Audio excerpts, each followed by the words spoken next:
Ooh. Ew. I really wish I had a button for the starting the Rumble side, but no, I gotta alt tab it every time. Yep.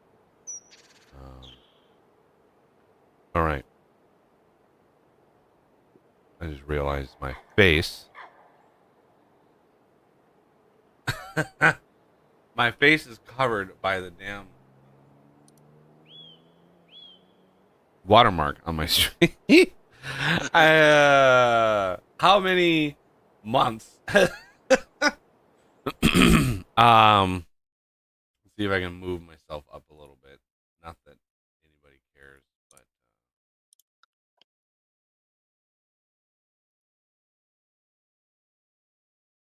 I'm not able to move it.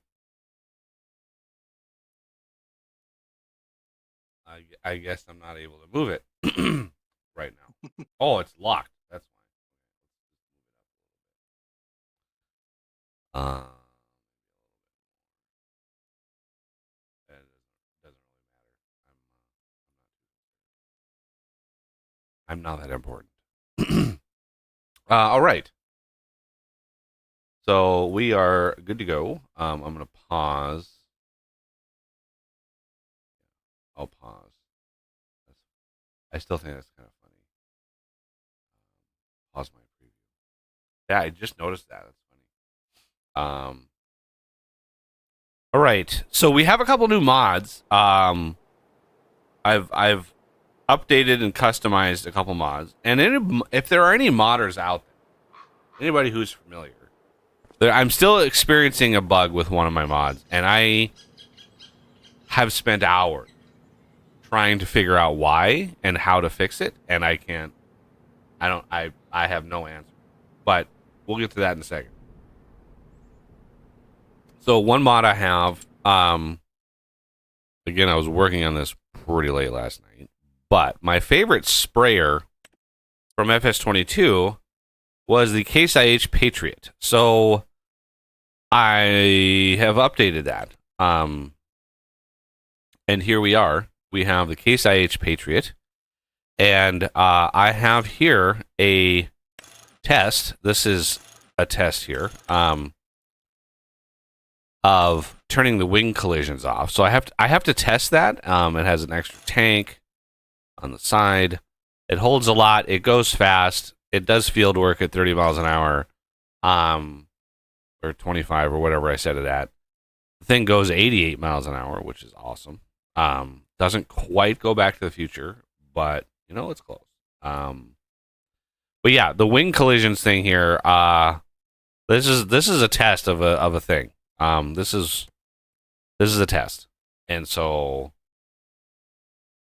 I hope it works. But anyway, I would like to do a quick test with this. Wing collisions, no, and I'm going to lease. I mean, I think we can sacrifice 20 grand to test this out. You can't change the colors of it or anything. I would have to spend another month working on that because I have to figure out a way to like export it back out as a 3D model and then load it into Blender and change a bunch of the materials, change a bunch of the things in the stuff, and then re-export it back out and then integrate it back in. And this thing is massive. I mean, it's got a lot of little components, the wings notwithstanding. And I just don't think I need to. There is a second wheel set here. I finally got those working. That is a process, by the way. And the other mod that I have is my custom plow, and this is where the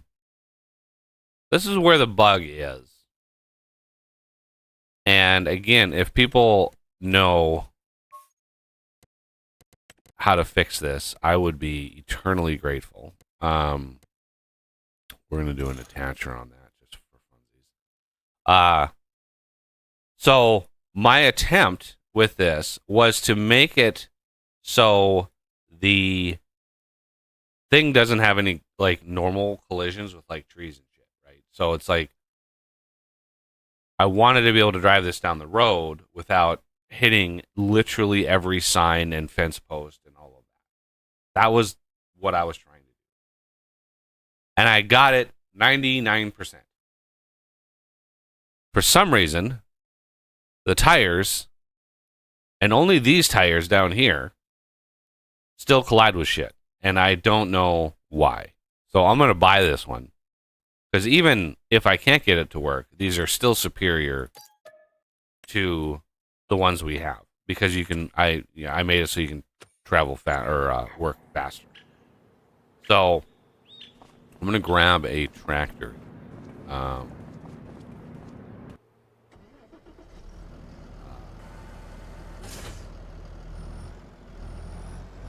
We're gonna head over there, and I know there's like the Case IH thing that I can't hook up. There's no 3-point. But I literally like copied the tires from the like because it basically is just using like base game tires. So I copied the tires, the i3D and everything, and I set up the collision. And I checked the hubs, you know, the rims or the hubs or whatever you want to call them. It's just one object. That doesn't have collisions at all. There's no collisions defined in that i3D. So it's... And I've checked literally everything. Like, nothing makes sense. So we're gonna grab this.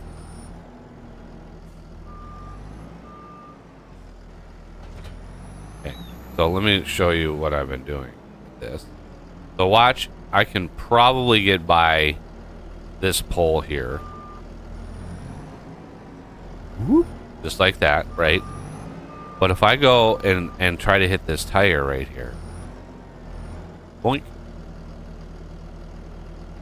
it hits it.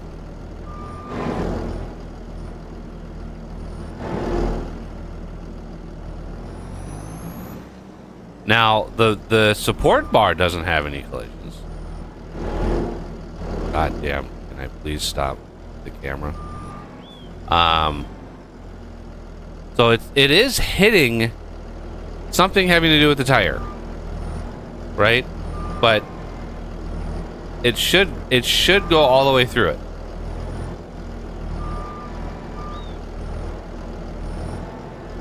Like that. That's what it should do.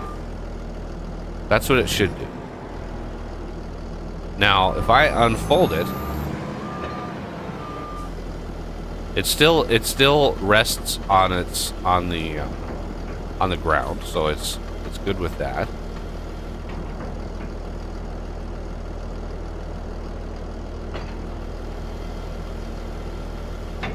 Right, so it does rest on the ground just fine. And these, the wings, go right through. Right? So what is it about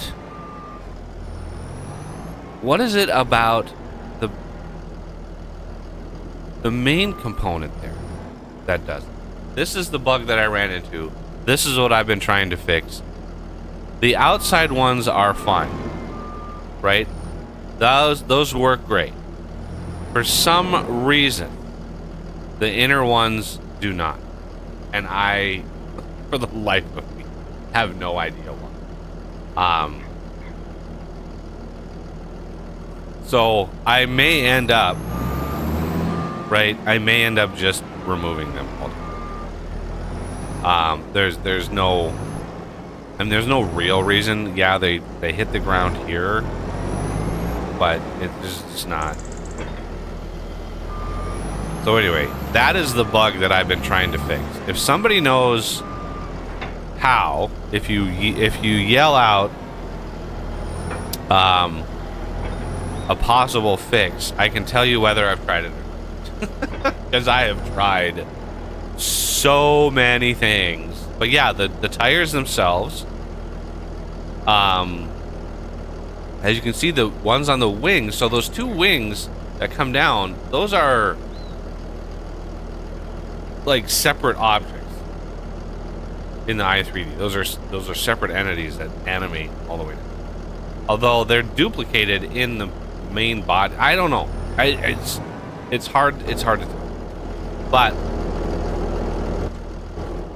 let's go grab the Case IH. I just want to test this thing. Right? So I picked collisions off, and I'm using a different sort of way, a different sort of system for this.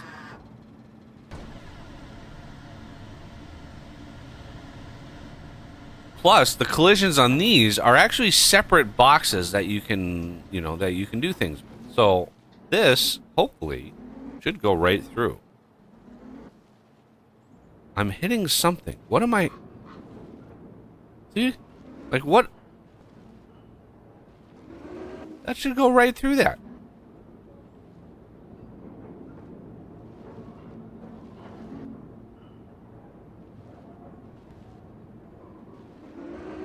I don't understand.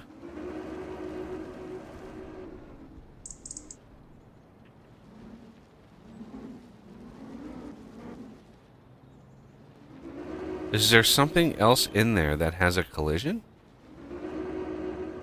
Why would you have a separate collision object and then have a collision on like the tubes? Yeah, I'm gonna have to. This is obviously not ready yet. There's so much work. And I don't know, I looked at how to fix that too, that stupid angular thingy, and I don't know. I don't know how to fix that. So yeah, this is a work in progress.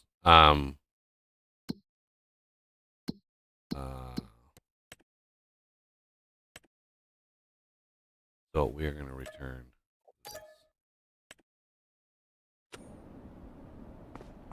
And we're going to keep this. Yeah, I don't know how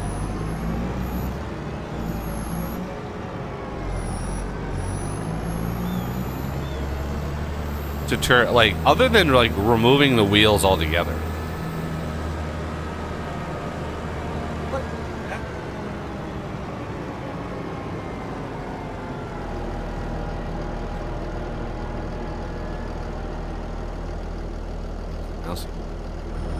When she when she has it in her mouth and she meows, it's just the funniest sound.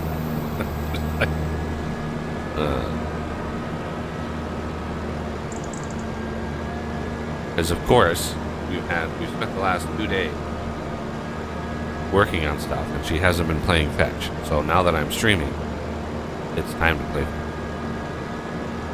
making unearthly noises.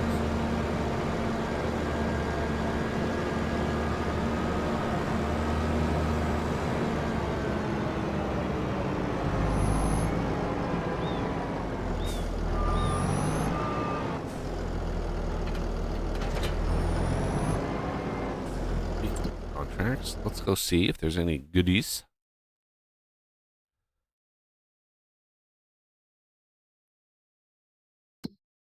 Cultivating. Good Lord. Oh, that's the field I was just at.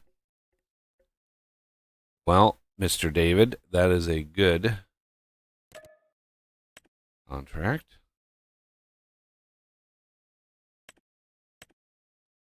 I mean, it's only $4,000. Pathetically bad.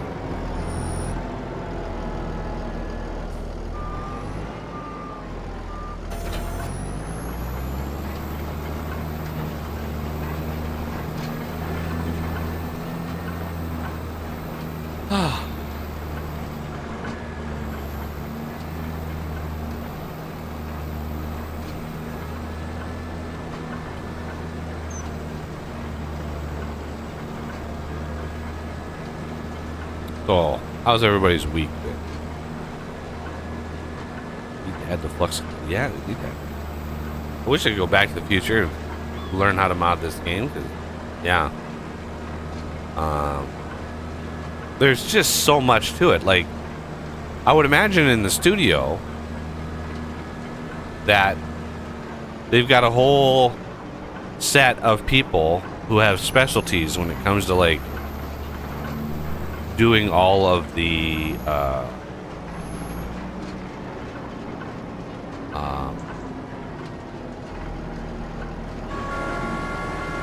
all the equipment and stuff. Like, you need somebody for you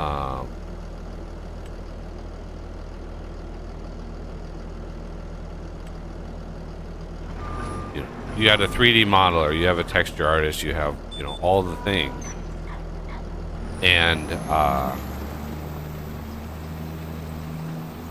you know, once a piece of equipment is in its final form, you hand it off to the next person. And you know, you've got people that manage the XML, you've got people that manage, you know, all of the other doodle-like bits and bobs to make a machine, because there's so much to it. Even down to like the wheels, like picking out the wheels, and you really, like, you have to know what you need. It's almost like it's its own little specialty, because you really have to know what the heck in order to figure out like what wheels you need, what brand, and all of that. And the little offsets and all the little details. Like, it gives you a lot of admiration for the people who make the really big mods that are original work.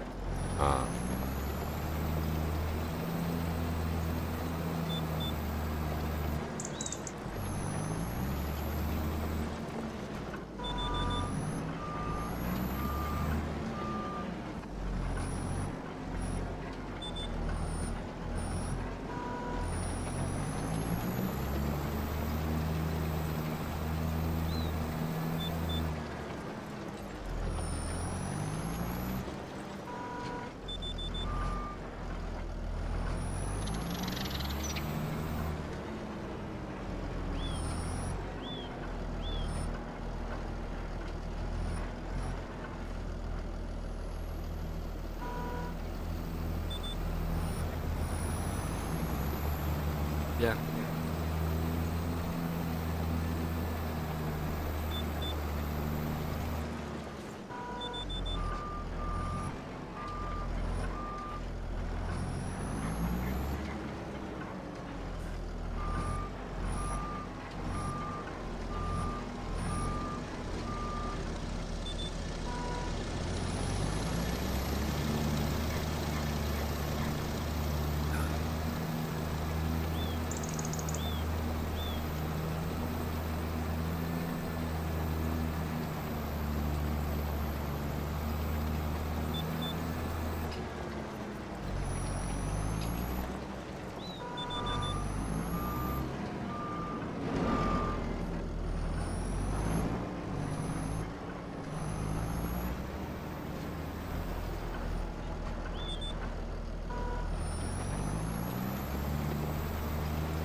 Audicatu. Yeah, I've read up on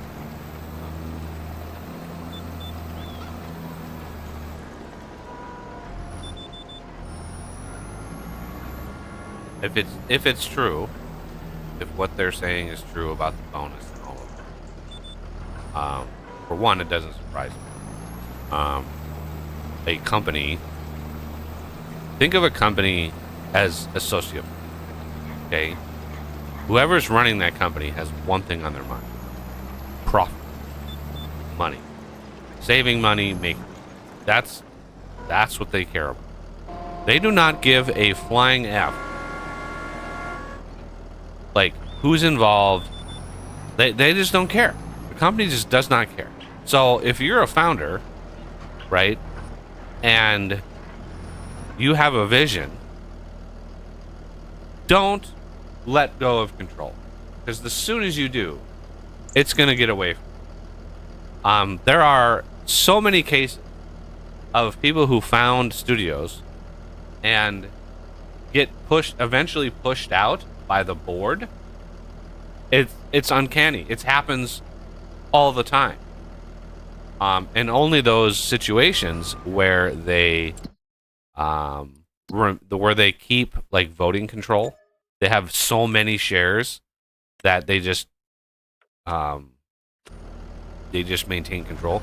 So if it's true that they basically screwed the founders out of their bonus because of how many copies of the game sold or how popular it was or whatever, while it doesn't surprise me that the company is trying to do this underhanded thing, it does make me sad that people who make stuff that's popular still have to fight and scratch and claw to get rewarded for it. It bugs me that we're still, as a human species, completely psychopathic. It's uncanny. Like, you could set your clock by underhanded shit that companies try to do to one another and their employees. It's one of the reasons why there's no employee loyalty. Like a person goes to work for a company. It used to be like you'd work for that company for 40 years. You'd retire. You'd raise a family in the company culture. Those days are long gone. People just don't have any loyalty anymore because companies don't show any loyalty. And that's where we're.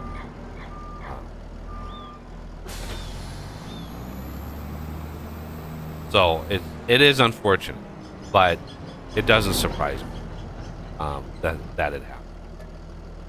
So, yeah.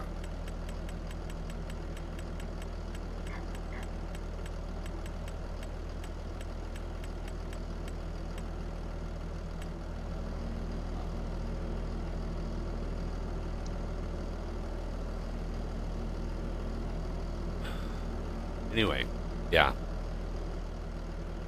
It's just like YouTube, right?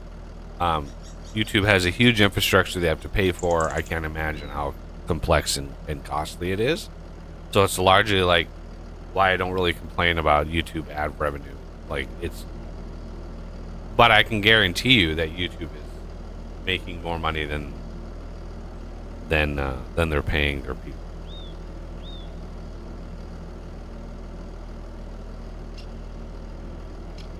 With the new advent of unskippable ads, it's why on my streams and stuff I have low. All my presets for ads are all low, like low frequency. All of that.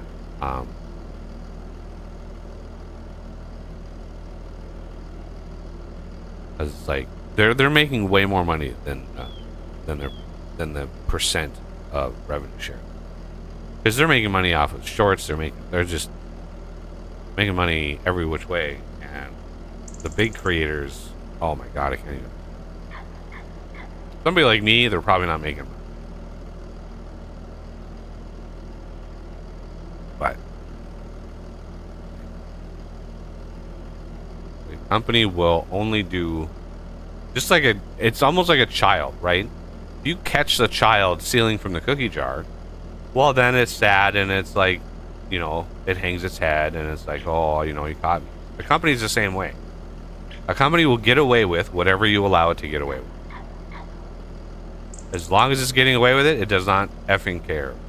It just doesn't care about anybody. Which is why, like, OSHA and these things exist in this country, because the company doesn't care about safety. It doesn't care. Just doesn't. And so you have to have these organizations come in and be like, no. What's going on here? A company will dump toxic waste in the environment as long as it's not getting caught. As soon as it's getting caught, it just shrugs its shoulders and is like, okay, what fine do we have? It doesn't care the long-term ramifications. It just doesn't. Nobody goes to prison. Nobody gets. It just doesn't care. And that is one of the major banes of the system. There's no accountability. When you have no accountability in a business environment, sky's the limit, baby. You can get away with whatever you can. So, you get to rip off. You're gonna rip off all your best employees and make them leave and blah blah blah. Like, this is happening en masse in the entire gaming industry.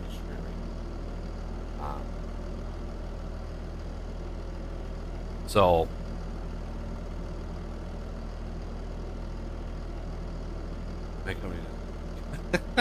some companies struggle with the making money part too, for sure.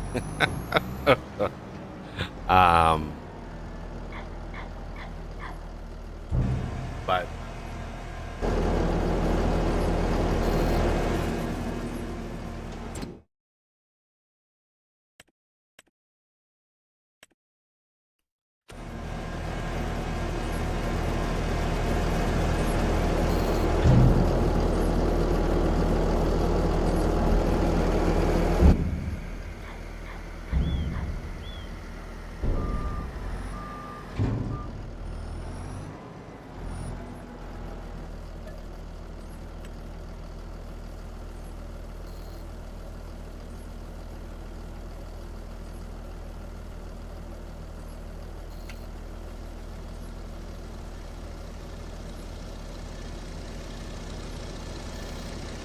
I mean, just the craziest thing. Again, coming back to look at the hightails. Like, that is an insane situation. And the fact that they tried to shop around, like last year, they posted the financials. Last year it lost, because they're not bringing in any money. So every year is lost. So like 3 years ago, it lost like 7 million. Then a year later, it lost like 17 million. And last year, it lost like 34 million. Lost. Like negative money. And so from what I've seen, they've tried to shop it around. They're like, we want to sell this. This is not making any money. Rather than fix the goddamn problem of the people they put in charge. They're the ones that put them in charge. Riot Games is the one that put them in. They pushed out everybody else. Riot Games is who the blame should be. Rather than fix the damn problem and get people in there that are like, let's turn this around, right? No. They'd rather shop it around, try to sell it. When that didn't take, they just shut it down. Huge amount of revenue they could have made. I mean, even if you sell it for $20 with some like caveat of, I don't know, whatever, you would still sell, 20 million copies at $20, right? You're gonna make $80 million, or 40 million, or whatever it is. You're gonna make some of that money back, and then have a cushion of money to finish things. They could have done that. Let's put out something for a little bit cheaper, and then boom, you've got revenue. But no, so I'm convinced that they did what they did in order to elicit the reaction that they got, right? Because there were half a dozen ways they could have recouped some money and then continued the project easily, that fans would have been overjoyed about. But they didn't. Why wouldn't they have picked one of those options that says, hey, we're gonna sell 2 million copies at $20 or $30? Why would you opt out of that option and just shut it down entirely? That doesn't make any sense to me. Unless A, the game was not in a state that they said it was in. That's one option. That the game was ready to go, that they were in internal testing, and blah blah blah. If that was all a lie, If it was all a lie, that they were not even close to a playable build yet, then I can understand shutting it down. If it was all a lie. But if it was playable, I mean, look at the first versions of Minecraft that came out. Those are like barely anything, and they sold crazy amounts. So I will never believe in my life that the Hightail, like the people behind that, did not do what they did on purpose to elicit that reaction. Oh, are those finally done? Yep, they're done. About time. Jeez, those have been sitting over there for like 5 months.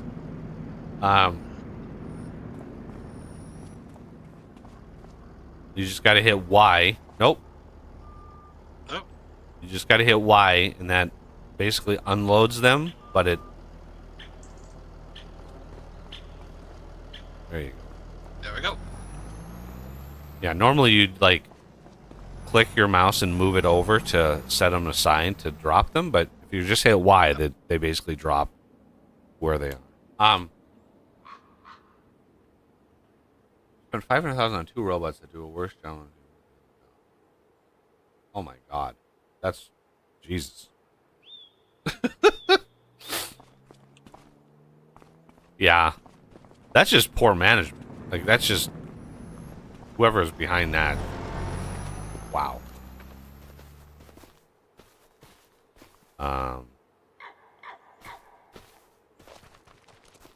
So yeah, when I read about the bonus, the company is like, I mean, there's going to be a lawsuit. Of course that those guys are going to take them to court and claim that. And it's, you know, how are you going to prove that? Are you going to be able to prove that the game is in a deliverable state? Because that was the caveat, is 2025, it's got to be in a deliverable state. Well, we're only halfway through. And then they like left the company. So there's some shenanigans going on there. And I think they have a case. And I hope they win. Because, yeah, if Subnautica was sold enough to warrant a bonus like that, go for it. That's the whole point of building a game. That's the whole point of building something like that. Is, you know, having it be popular enough to then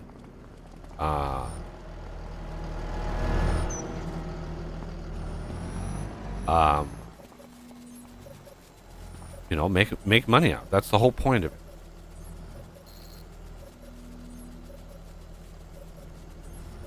Robots. What are the robot? Whoa, whoa, whoa, whoa! Turn it off. There we go. What are the robots supposed to be doing? Robots are usually good at what they're doing. Yeah, that's funny.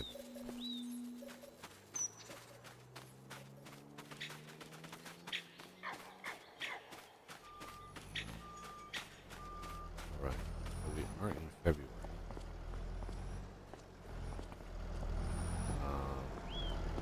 Any contracts? After a brutally long autosave. Still no contracts. Jesus. What the hell is up with the contracts? Let's go. I guess maybe March the contracts will start to roll in a little bit more. We're up to a 30% discount with David and Katie. No discount with Noah. Low with Ben.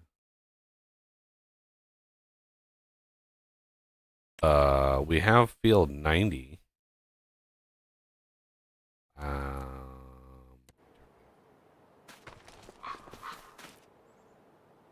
Owned by. What were we gonna plant in here? I can't even remember. We could plant cotton, but I don't want to. That cotton harvester from last version of game, I want to update too, but that's going to be a little bit more involved. Putting pans on a belt for the dispenser. Wow, that sounds like something the Optimus robot could do. So yeah, it looks like we're not going to be able to really plant. Well, no. I mean, we could do oats, peas, potatoes. So yeah, next month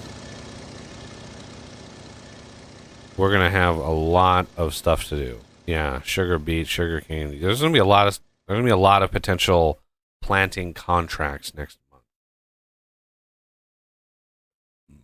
Wow. Yeah, that was a bad purchase there. So, what do we want to plant? Well, let's look at like prices of things. Um, like oats. I mean, peas would definitely be better. Potatoes. It's a little misleading. Potatoes, when you harvest these, you yield way more than your average. Soybeans are okay. Spinach would be really good. Like really good. Although I don't know what the yield is.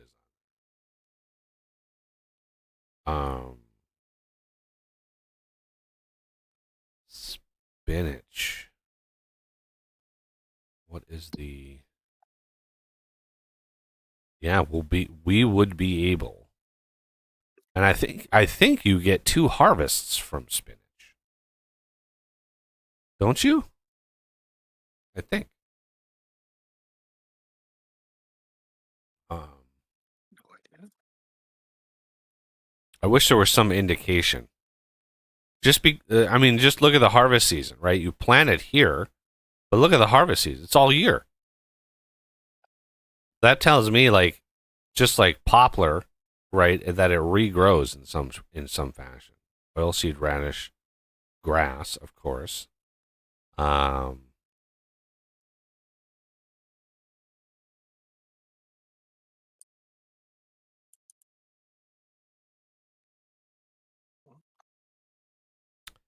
Let's see. Yeah, if we plant spinach, although having never planted and harvested spinach, I don't know what the yield would be like. Because we could plant it here, maybe harvest it in here, and then plant wheat, right? Because wheat we can plant in September. There are ways to do that.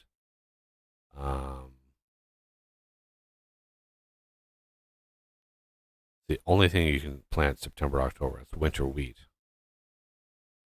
But spinach.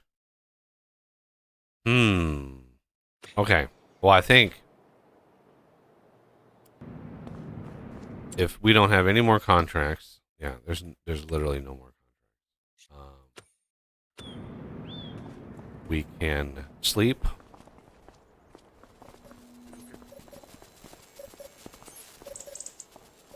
Oh, right. Don't we have a tank? We have a tank. Fertilizer. I did edit the fertilizer guy here. I forgot to enable.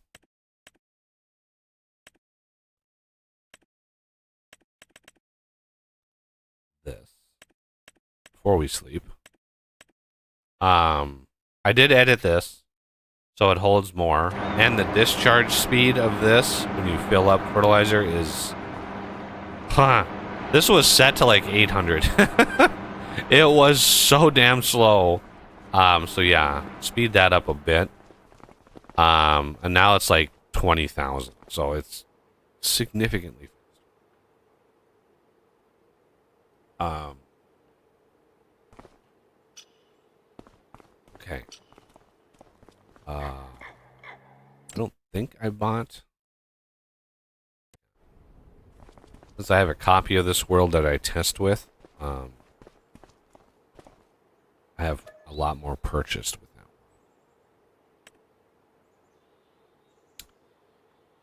But now we should be very, very, very busy. So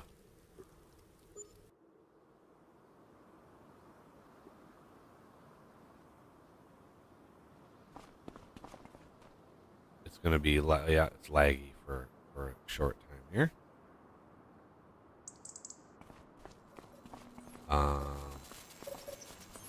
All right, I need to grab planter.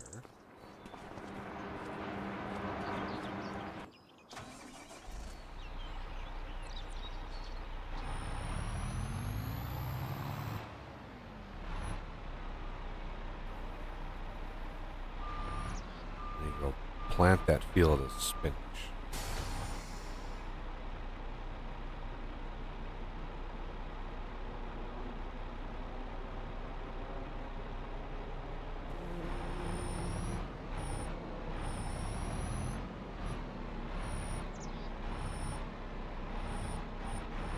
Ugh. Oh. Oh, come on.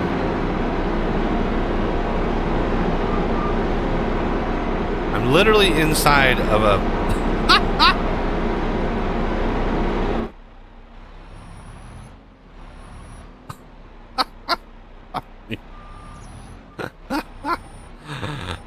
Okay.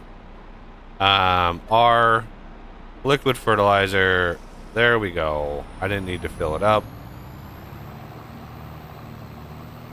I don't know why it was empty in the first place, but whatever.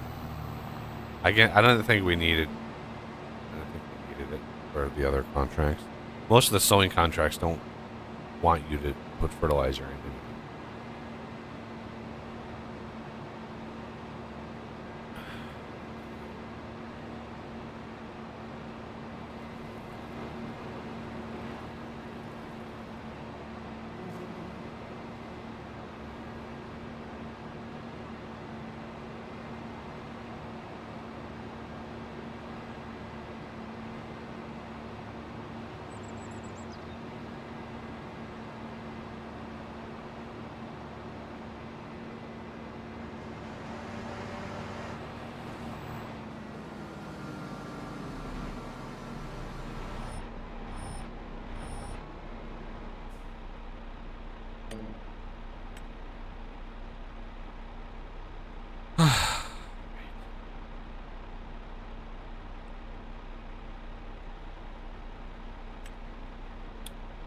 So, what I'm going to do, try to do this like, you know, a normal farmer would, where you do the up-down rows first, and then you do the turn rows last.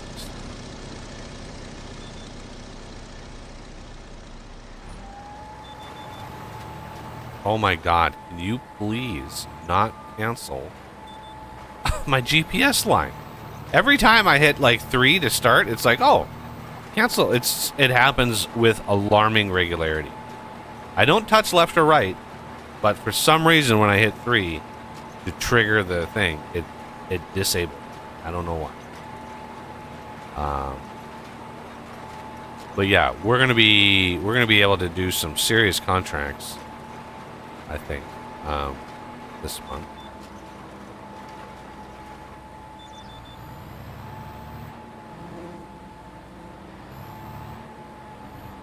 Can you look at the spinach itself and see, like... It didn't say that it needed anything. Right, but look at how many stages it is. How long is it going to take to grow? 7 stages. 7 stages. So 6 months from now will be harvest. I'm sure it said 7. Because this stage is stage 1. So this should be 1 of 7.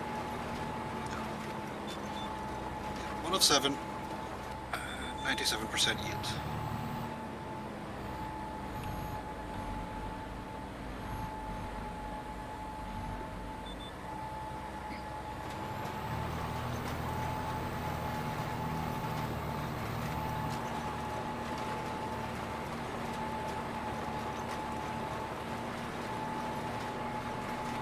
want those other two big fields.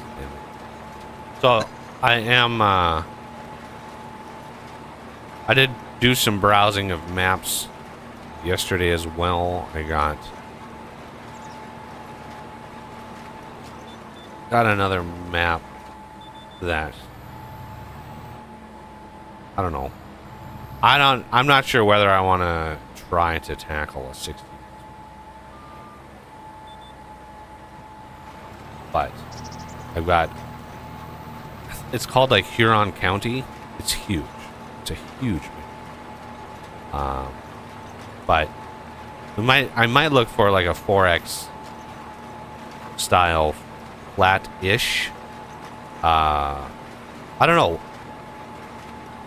I can't decide whether I want a map that has defined fields or a map where you basically build it from scratch. Because I did find one of them. Just like a wilderness survival, like just kind of do your own thing. Because I like the process of having just an untamed wilderness and slowly building it up and turning it into farmland and production, all of that. And there's a few maps out there.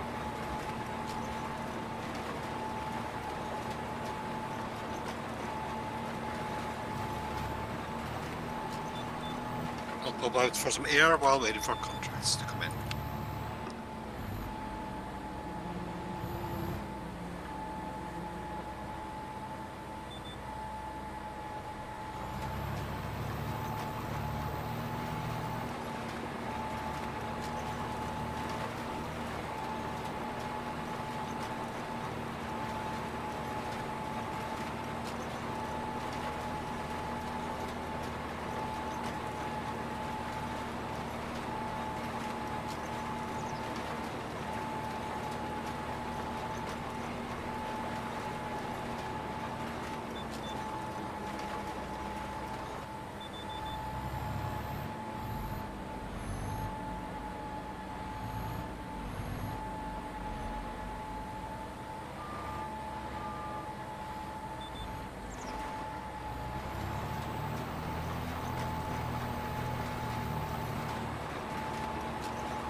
Let's see if I can do this right.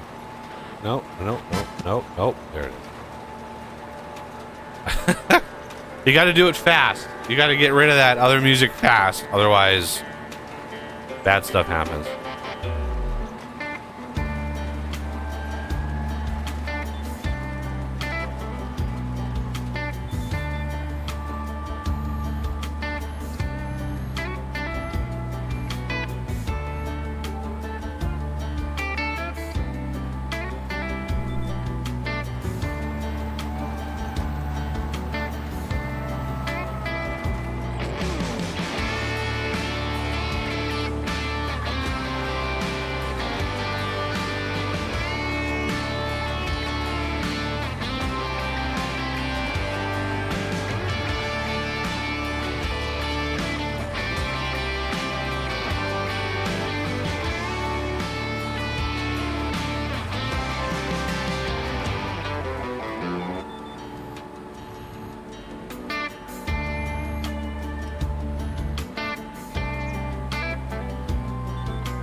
Little sliver. Ugh.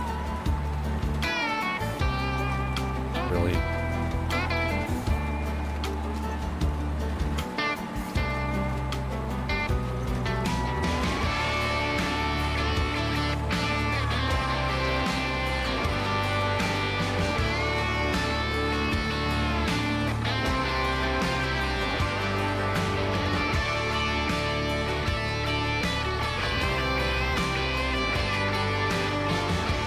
Kind of a design flaw in this plant. You can't turn very sharp.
Alright, that's the contract in.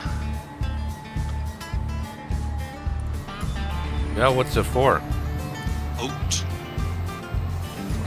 5,009. 26. Far. Far south. Yep. I guess I can do that. It's small. Yeah, if you want to hop into this. I'll just take the other one. Well, we have two planters?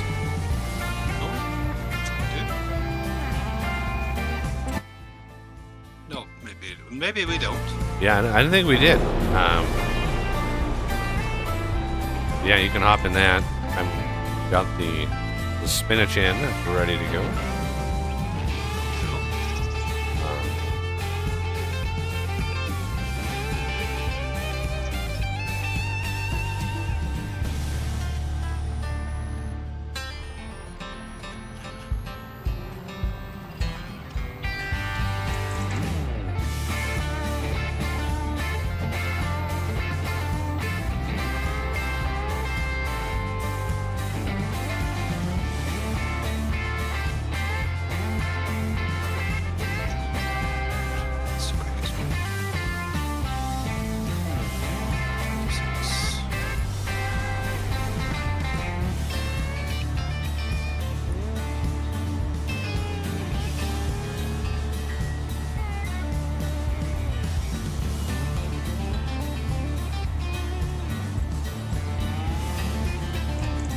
Right, I had to buy. Okay, now I'm confused. I had to buy that piece of property for that damn silo. That's what I bought. I knew I bought one of these farm properties. Because in my test world, I have this one.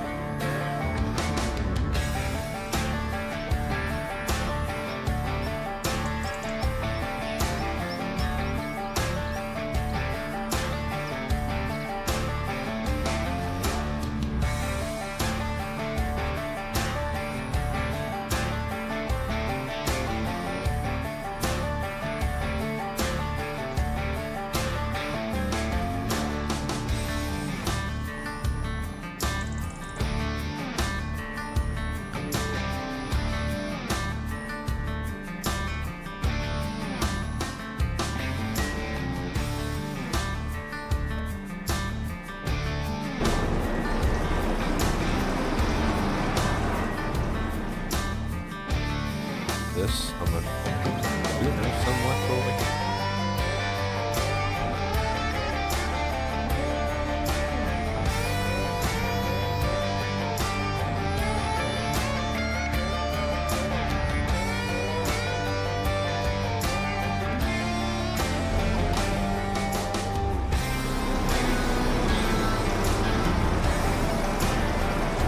Yeah, so much faster. So much.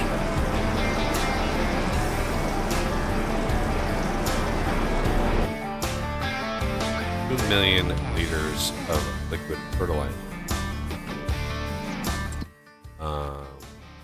June, I think, is the day, the month.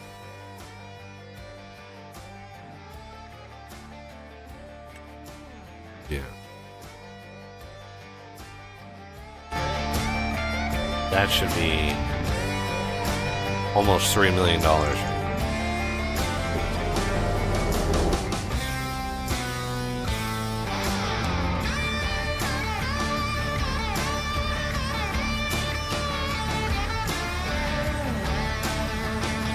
Leave a little solid fertilizer in there in case we want to do fertilization contracts. Contracts are just so much easier for solid fertilizer. A, you don't go through that much. And B, really easy to maneuver these things. Right? This one has lime in it, but we have a couple other ones. So there's one. So something like this with fertilizer. Way easier to spin out a bunch of contracts with it.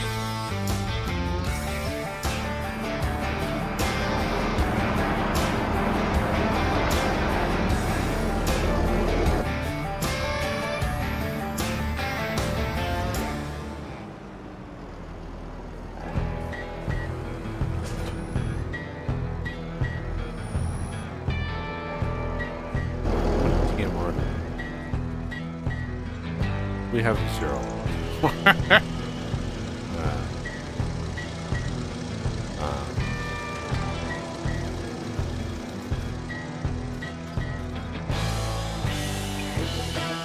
So be able to mow that grass.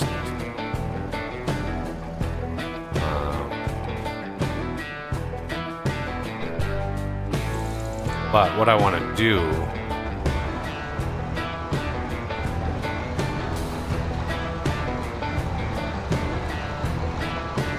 for the grass is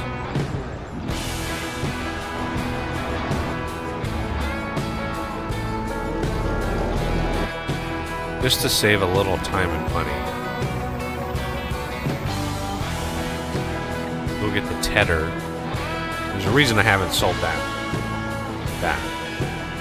Rather than just scoop it up with the forage wagon and then have to convert it into hay.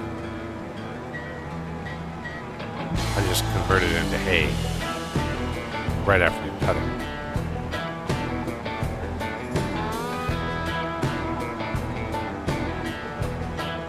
And then scoop it up.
Yes, this is one of my other customers.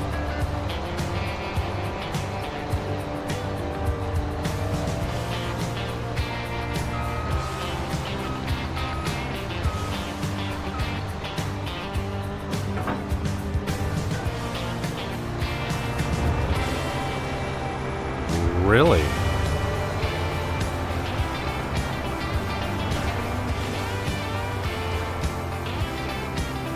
Can I start this? I can. Interesting. Yeah, this tedder is like not. I don't need a tedder this big for this mower, but you know, it is what it is. I've got it. Whatever.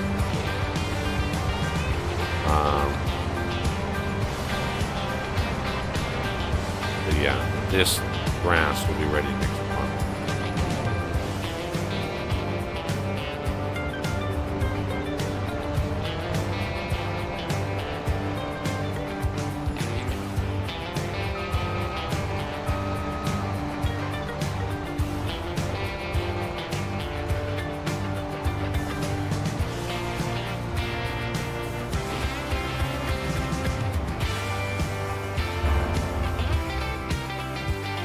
Alright, that's ready to go.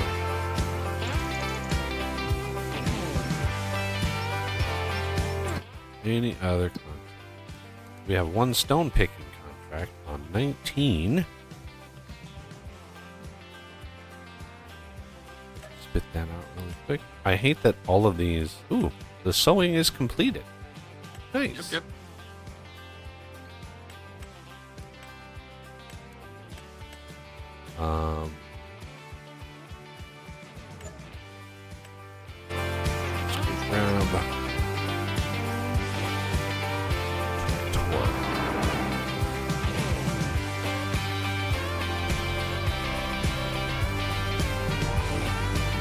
Yeah, if it wasn't for the travel time, we'd be able to knock contracts out and roll.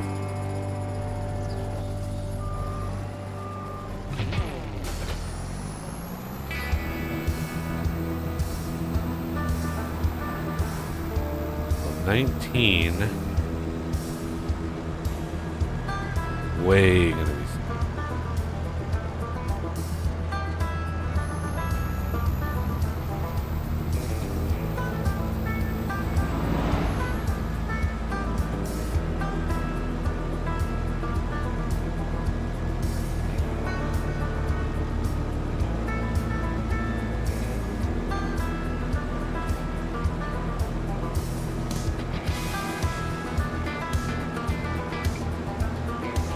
So the alternate, you see how this one's all like folded in on itself?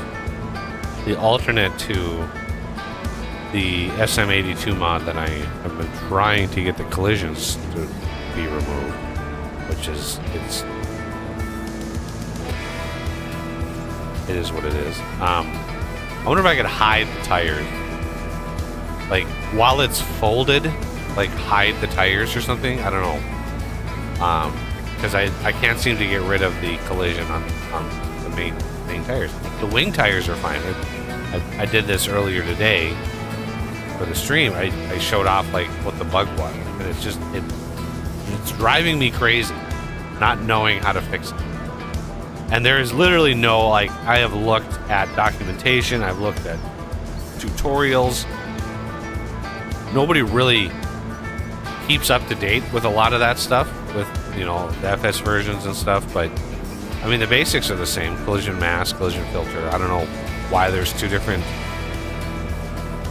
collision things that you have to like manage. Where are we? We are headed east.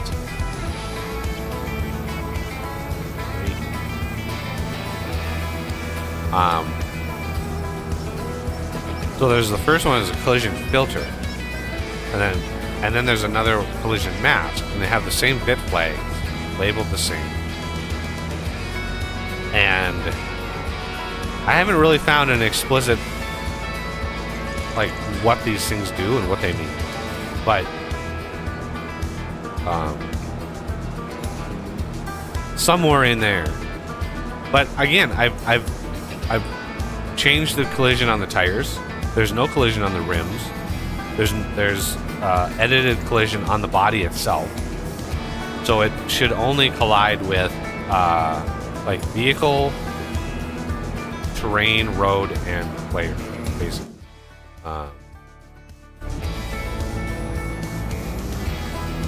So I'm at a loss for what the fix is.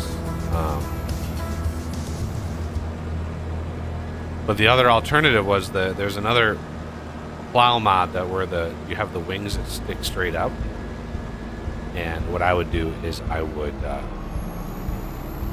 edit that i3D and just increase the wingspan and then fold it in on itself.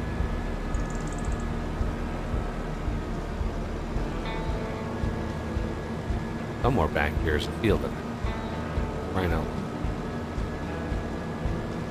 There's a boat on the river. That's cool.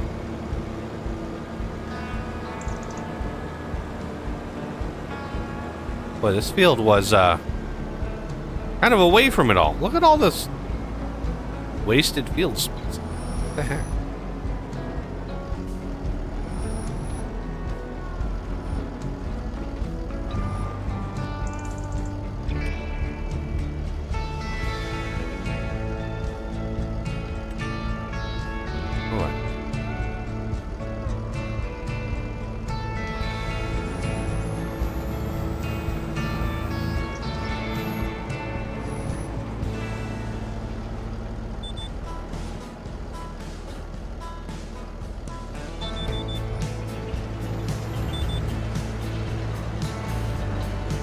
Juicy stones.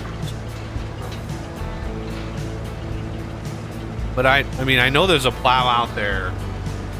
The guy who made it, like, did something very similar, but I mean, he went crazy with the unrealistic. He made it like 50 meters wide. I'm like, I don't need that crazy. Can we please have a middle? 25, 20 meters, something like that. But yeah, he did that. Like, he took the i3D of having like segments, just multiplied the segments, just all scaled them all back. So that'd be a good mod to look at as far as like how he did it. Because yeah, that's not being able to get the SM82 work. I don't know how to.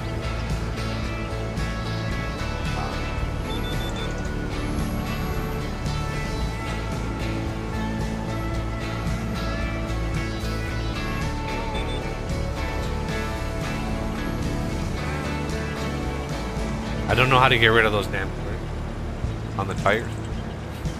Because the tires, I looked at the schema, I looked at everything. There's no tag on the tires that disables collisions.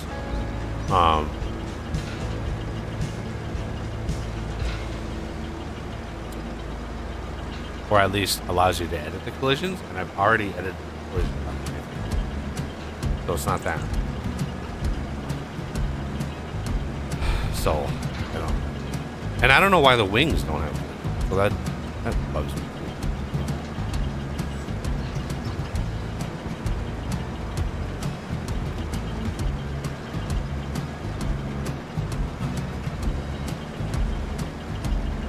I also wish there was a way to edit the stone mount.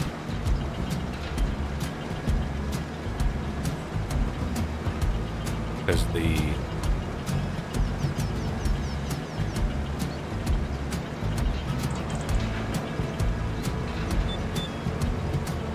amount of stones in the soil in this area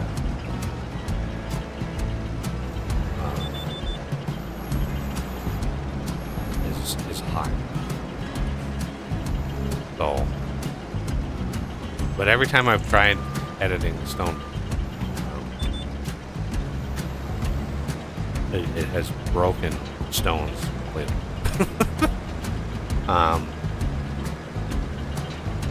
Like whatever decides where these stones show up, that's what I'm talking about.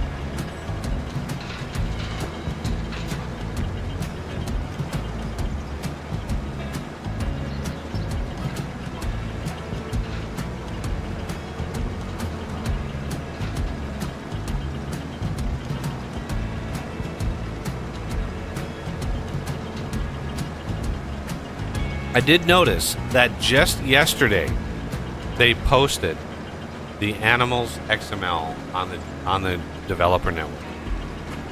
They literally posted the Animals and Animal Food XML on the GDN download page. I don't know what spawned them to do that, what spurned them to do, whatever. I'm happy they did. Kind of eliminates my whole like exclusive map edit that has custom animals in it, so it kind of runs over my toes a little bit. You know, I'm always looking to try to figure out how to add value to stuff. Doesn't help when the developers just keep rolling over me. So yeah, they've posted the Animals XML publicly now, so any and all mapping would be able to edit and customize the animals on a map.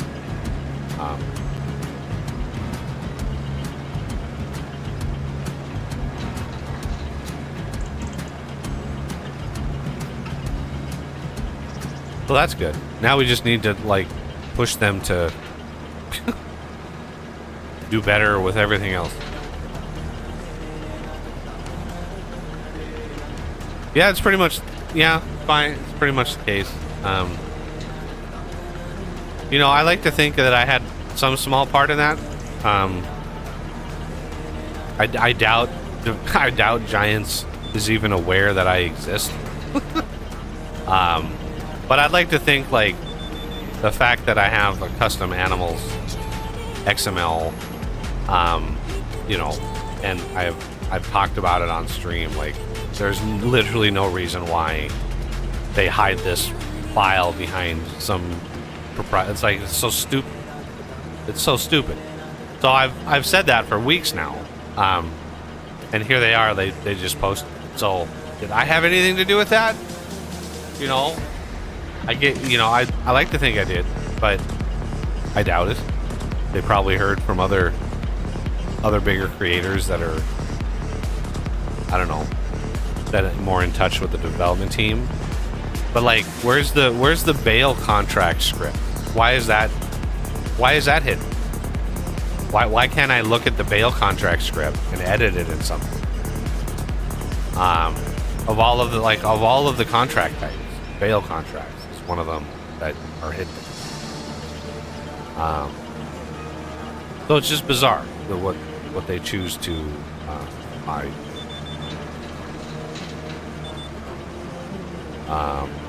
But anyway, so that's, you know, look for in the future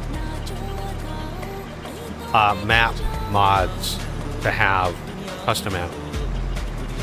And you might even get some updated like maps that are already out where the you know, the author is like, ooh, now that we have this, now I'm gonna update.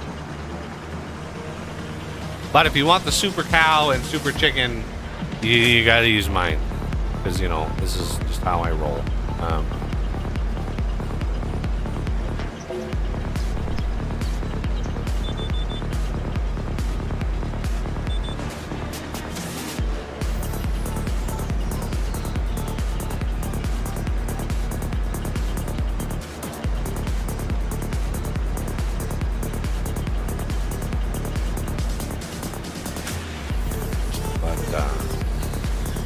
Yeah, so like the Huron 16X map, I'm gonna look at possibly editing that. I don't know. I really like the start from nothing survival. Yeah, you have to do a lot of grass mowing and shit. Try to build up some money. But when there's no fields on the ground, like there's no fields at all, it kind of makes contracts a moot point. Which I don't. It would make it harder because you wouldn't get any discounts at all on anything. So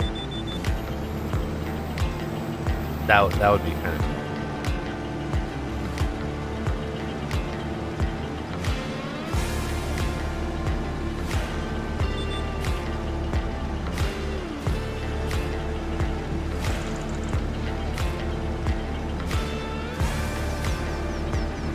Well, I think there's one map I found called Survival 4X that was in that vein. But I seem to remember the comments on it. People were reporting some weird problems. Like there were like trees that they couldn't cut down and stuff.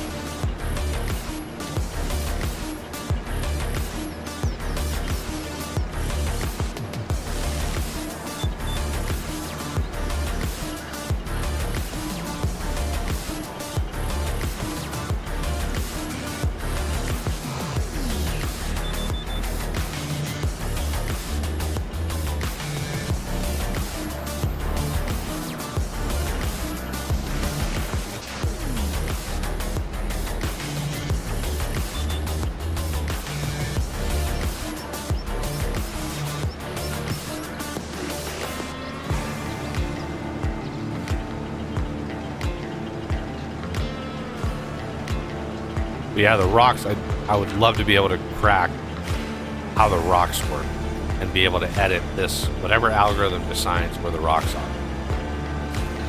Because the rock layer is just, again, another bit which is encoded with the degree of severity of the rocks.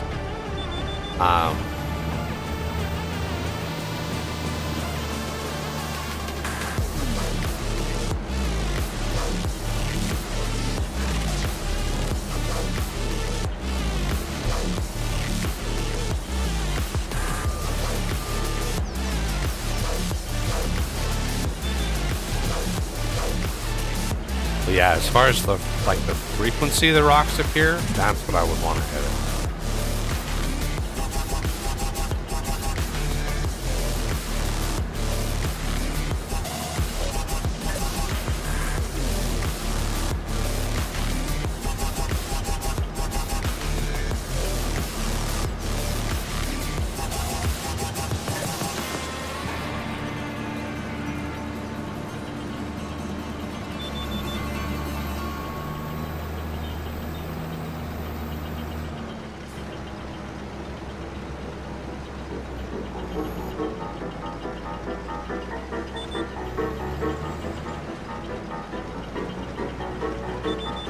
Whoa, what the hell happened to my light?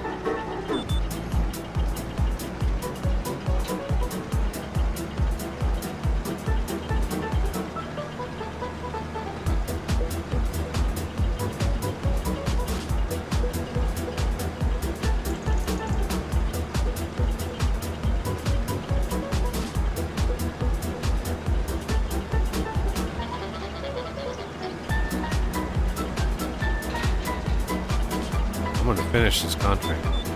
I want all the rocks. All of them.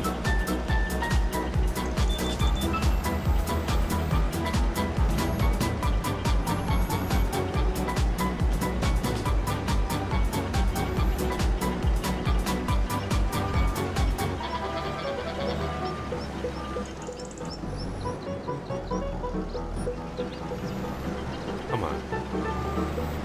Yeah, my finger slipped. There you go. It'd be funny if I did this whole stretch. There's no rock.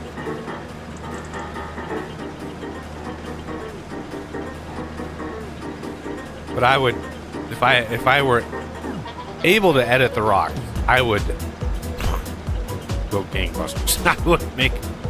I would put so many different like spots of rocks on the field, man. It would be crazy.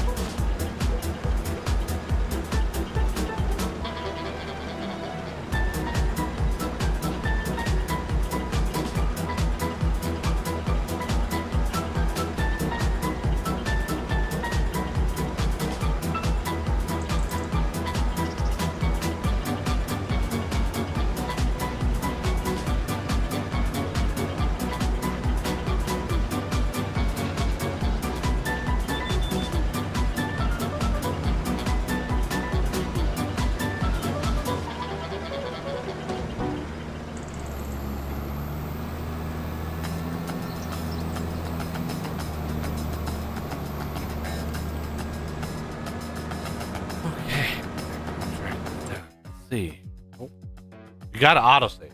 Yeah, if we were to play a bigger map, I would definitely turn autosaves off because I would imagine they get pretty crazy. All right, so there's a Walter. There is a Ben. Excellent. What did Ben want planted?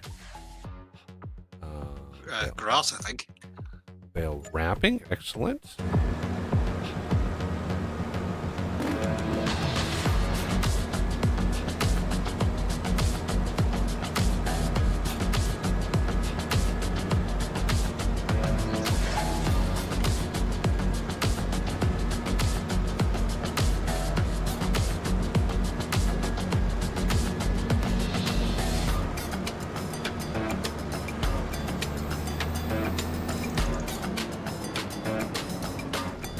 That. Still no. Good Lord.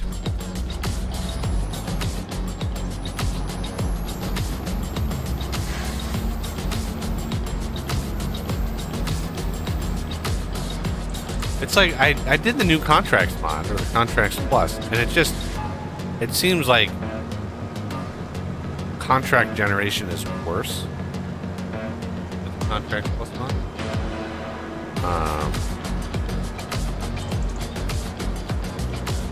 Unless it was to generate the ones that is disabled.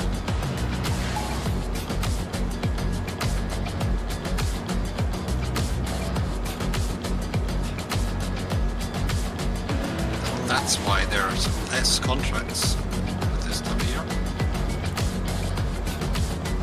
I mean, yeah, that could be.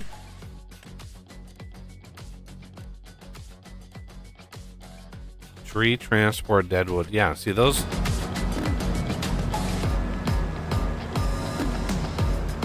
types of contracts can be really buggy because they're based on like map. That's why I have them disabled, because they're not really reliable.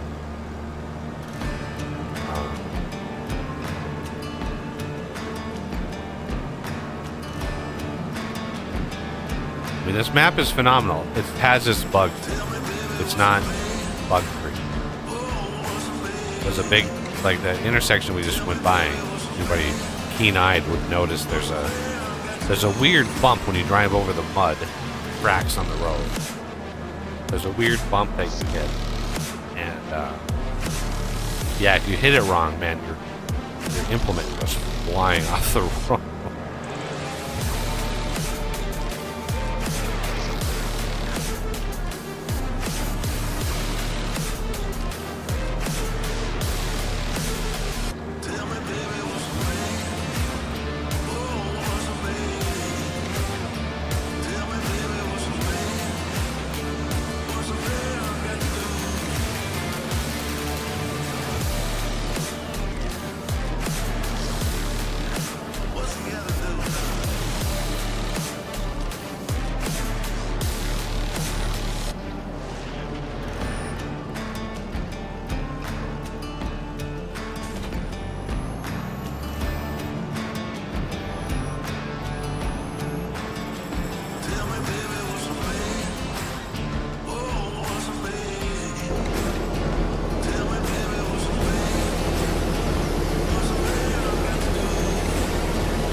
There's another bale wrapping.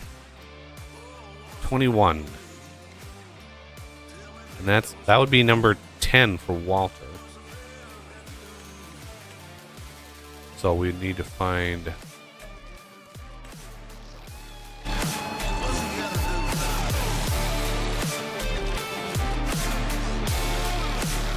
where do you put the bale wrap? Back here, probably? Yeah, back where the balers are.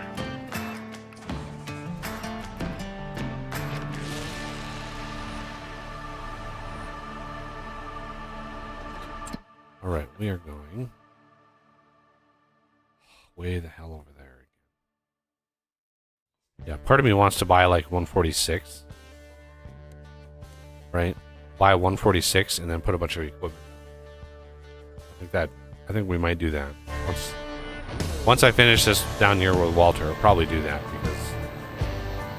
because driving all the way the hell down there every time we have a contract down there is painfully bad.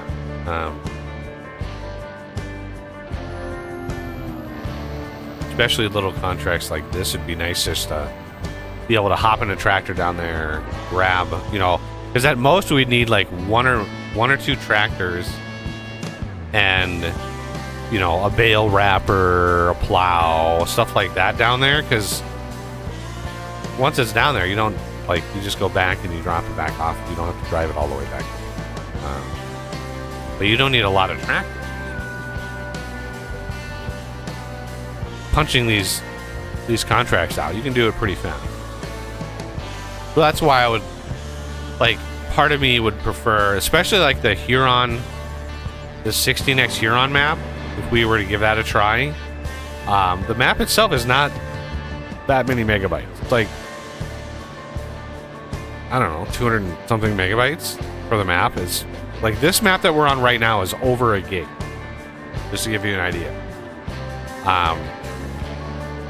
And so yeah, it's I would tweak the Huron map a little bit, and it would increase the size a little bit because I would add the tree types, and maybe a couple other tweaks here and there. But yeah, for the most part, it would be fine. But the map is huge, and so the fields are huge, and as you would expect, very expensive. So the discount system would be very, very nice. Getting like a 50% discount on a field.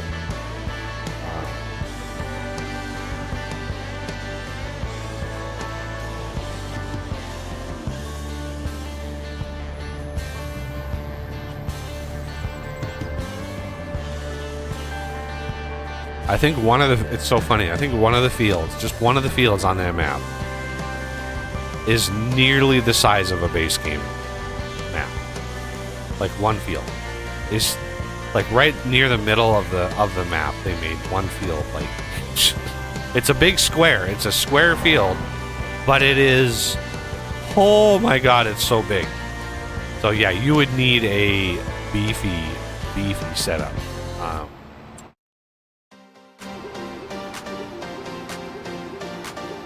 That would be a course play, like 3 implement, 3 combines, 3 planters. Like you would need a beefy setup to run that. And then course play itself, I would need to learn how to really organize course play directories and stuff. I've started doing that for this map.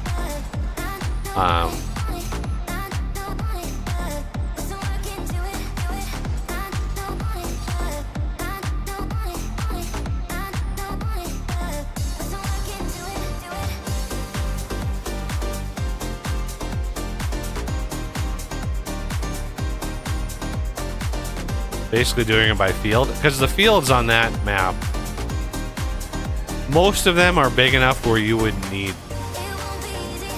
to merge them because they're just so damn big. Some of them you would, but that would throw off the directory and what number does it take.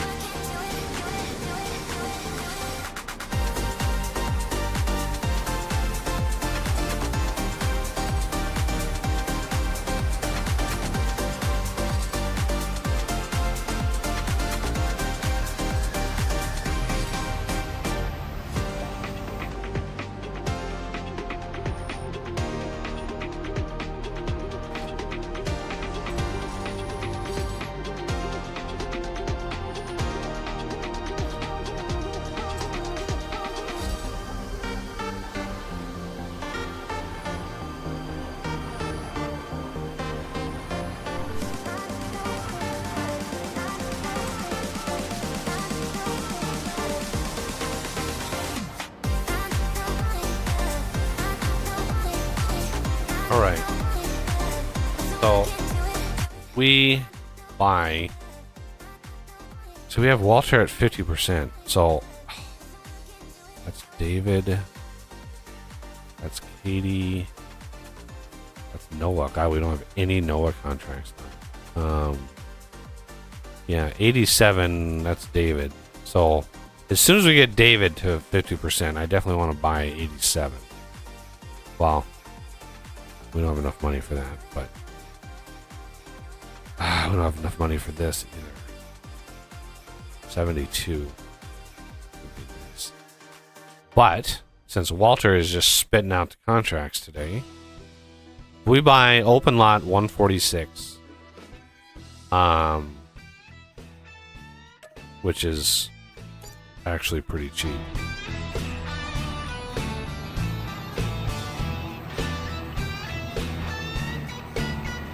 Kind of resets Walter so we can continue doing things for him. But what I can do is I can just leave this bale wrapper down here.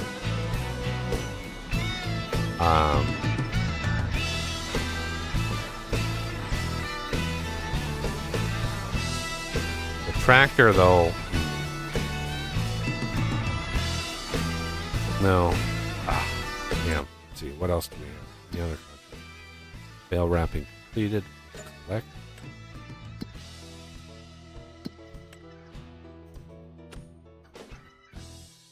What is this BC on? I don't know what this means. BC off. BC on.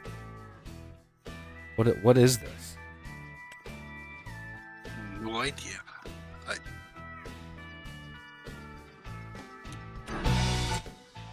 We go to settings, better contracts.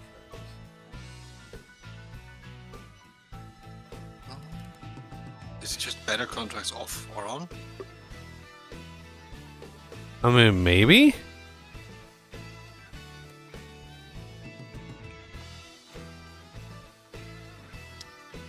I don't think I can see that anyway, because you're running the game.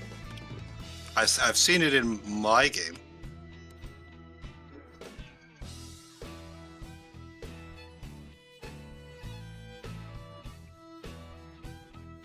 Generation interval. Amount of in-game 6-minute intervals to wait before generating a new contract. That's set to 1.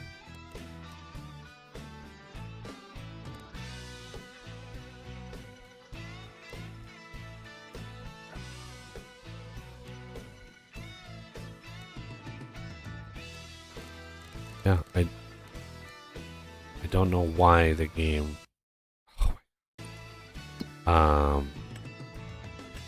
Like why this. It just doesn't generate contract. That's weird. There's like 100 fields on this map. Over 122 fields on this map. And it's like, no, we're not going to generate any contract.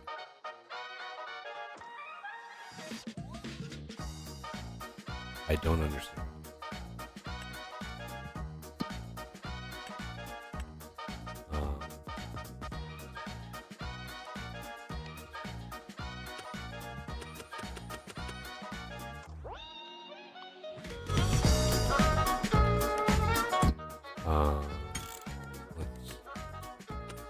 What's the key to speed up time? I know there's a key for it.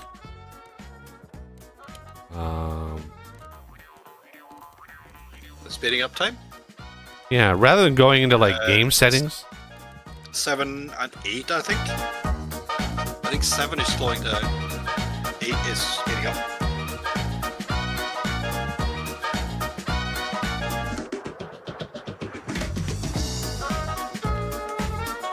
Yeah, there's 1 now. Still picking. Oh my god. That's up by you. That's an easy one to grab. Walter. Oh, fertilizing. There's another one. Another Walter. Walter is just He's just spitting them out. Mhm. So the stone picking one. Grab that.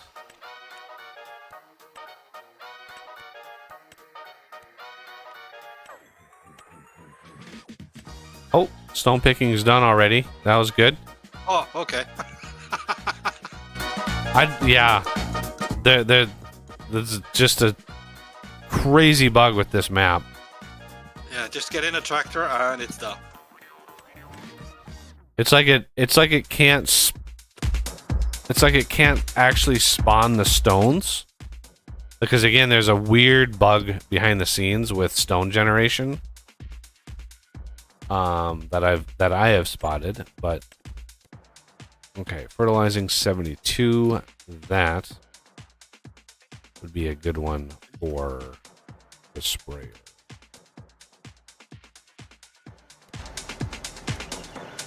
And I'm gonna apply for some air while waiting for contract.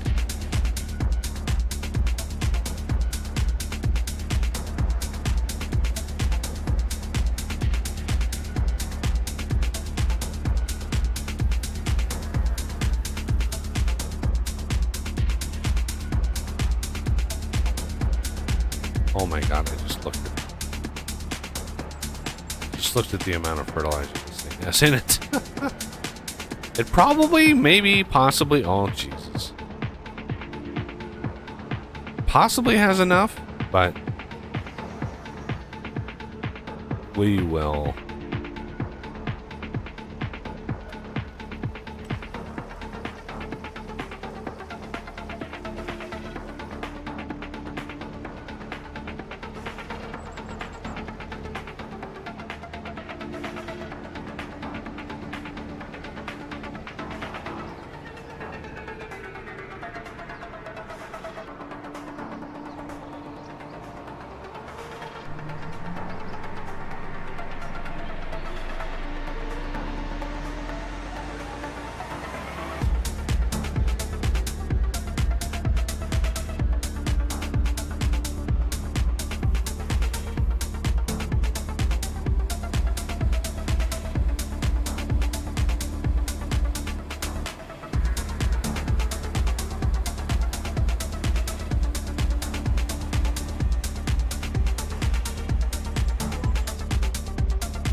Or oats. This might be oats.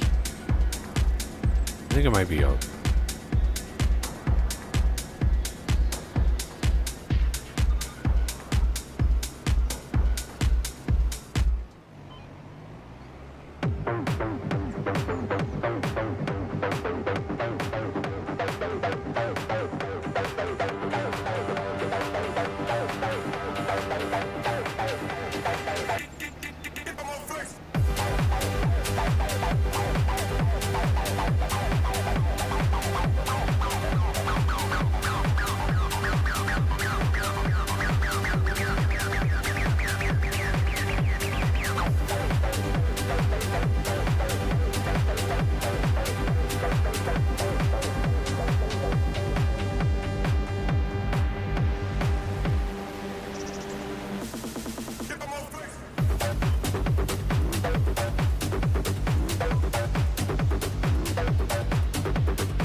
Very, very full. So full. Okay. Enough room. My cup.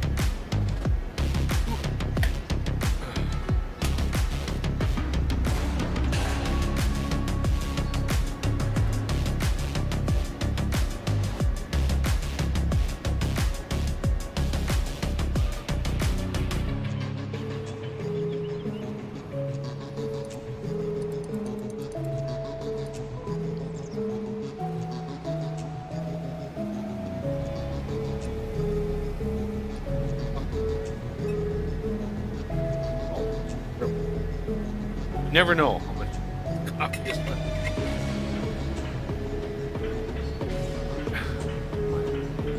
Garfield mug that I've had, I was like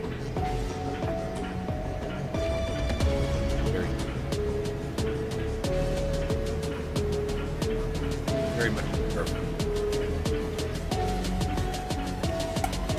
I've actually got some collectible glass coffee mugs that have Garfield on them from McDonald's from way back. Got like 4 of them. I'm sure some collector out there would probably want them.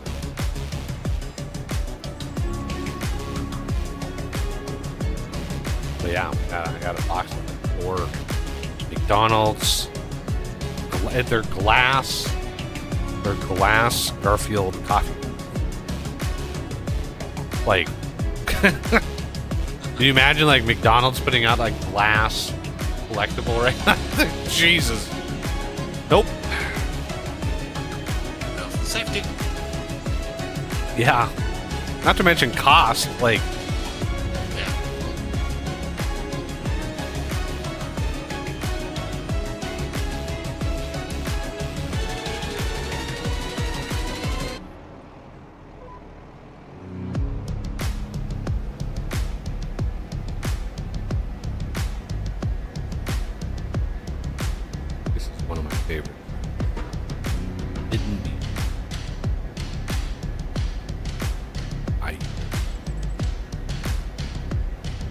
I mean, the music might be generic, but they've got some good tracks on that Epidemic.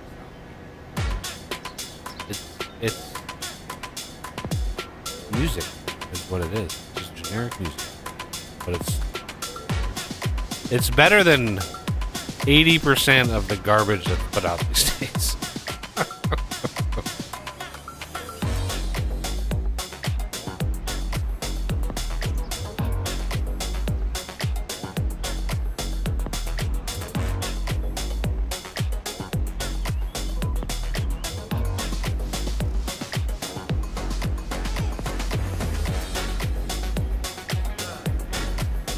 I think the copyright on those Garfield mugs is like 1986, 86, 87 maybe. They're old.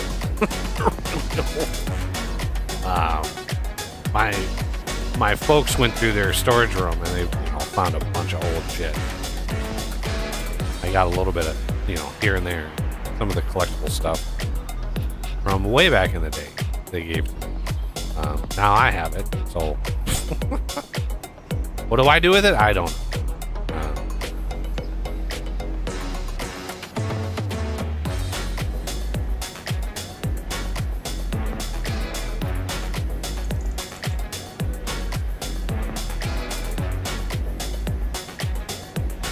This is a big field.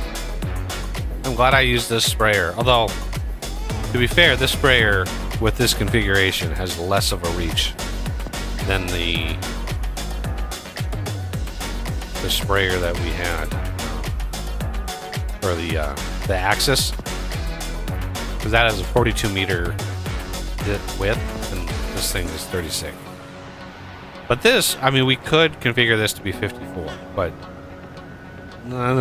there's not a lot of fields on this map that a 54-foot wingspan would be beneficial. This is just... Here it is.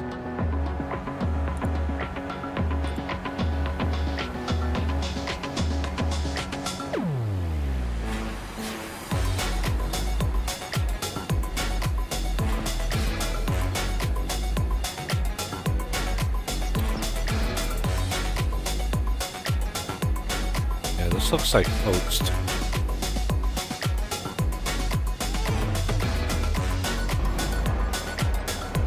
Wheat. Oh. Okay, never mind. I said nothing.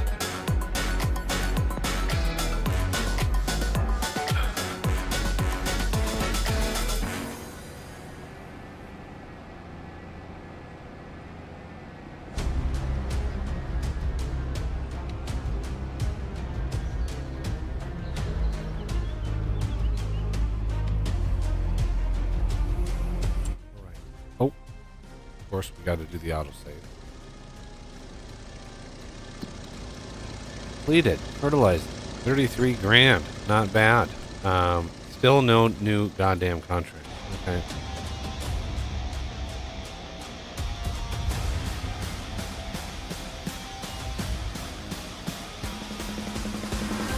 Continue.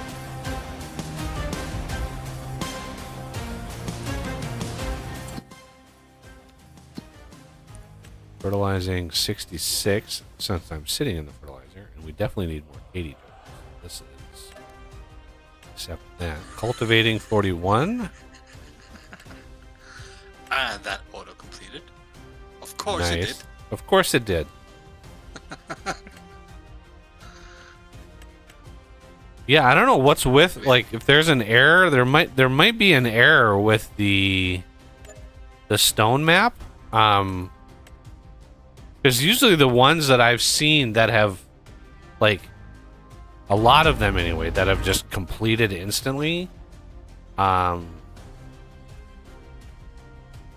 guess no, they're not. I was gonna say they're on the outside of the field because 111 did that to me in my test world, and yeah, we just had that happen a couple times with the fields on the top here.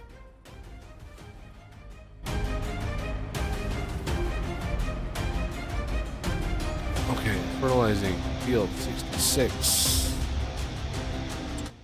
which is somewhere.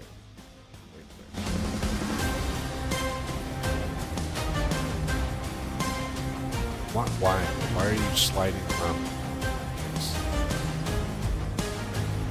Why?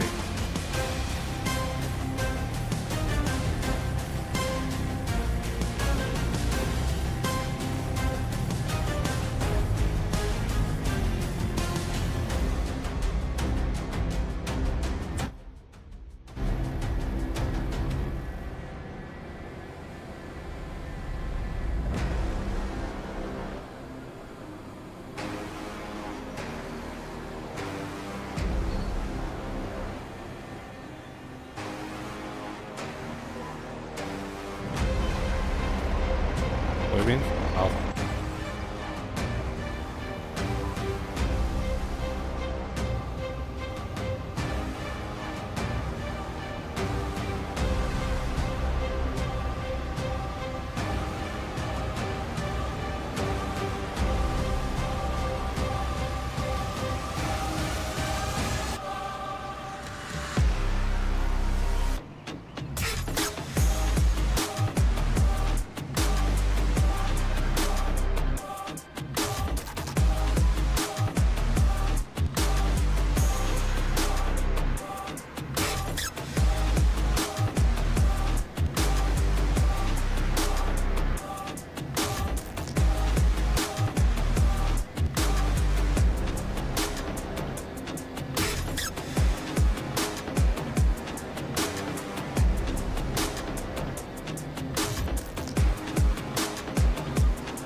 Here's the flannel that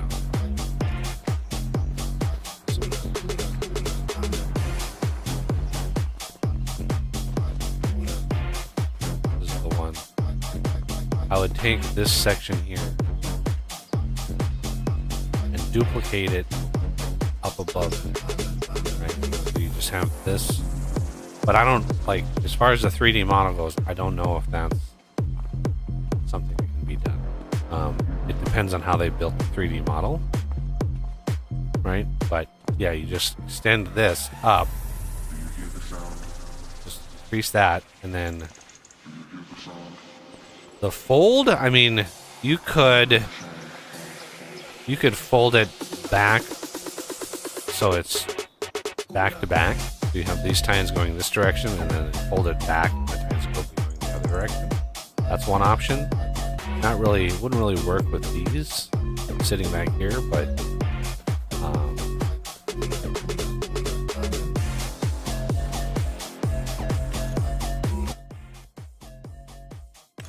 yeah, it would be nice. 'Cause yeah, double this sideways, and then at the worst, you would just fold it right inside of itself. You know, but I'm sure people would cry foul if I did something like that. But it's not realistic. Yeah. But yeah, 12 meters is nice.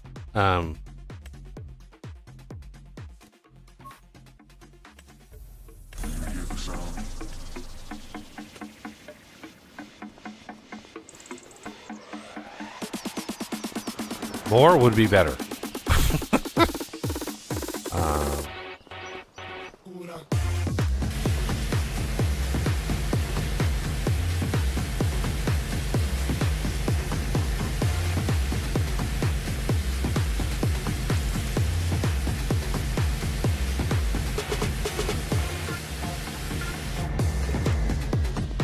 One of the things I've learned modding this game is however difficult you think a mod is going to be to make, triple that difficult. It's way more involved than you think. Unless you're doing a drastically simple edit, like literally changing the capacity of a wagon or something. If you're doing that, then it's much easier. But anything else, man, it is rough.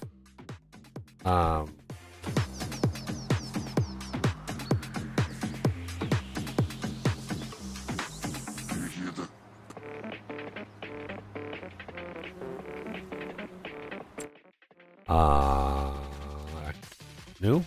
Come on, give me a new. Give me new. Why? Why contracts suck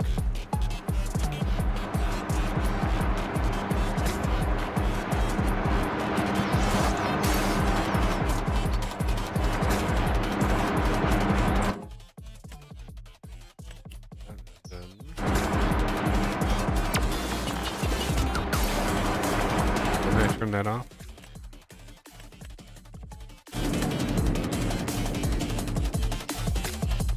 This should have nothing active.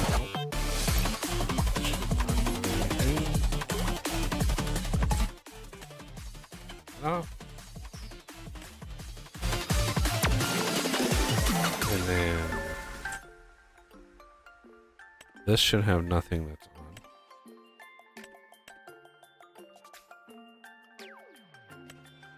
That's got nothing on.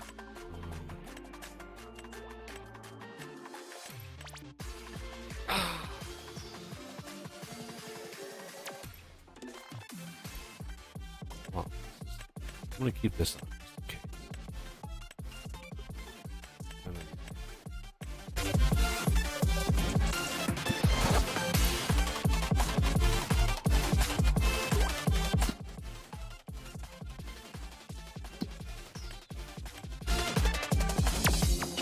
Quick bio break. Oh, we'll be right back.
All right.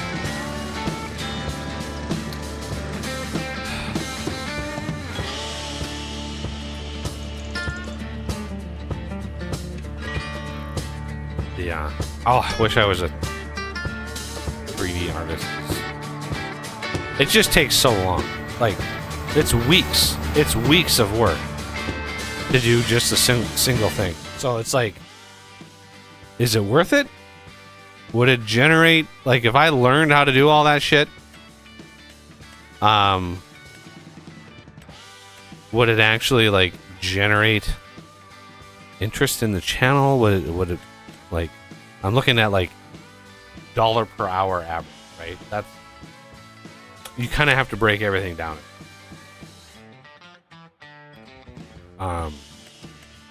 If there's demand for it, if people are like, yes, and are willing to, like, support, even $1 a month would be worth it. But yeah, I had somebody Oh, we got a sewing contract, 38. I think Z is on. But yeah, I had somebody like message on my Discord about the Project I updated a Project Zomboid file because I was in the middle of a game. I was in the middle of playing when the game updated, and one of the author of the original mod had not updated the edit to the source file, so I just updated myself, which was not a simple task, by the way. It was hours. It was 4 or 5 hours to figure out how to actually do it, because Java, not a Java coder, and holy Jesus, that reinforced why I'm not a Java coder. Anyway, so I edited the file and I updated it, and then I just posted it and said, hey, anybody, until the mod author, gets around to it, here's an updated file. And I left it in. And that was for 42.9. It was for that version. Well, 42.10 dropped a couple days ago. And sure enough, somebody on my Discord, they join and they're like, hey, can you update this file? It's crashing, right? It's causing crashes. And I responded and said, well, it's understandable because I compiled it on 42.9 and 42.10 just came out. So, but I'm not the original mod author, right? I updated it because I was playing the game at the time. I've streamed it a few times, even. Didn't really get a lot of traction with it. It would be nice. It's a fun game. It'd be nice to get a long play in Project Zomboid. I'm really hoping that multiplayer pokes its head out here soon, maybe. but my message was like, I just did that because I had a game going, and I shared it with the community because that's what I do. But I'm not the original mod author, right? I don't want to step on the mod author's toes, because I didn't get permission to take over the mod. Like, the original mod author, they get first dibs on updating the file and all of that. And since the update had just come out, and I don't have an urgent need to do it, I was like, it's up to the mod author. And it's almost like something was lost in translation, because every time I was like, it's not my mod, it's look to the original mod author, they would just ask the same question. Hey, can you update it? It's like, no, like I'm not I'm not going to jump on command if you're just looking for a freebie like handout. Like, that's my time has to be worth something, and I've got to allocate it to where I think would be gain the most benefit, I guess. I don't know how to put it, but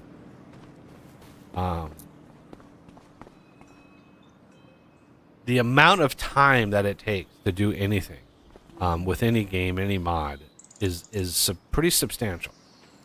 And I really wish people would understand on a fundamental level, like the amount of time that it takes to do this stuff is not insignificant.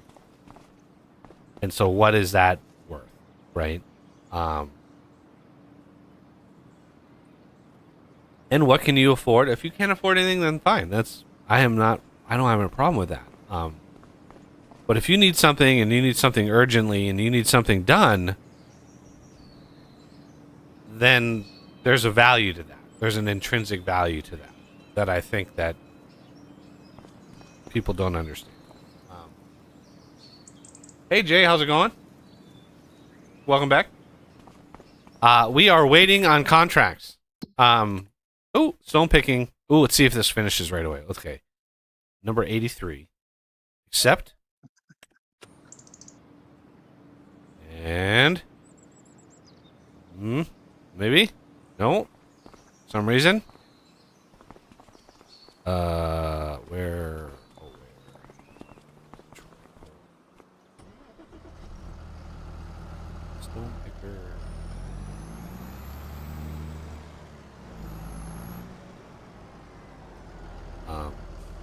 But like,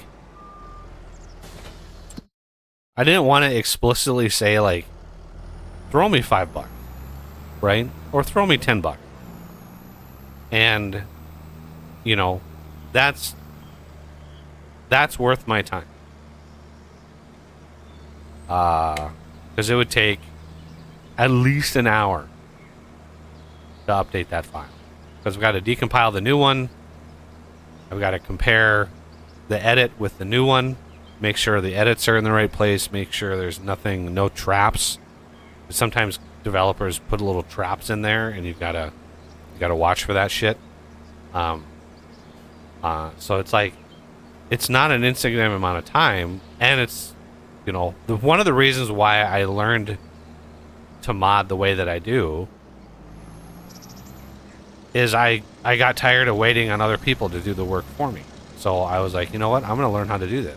And over the years, I just started learning more and more tricks and more games, and I just started learning. And I understand that not for everybody, but it's still got to be worth something to somebody. So it's a fine line. I don't want to sound like I'm greedy. I don't want to sound like not happy.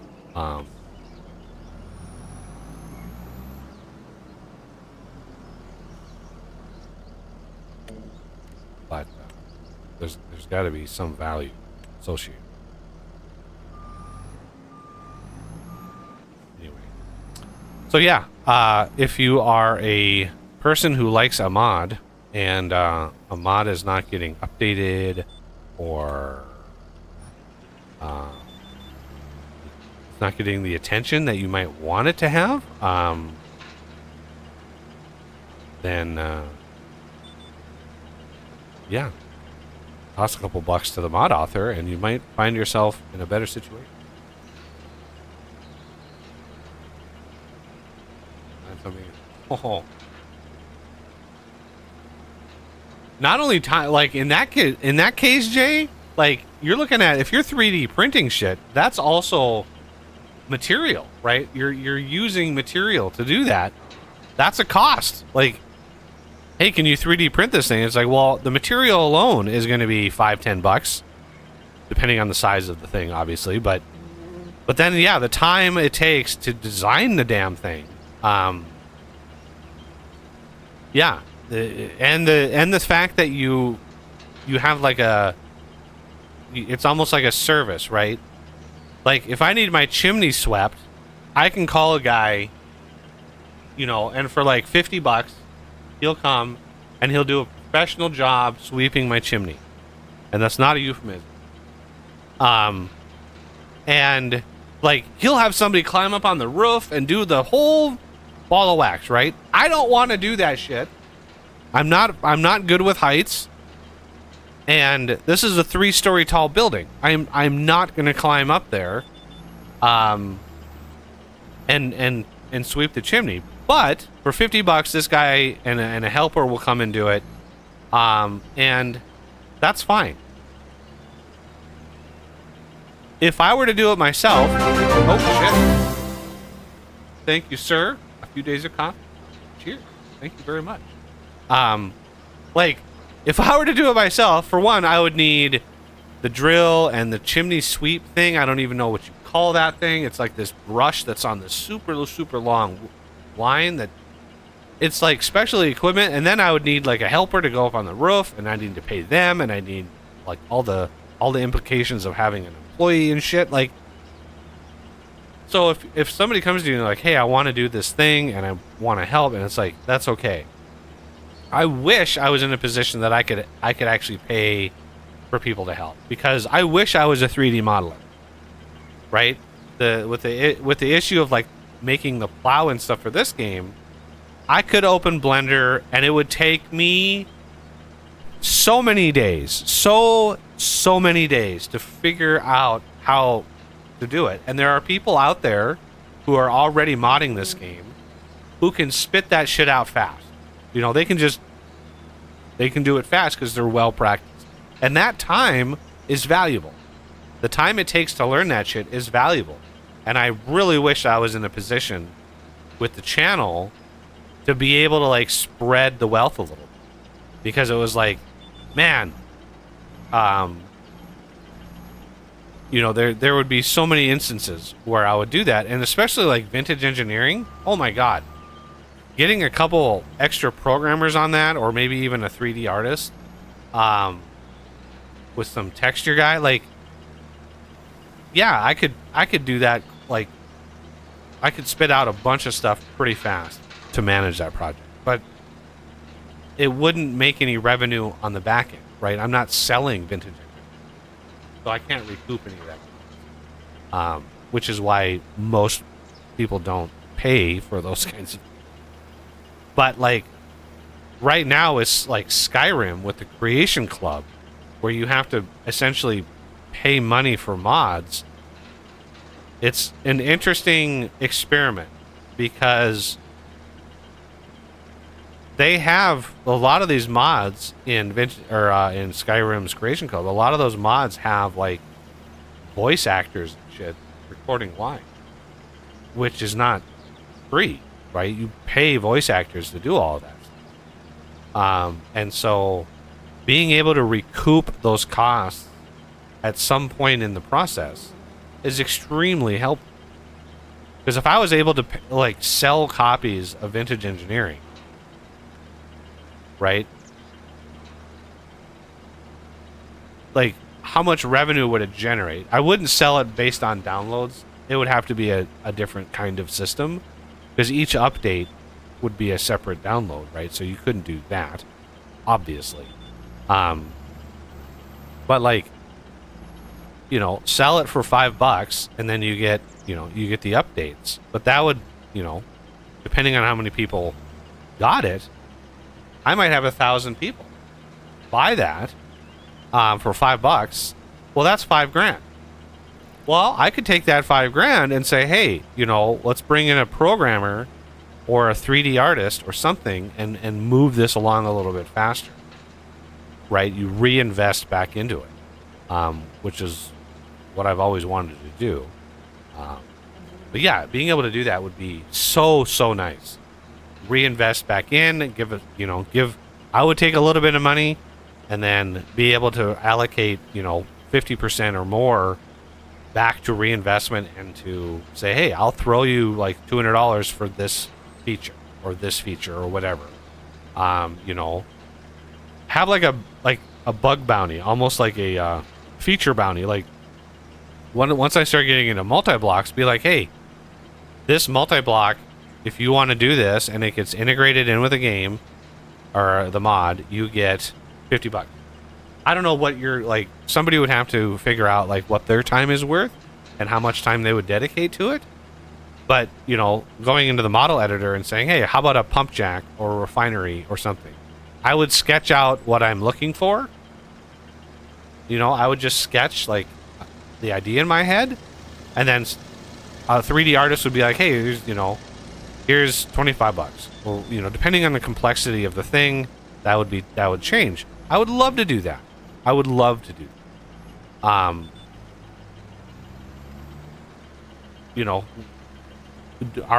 Is there a future where that could happen? I don't know. This stone picker, this I think was originally on the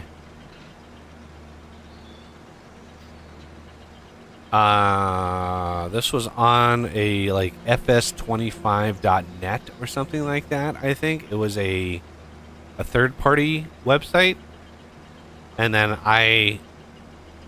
did I customize it? I don't think I did, because it already had like a 500,000 capacity.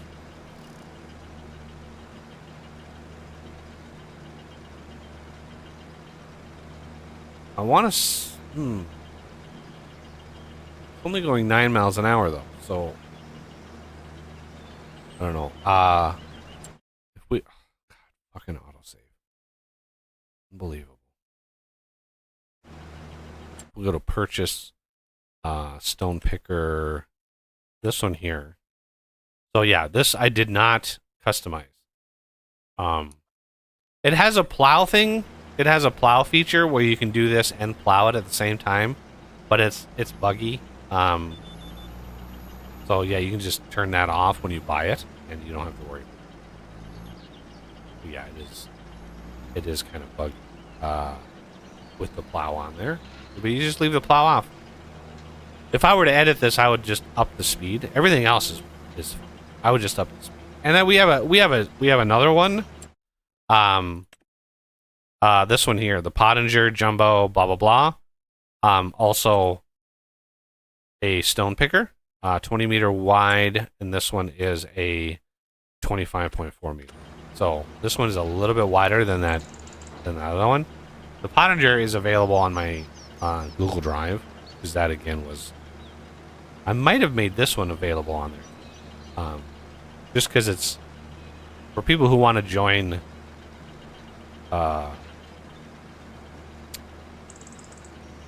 Join the multiplayer, the patrons and channel members. I like to have a centralized place where they can download an exact copy of what mods I have. That way there's no issue with a weird syncing, like one version of a mod to another of the exact same. So I thought I had edited this to make it faster, but obviously I didn't, because we're going 9 miles an hour.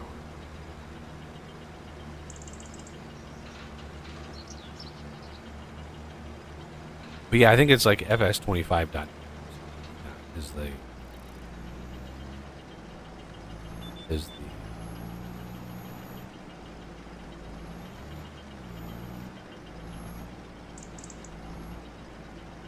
and now my lines disappear. Why did my lines disappear?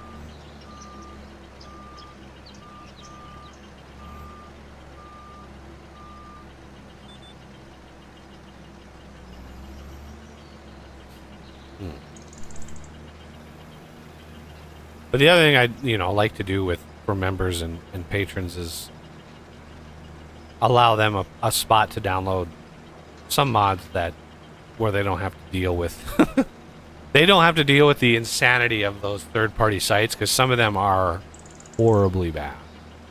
And I would not wish anyone use those at all, because they're so bad. So if I find something cool, another one I found was a mod. Where is it? There it is. This Kloss Zerion 12. So this little icon this idiot puts in his thing, but it's a beast. 1750 horsepower, but it looks so cool. It looks so fucking cool. So yeah, that's another mod. And remember, these mods are just like, it takes a crazy amount of work to customize them. So, but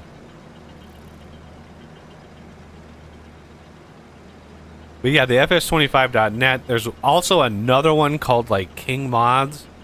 King Mods can have it's one of those sites where you click the download link. The download links take you somewhere where there's another link that says download, but that's an advertisement. The actual download link is like further down the page and a little bit harder to find, and it's just like I hate websites like that.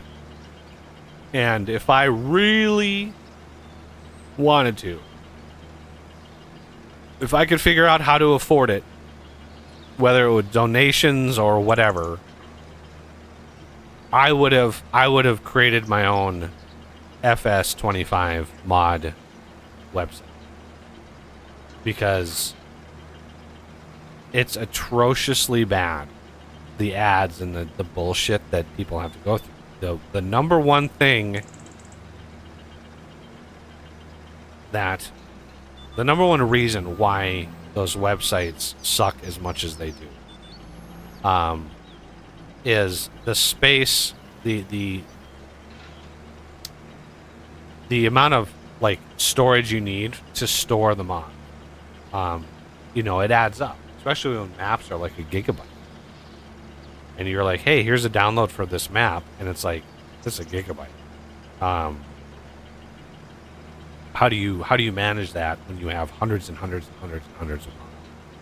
I mean, you're looking at terabytes worth of data.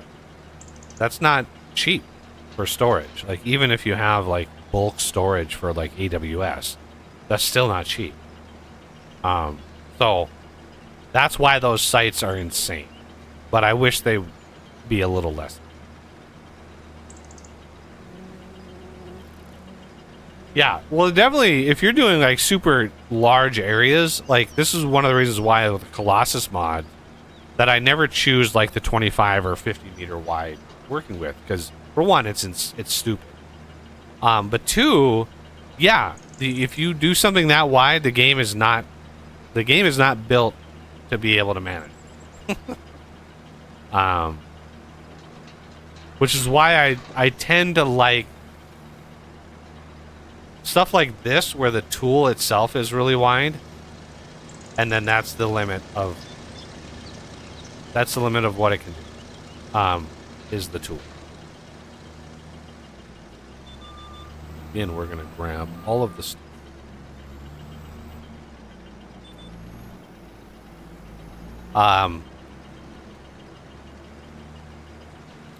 But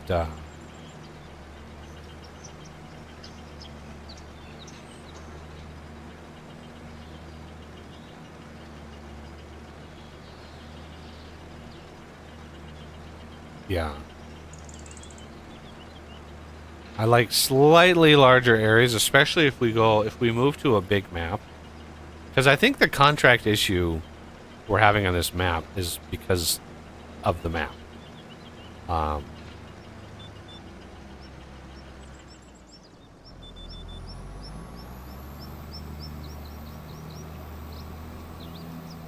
So the map itself is, I don't know, it's weird. Like it's like not every field is set up to allow contracts. All right, let's look at.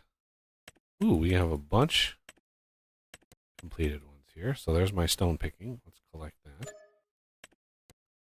Sewing, nice. Bale wrapping. I have wrapped bales on that field probably 6 times.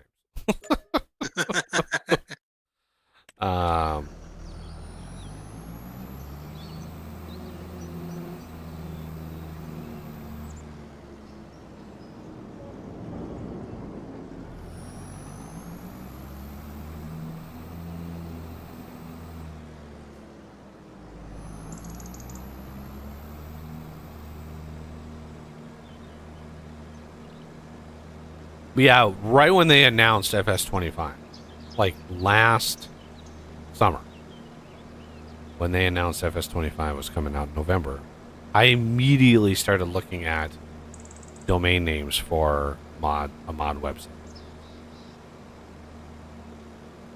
Because the way that I would do it would be minimal intrusion, like using some sort of system where you could filter and manage, sort of like I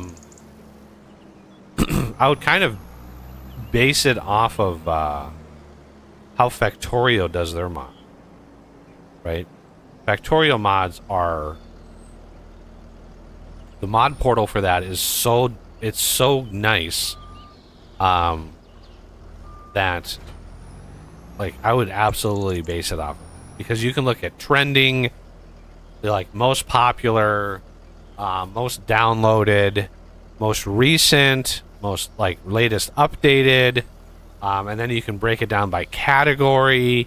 Like, I go to these like fs25.net or King Mods, and it's just like, blah, here's all the mods. Like, you know, it's up to you to go through the 50 pages of mods or the 100 pages. And it's just like, yeah, you can click cultivators, but it's just it's a list in chronological order. What are the latest ones that come out? And there's no way to filter it that I've ever seen. There's no way to be like, give me the most downloaded, give me the highest rated. Like, there's no way of like filtering out the wheat from the chaff, so to speak. Like, I don't want all of them. I just want what are the ones that are really good, and that way the mod authors that do a really good job on their mod, they will naturally float to the surface of like the best, like most downloaded, highest rated. Like those would eventually float to the surface, and you know, you could like, hey, these are good mods. You want to reward those authors with some good things. What is going on with? So in general, like the Nexus sites, like Skyrim Nexus, Fallout Nexus. Yeah, I mean, definitely. That has a lot of what you mentioned there. Yeah, over the years, they've definitely evolved more and more quality of life features. The Nexus has some other issues that I think everybody who has used the Nexus is aware of. Oh yeah.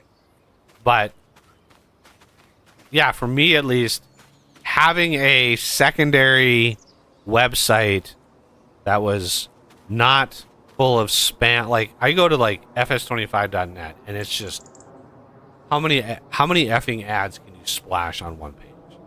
And then you have ads that pop up, and it's just like, you can't be making a lot of money, right? It's just, you can't be making a lot of money because it's more annoying than it is informative, right? Have a single ad.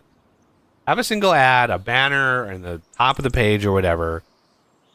And when you spam the page like that, it's just like, it just turns everybody off. It's like, God, it makes it very untrustworthy of a website when you look. Any website that is just plastered with ads, I immediately reject outright. I just am like, nope, I'm not even gonna look at that. And a lot of these like stupid internet magazine sites are like that too. You know, you find an article on something, you click on it, and it's just like, I think the worst offender are those like top 10 blah blah blah, and then every number is a different page that you have to click to, and every page is just 90% ad. And it's just like, why does somebody think that that's a good idea? Anyway, but yeah, I really was looking for a way to do a FS25 modding website. I even found a domain, but it was registered already. But no, there wasn't a website. It was just a domain. So I reached out to try to like say, hey, what would this cost, or what are your plans with this? And I never heard anything back. So it was just like I'm gonna I'm gonna register a bunch of domain names and then just not do anything with them, I guess. People are funny.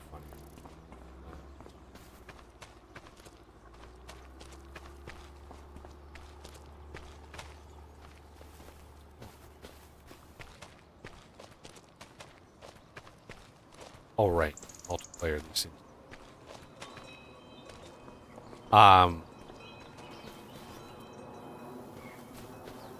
And again,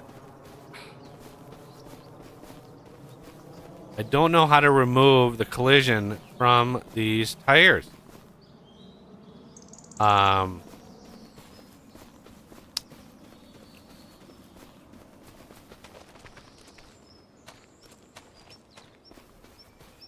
The tires themselves, I've edited 3D on, removed the collisions. The only collisions left on these are the terrain, road, and player, which is why I'm able to jump on it. Same with this. These are the same. Terrain, road, and player. But for some reason, these still collide with all the trees. And I don't know how to change it. Because the hubs in the middle, they don't have collisions at all set. And then these here I want to say these are not separate 3D objects, but they have to be because they animate. I think, don't they? Oh, maybe they don't. But the whole thing itself, like I could open the i3D and show you guys like what I did and how it's not working. But anyway, I just want a nice, compact, 20-ish meter wide plow. That's easy to maneuver and doesn't hit every single sign. Literally every sign on the road. So this is like 26 meters. The other one is like 12 meters.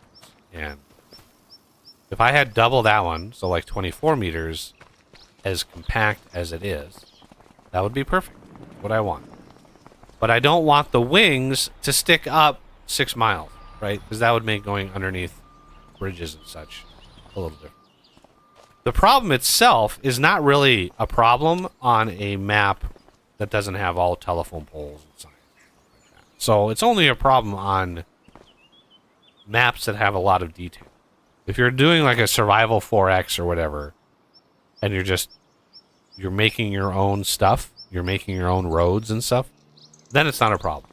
So it is at best a temporary problem until we switch maps. Okay, are we? Let's skip forward a little bit and see. I don't know why there's so few contracts.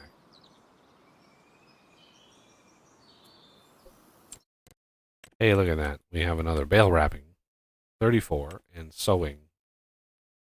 Bale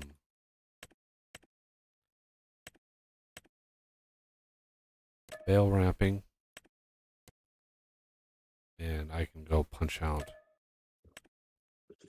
sewing contract.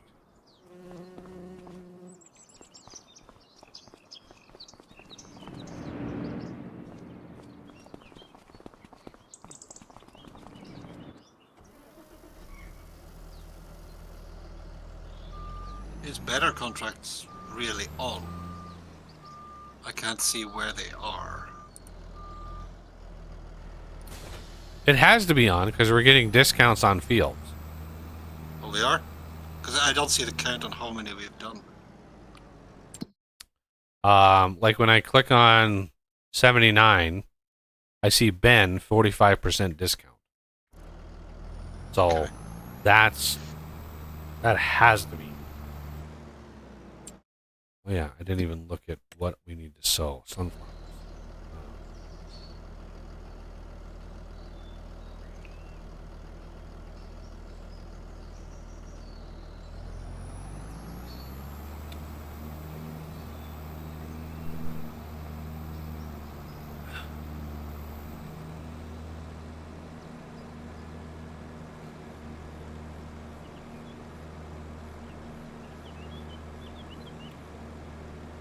Yeah, I seem to remember that.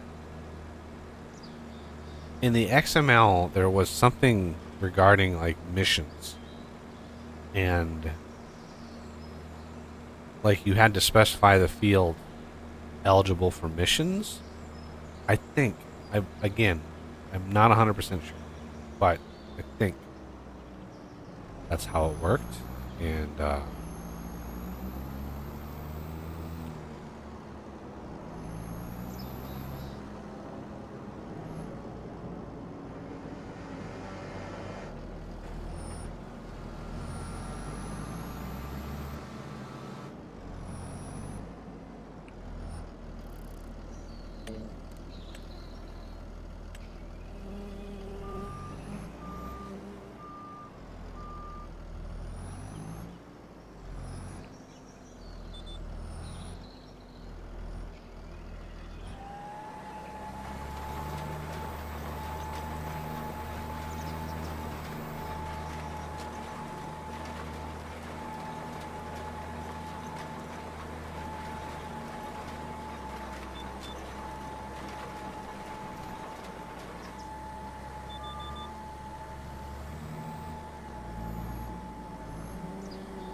So there, yeah, there's one map that I found.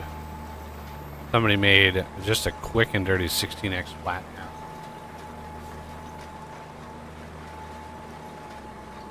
I at this point forgot where I even found it.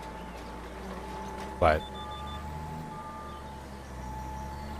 the problem is he put like,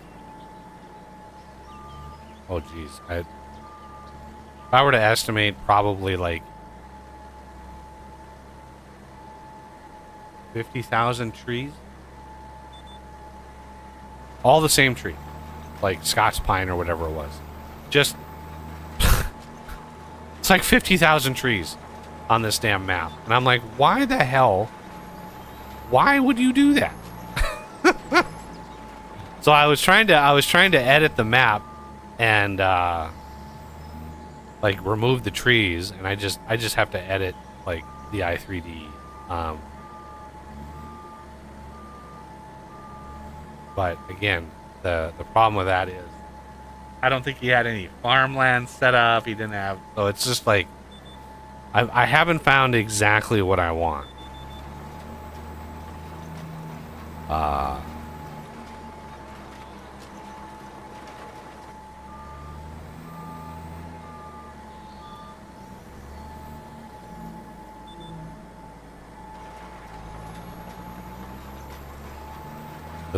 There is a survival 4X out there, but again, with survival 4X, you wouldn't have any contracts.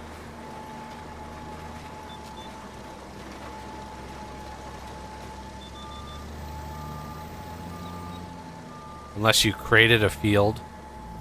I don't even know if this is possible, but you created a field and then like sold the field. I don't know if that's a thing you can do, but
yeah, the map I've been working on,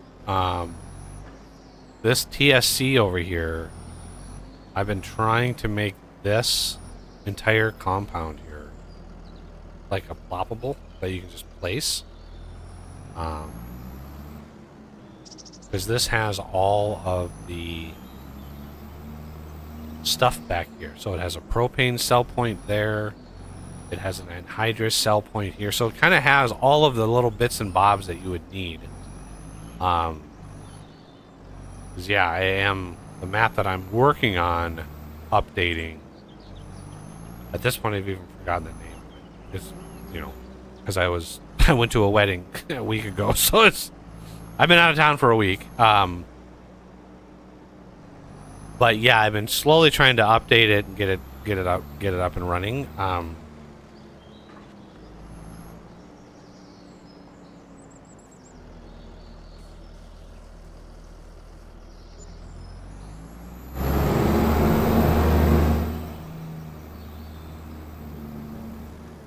But that's a 16x map. I don't really think we need a 16x map for a multiplayer game. A 16x map would be good for like a server. That's the other thing I would love to do for the channel is if my revenue was high enough, I would have I would pay for servers to be up and just members and stuff would be able to just join. So I'd have a Project Zomboid server, farming sim server, stuff like that would be really nice to have little communities. Even a vintage story server, just kind of hit all the bases.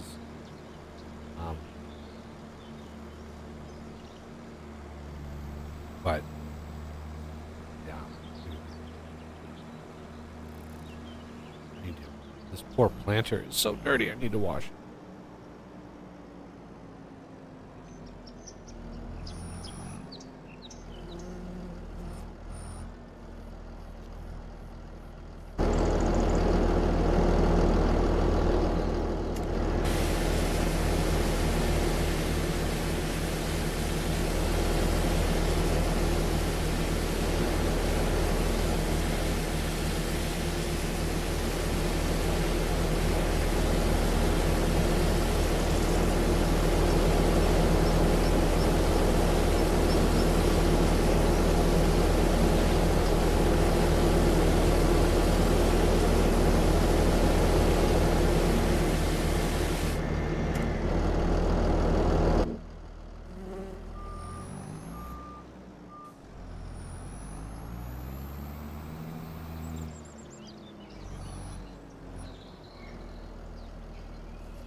Ooh, we have a fertilizing on 84.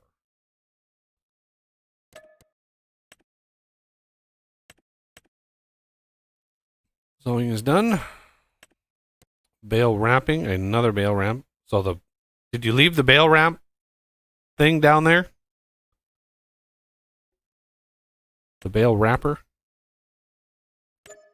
Must be on break. Damn workers and their breaks. Fertilizing. Let's drop into this guy.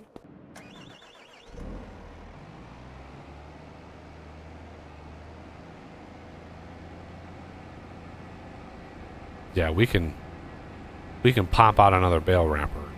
Those are relatively cheap.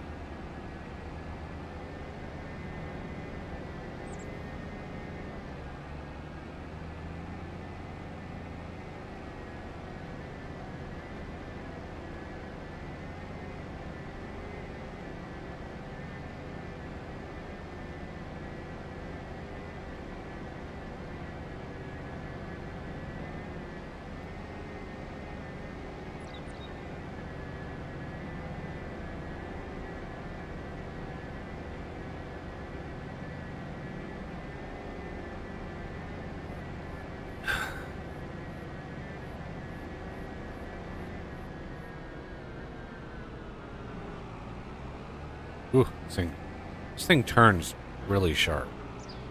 Very interesting. Because it's got the four-wheel steering. Right? So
So Jay, since you donated, if you wanted access to some of my customized mods, if you're part of my Discord, I can toss you the link to the Google Drive if you wanted to get some of those. I very much appreciate the support. It's just a lot harder to manage, like, you know, somebody is a patron or something. A lot of that system is done for me.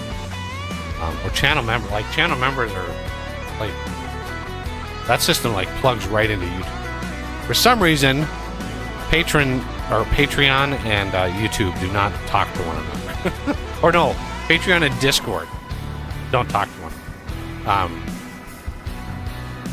Probably because they compete with one another. They don't like one another.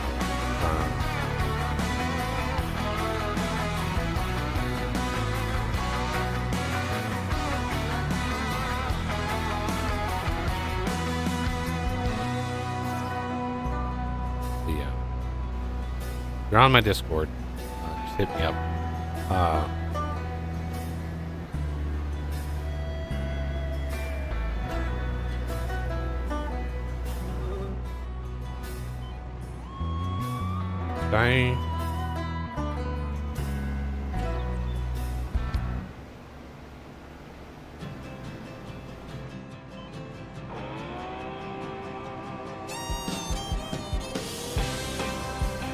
found that out the hard. What did you find out the hard? That Discord and Patreon don't talk to one another. Yeah, it sucks.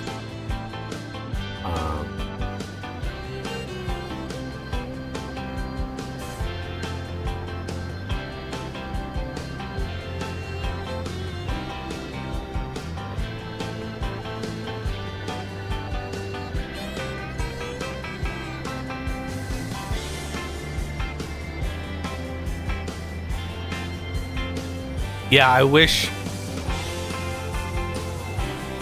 companies actually considered like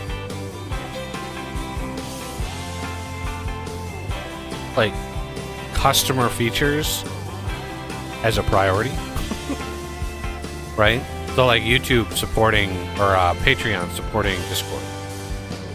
Or Patreon supporting, like, being able to be like, hey, if you're a patron, right? You automatically are included as channel members. But because YouTube doesn't get any revenue from that, those systems, so like I can't just make somebody like a channel member who's on Patreon, right? So like the benefits, you almost have to pick which one you want, because the benefits of being a channel member with like exclusive, like early access to videos, if you do that, all of those features don't apply to Patreon. So it's like, how do you give those benefits to patrons? There's no easy way to do it. It's super frustrating. Like, why these companies can't be like, you know what? Like, let's create a nice ecosystem. But it's like, no. They're just like, oh, we want those 30 cents. Right? YouTube's like, the 30 cents is mine. But I don't want to leave Patreon because my account is so old that I've been grandfathered in. All of their rate hikes and stuff, like, I'm grandfathered in. They do not take, like, from my account, they take like 8%.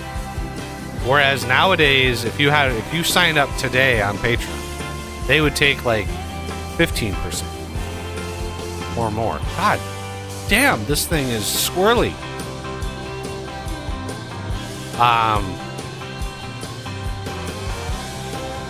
So like, I don't want to leave that because I'm set up on it.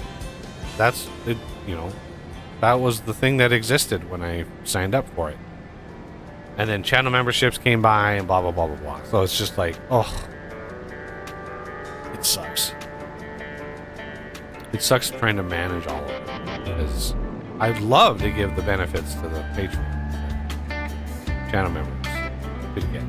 Just kind of unify everything, but YouTube takes such a huge cut. Like, they already get a huge cut of the ad revenue generated. And then if you want to do extra support by being a member, YouTube takes 30% of that. That's so stupid. It costs them literally $0. $0 for that system. It costs them nothing. And yet they take 30%. It is mind-blowing why people are okay with that. That people just don't rebel against it and be like, fuck this platform.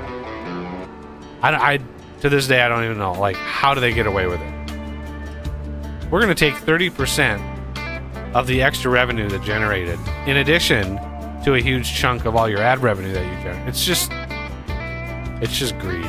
It's just corporate greed.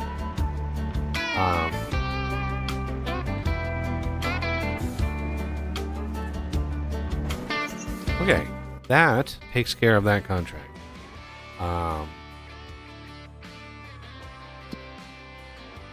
Fertilizing is done. And we're almost out of daylight here. Let's fast forward. Yeah.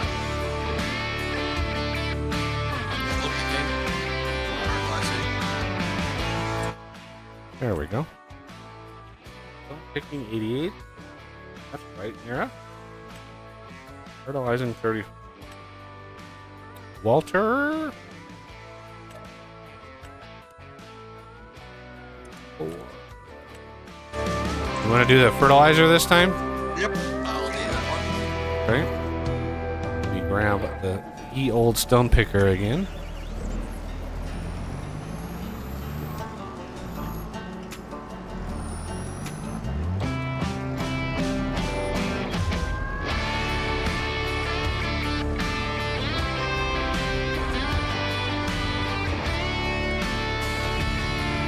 Yeah, turning of that thing is a little squirrely, so... Oh, yeah.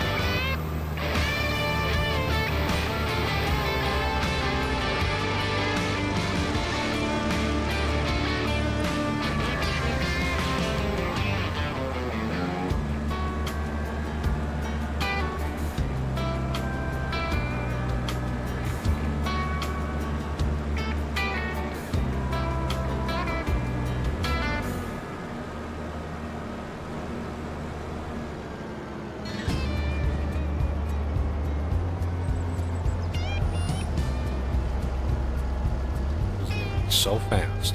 I need my lines though. I don't know why.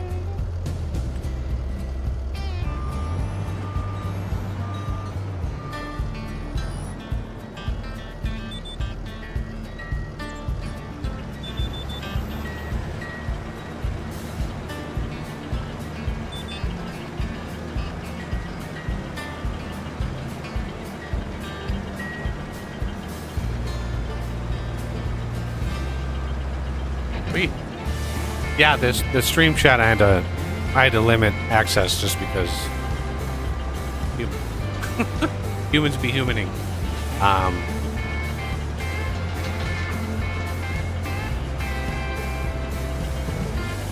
mean, you can be in it, you just can't talk because I had some issues. Early days, very first streams I remember, way back in the day.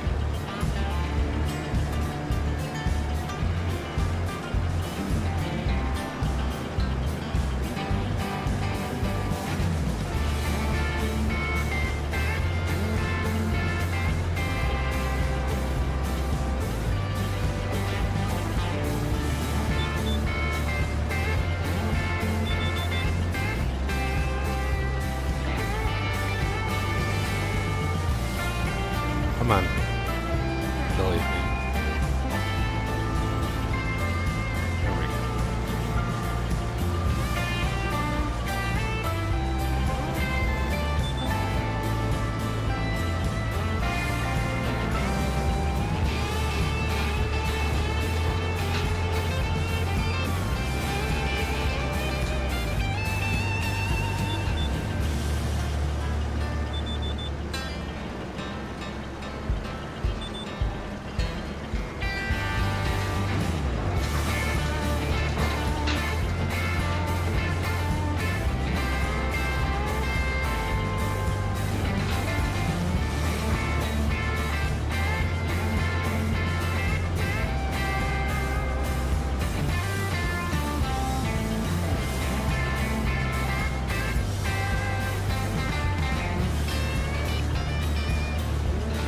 It'd be cool to actually invent a stone picker this big, because you'd literally sell, you'd sell so many of them,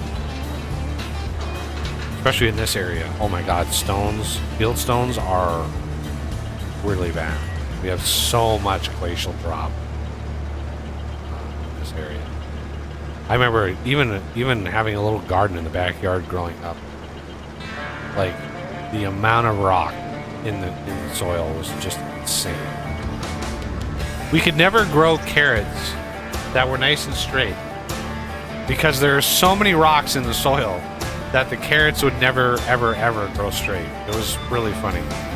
They would always be at like really weird angles and stuff because it was just, anyway.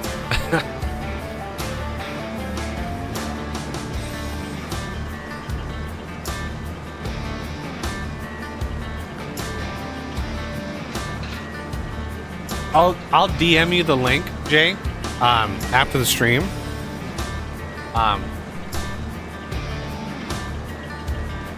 Yeah, I'll DM you the link after the stream. It's a message in my members only.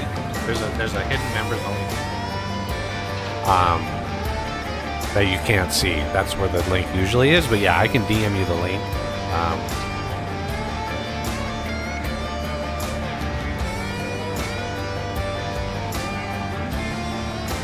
Not a big deal.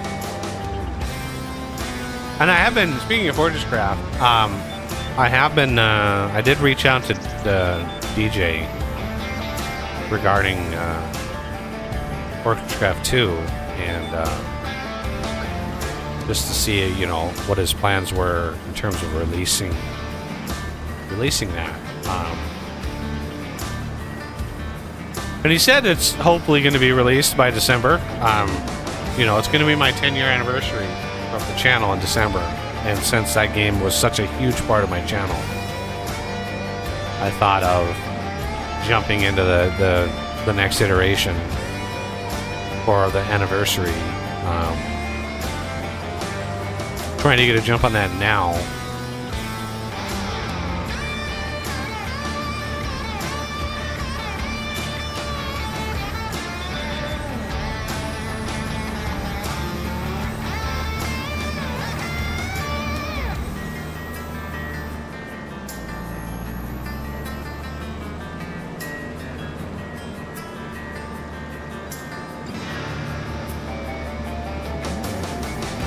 I don't know. Yeah, I'm hoping it's released like wide, and we can do a multiplayer stream. But if not, then you know it's going to have to be a single player. If multiplayer is better, then that's good. I'm not going to hold my breath though.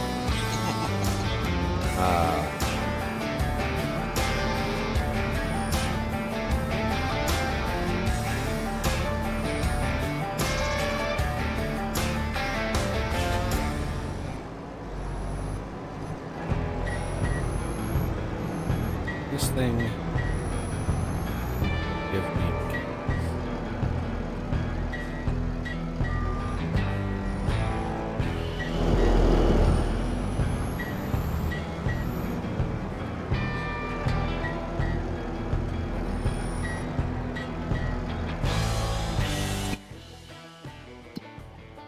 completed.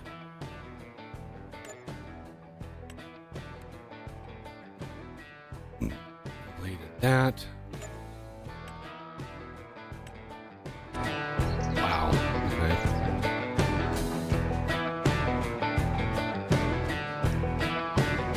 Almost like it only.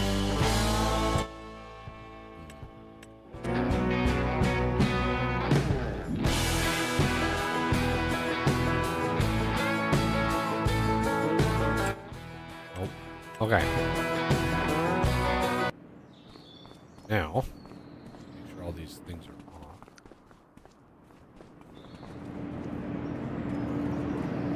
Or you sleep. Just make sure everything's quiet, otherwise we'll blow through all the money that we just made.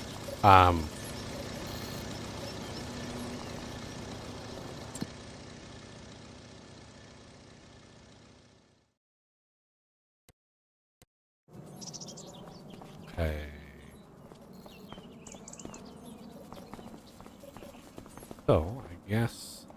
I mean, yeah. All of that work. And we're... Let's look at... I just want to look at our finances. What did we do? March, right? So land purchase. I bought that bit of land, that empty lot down south. And then we did a total of $222,000 worth of contracts. That's not, I mean, it's not bad. But there were a lot of small ones as well.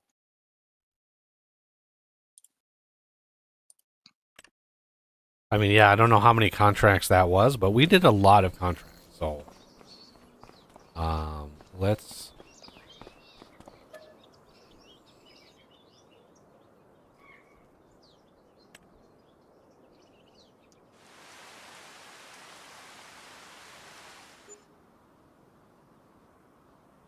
This'll lag.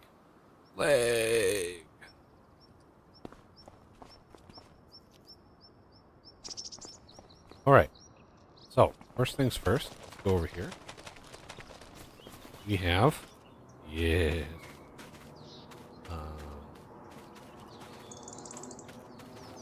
Things and stuff.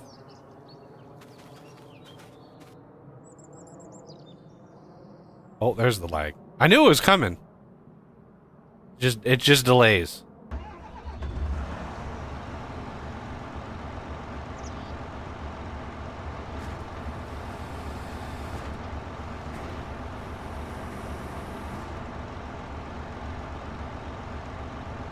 All right. B.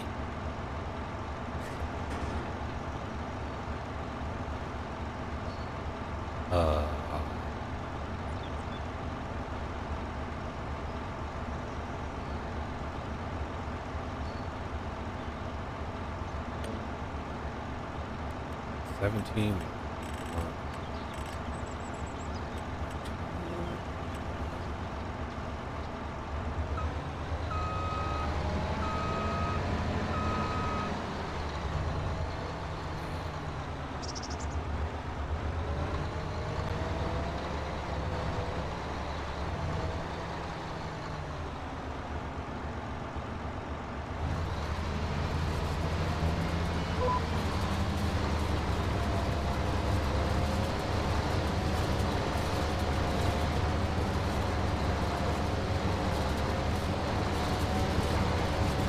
Or just picking it up?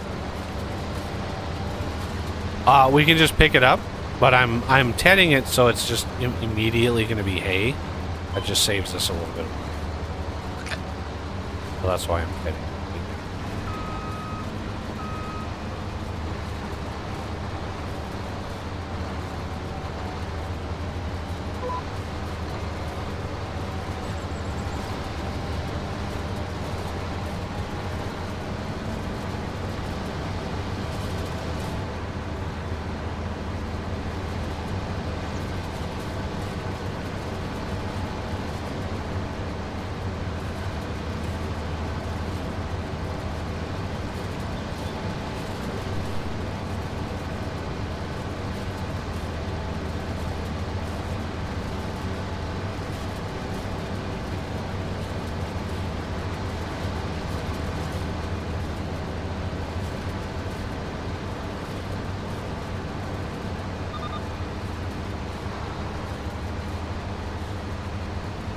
This is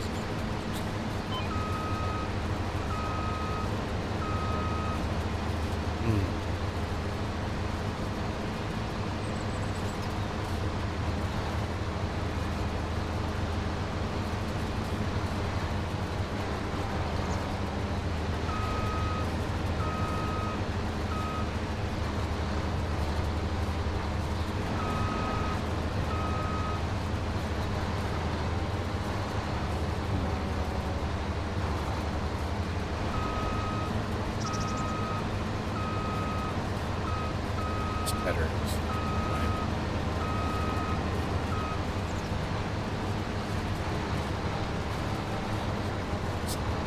Come on, turn the corner.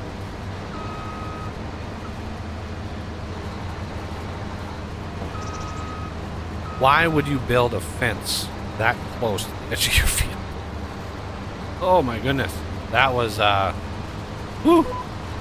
That was a rough corner.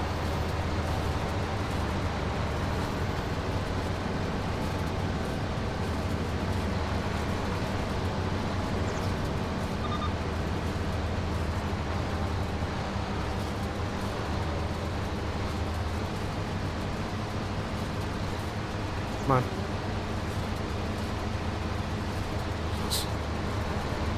I've been trying and trying and trying and trying to get that damn delay used.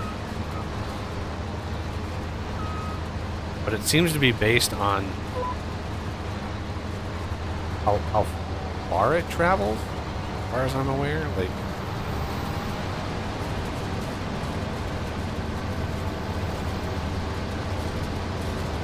yeah, I did not need a tether this big, but whatever.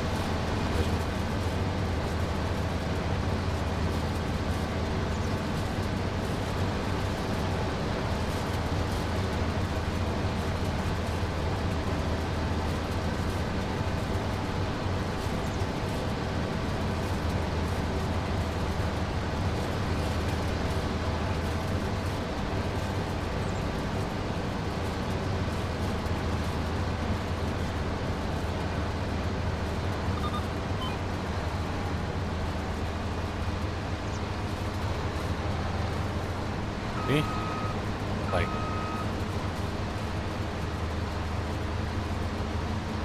delay. This? Yeah, it's just like, nope. Alright, come at this from the other side. Alright, let's raise the tether up, because that's annoying. Alright, can I turn this corner? Please, can I turn the corner? There we go. And let's turn around. Just hold off. Come at it this side.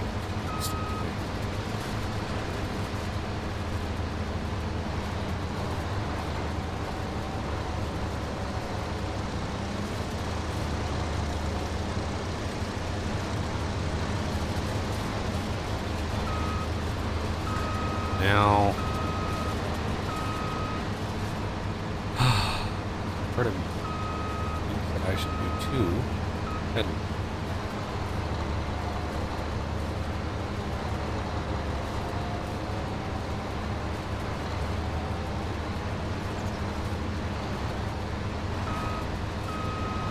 you go grab, zip by me really quick, grab that. Yep.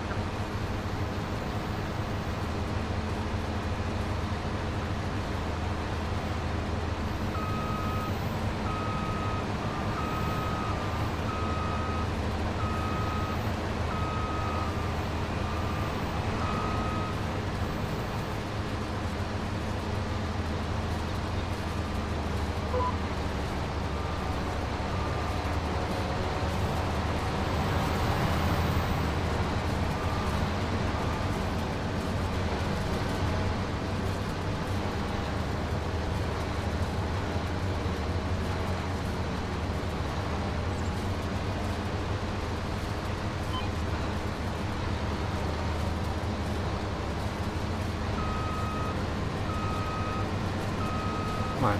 God. For some reason. Oh, this thing just uses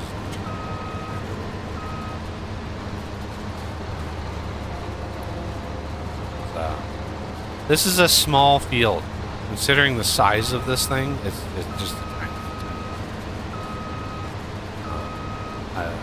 A better way to do this would be just to have a separate tether.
You know what I mean? Like, I'm literally trying to spin the damn tedder around. It's just like, nope.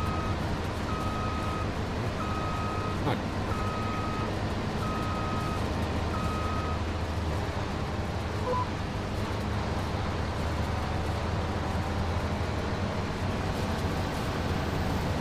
Yeah, this thing is made for fields that are like 2,000. Then it would really shine. Then it would really go.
This thing.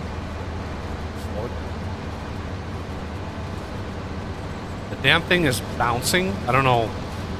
I have looked in FS22. I looked to see if there's a way to disable that, but I could not find it. It's in the simulation code somewhere. The fact that this thing is bouncing up and down. The pickup header does that too. For like forge wagon or baler, you'll have the damn thing like bouncing up and down, and it's just like. Just annoying. It's so because it bounces up and it when it does that the thing like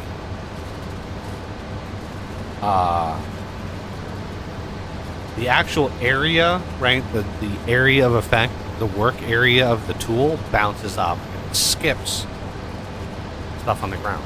It's just like, come on. So I don't know what happens when that. Sometimes you run the risk of everything inside, like the forage wagon, just getting voided. So if it's picking up hay, and then it hits grass, there's a chance that it just voids the hay. Just the hay just disappears. Which, let me tell you, that would really piss me off. So how much hay do you have in there so far? 245,000 liters. Not bad. I think we're going to get about 300-something thousand when I look at the field. 340,000 or something like that.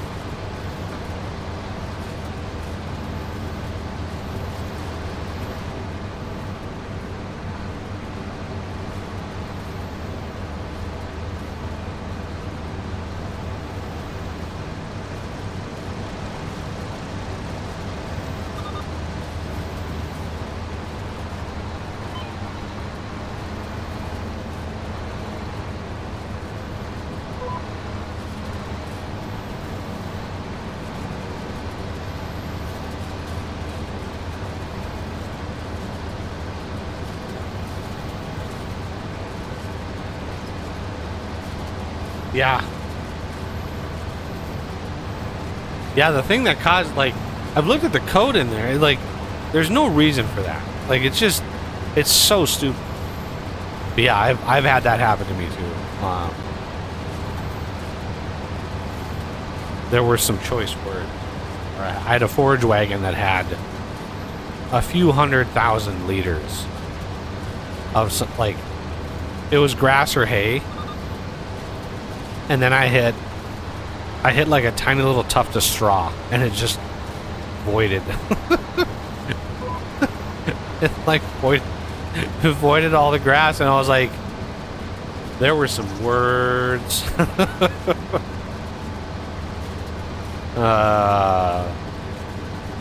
I was not happy.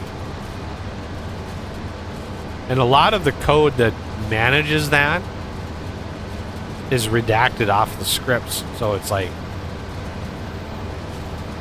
it's anybody's guess.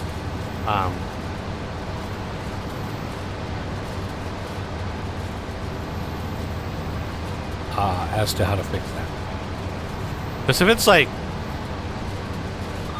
if it's picking up XYZ material and it runs into, ABC, then, like, what I would do is no. Damn it.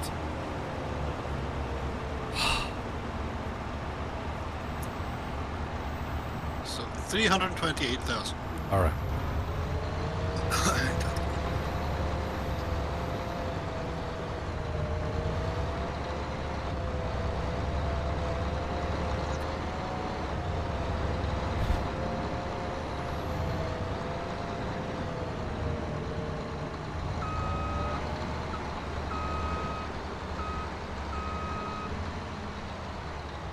Well, what I was saying was, like, what I would do is say, hey, if you have over X amount of material in the wagon or whatever, right? You just have, let's say you have a forage wagon and there is more than 1,000 liters. Something small. Because what you're picking up off the ground is not going to be thousands and thousands of liters, right? It's just not. So if the forage wagon has 1,000 liters, then you could have like a separate counter that says, hey, I ran into X amount of something else. And then the next tick would be, ooh, I ran into X amount of something else. And you do that a couple times, and it's like, okay, now switch. But that way people can't cheese it, because they would. You'd fill it up with a little bit of hay, 1,000 liters of hay, and then you'd go grab 2 million liters of straw, and boom, you have 2 million liters of hay. That's right. That's the exploit you're trying to avoid. That's why it voids it, because you can exploit it like that, or just not pick it up. Just leave it on the ground.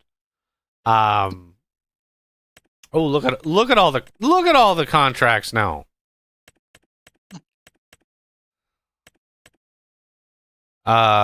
Katie, we actually have 10 jobs. So is there a Katie piece of land?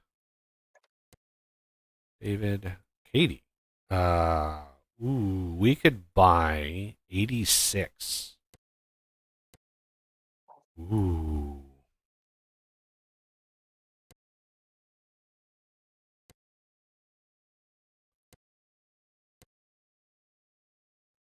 We could buy 86. That would be very expensive, but very lucrative.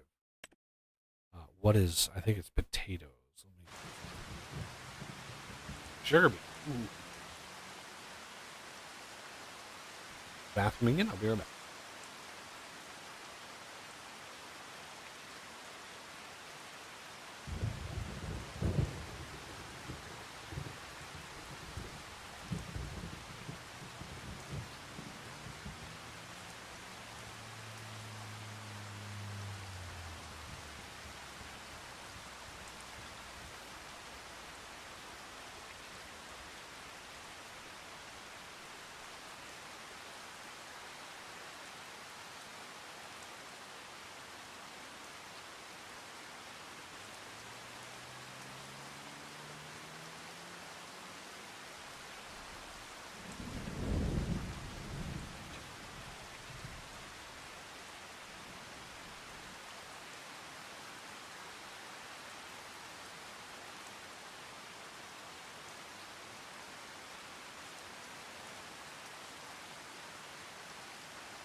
would help to turn that on because I'm sitting here talking to myself.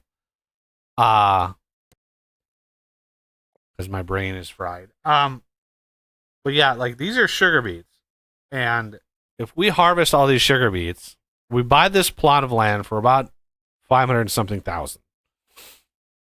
We're gonna have to grind out a bunch more contracts. But remember, we've got the liquid fertilizer coming down the line, right? Somewhere in June-ish, we'll be able to sell that for a pretty good amount, I think. I hope.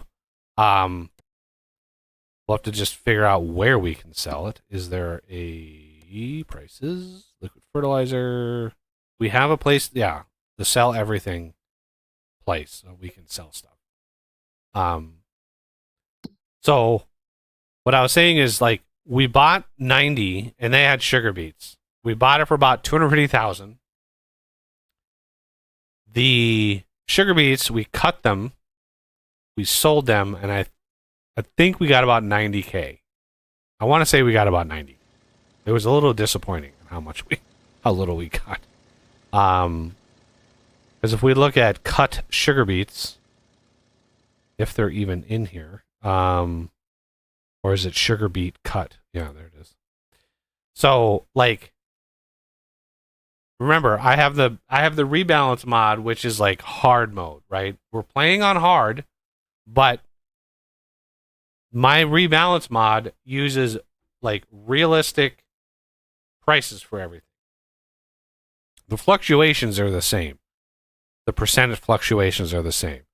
But as far as like raw materials, like what do tomatoes sell for on the open market? Well, right? So because you technically need greenhouses for tomatoes. For some reason, they still have not added freaking tomatoes in the field. They should. Where do you think tomatoes are grown? They're grown in the field. There's not a country with 7 bazillion greenhouses growing tomatoes for the world. They're grown in the field. So the fact that they still haven't done that. Same with strawberries, and there's all of this stuff is harvestable for some reason. The whole greenhouse thing, what upsets me about the greenhouse thing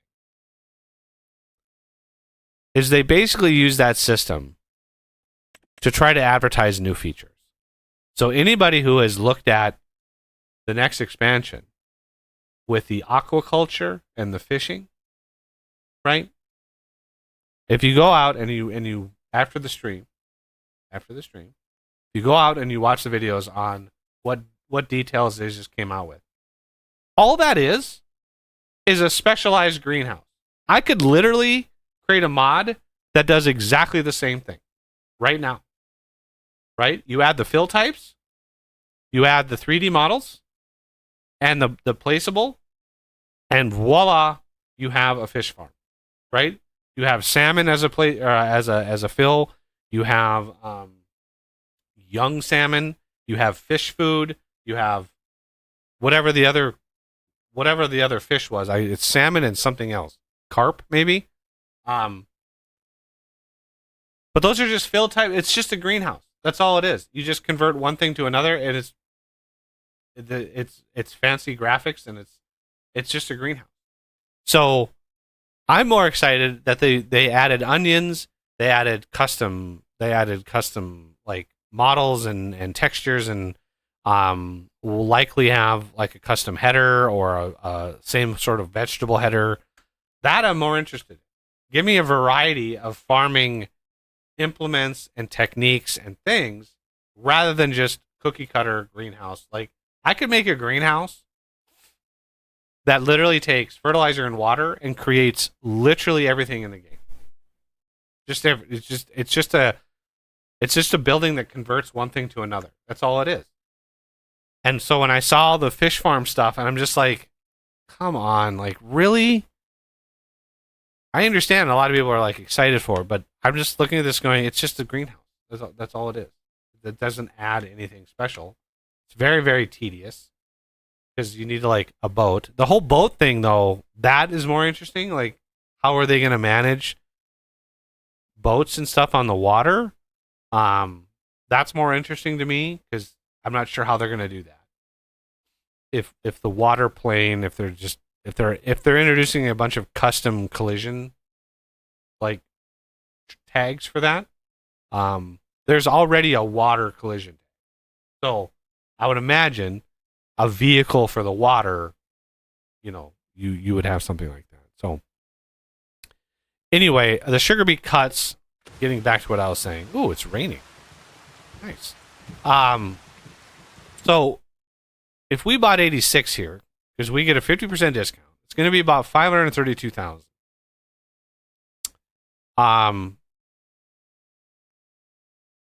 The sugar beets that we get off of this field would probably be about 100,000. So we're looking at a 400,000 cost essentially.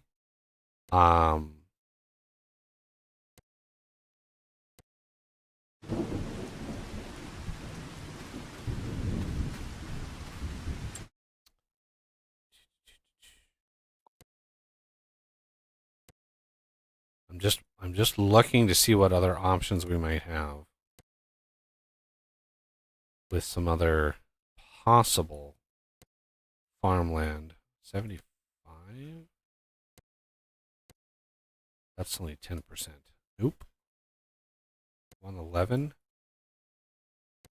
Why does Noah own all the biggest, like...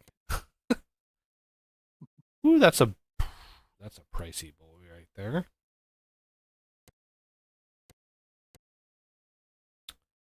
So yeah, 86 we can buy. But this has got 6 more months of growth on here. Well, I think we should just buy it. Because we have the discount. And if we do any more Katie, we want, if Katie has more things, we can do those and get discounts again. So let's just buy this. And we're going to need to fertilize it. Because for some reason it didn't give me any fertilizer.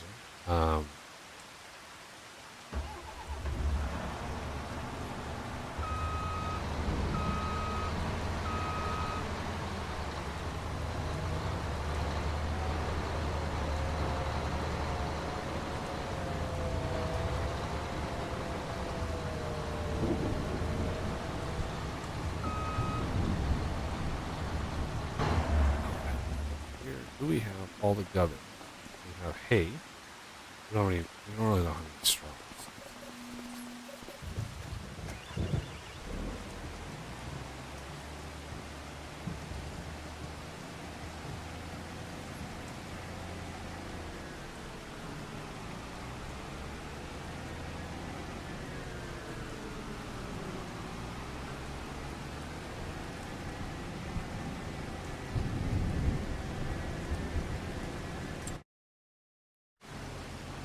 Oh, come on. Stop.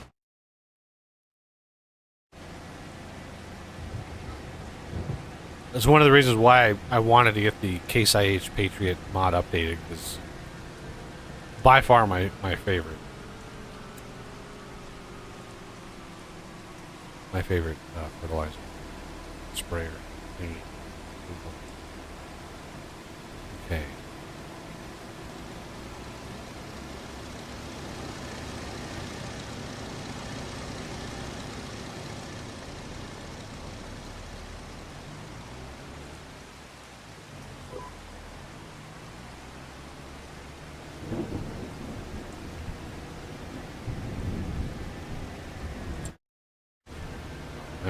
Now we're cooking.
bring the music back?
Nike.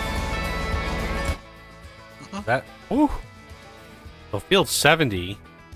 God damn, autosave. Field 70 is ready to harvest. It's clover. Potential harvest quantity 2.4 million. Ooh. Damn. Wow. That's a lot. Yeah, now we just bumped yield bonus on this. We almost doubled yield bonus. Fertilizer. It needs lime, but we can't. I don't know if we can lime it right now.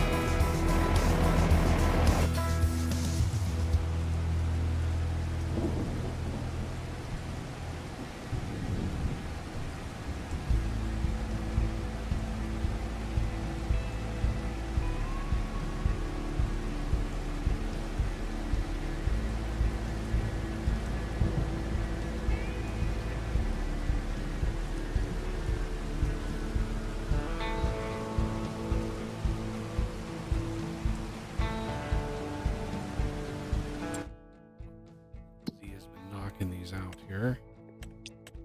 You? Cultivating completed. Bale wrapping completed.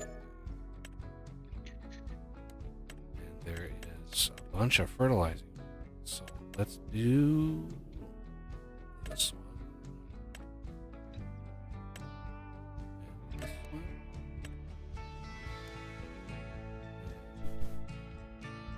This one will be David's 10th.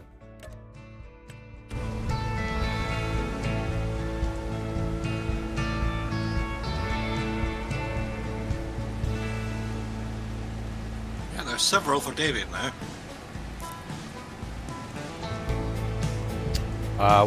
Who is behind the one for cultivating? Who's that one for? David.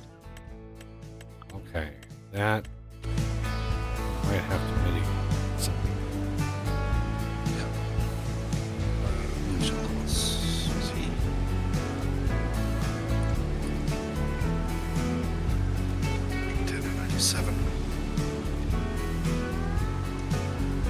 So whichever one you get done first, I'll just stop.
do is look for a small piece of property or something.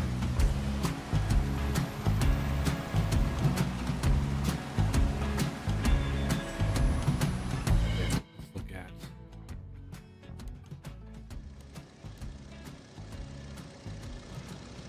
I mean, the field that I just did is one. That's possible. Walter, Noah, Ben.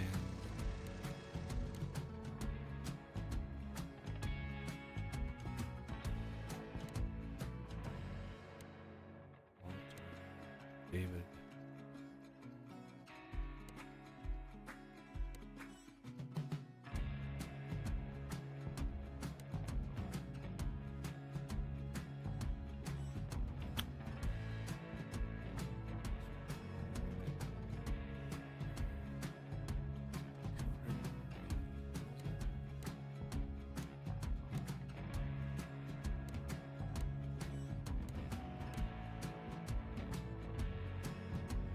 Ooh, we could do 113.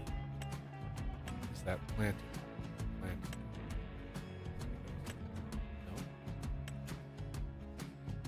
No. Or 113 is a David. We can buy.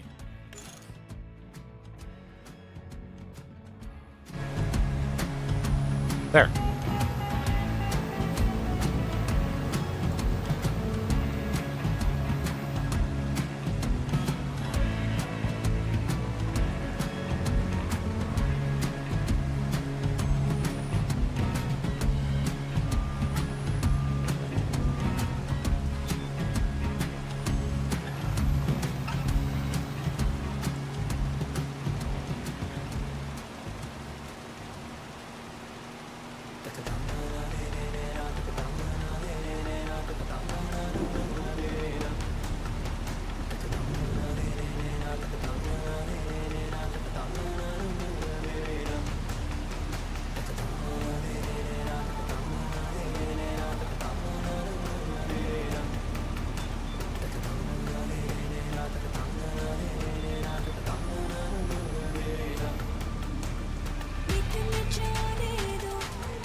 Fertilization state.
Still a cat. Of course.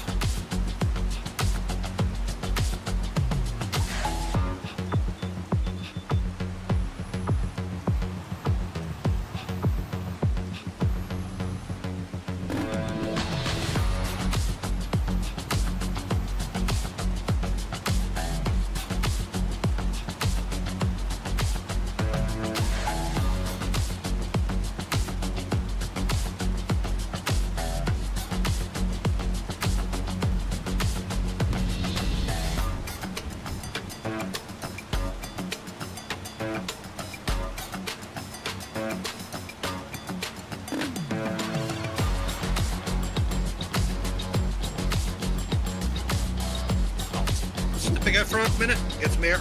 I'll be right back. Ready?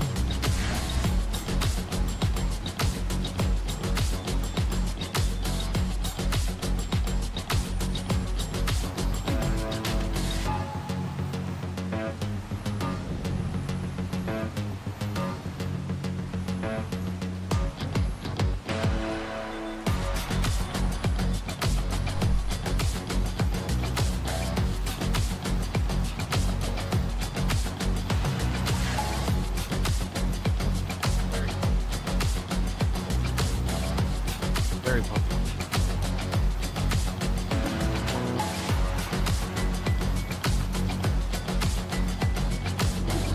One benefit of AI workers, they're not affected by terrain displacement. Nor do they leave tracks. It's just like magic. Absolute magic.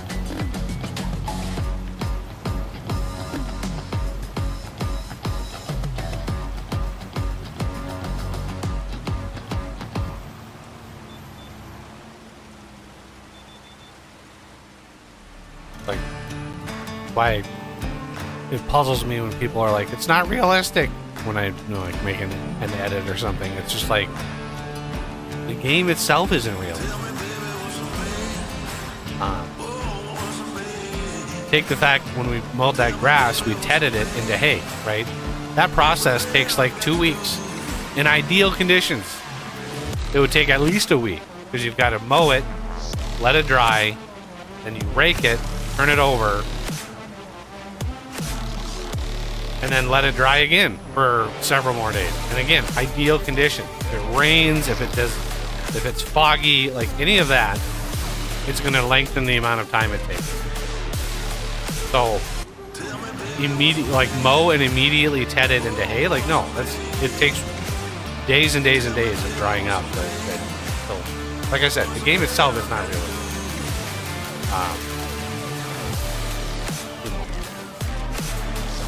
Everybody has their limits, of course, but whatever. That's what it is. Good Lord.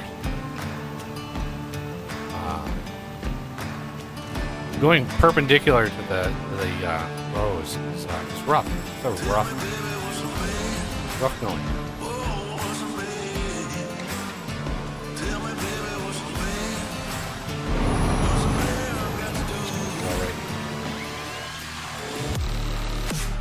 Poor planning in the airport.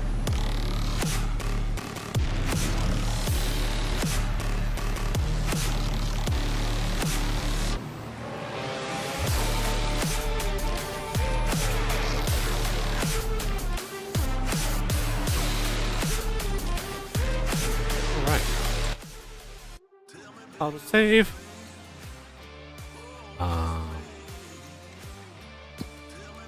Cultivating completed. Fertilizing. See, why does this say 12? And then this says 17.6. Is it because we didn't have to buy or lease anything or borrow anything? Collect? I hope. Yeah, we got the higher amount. So collect.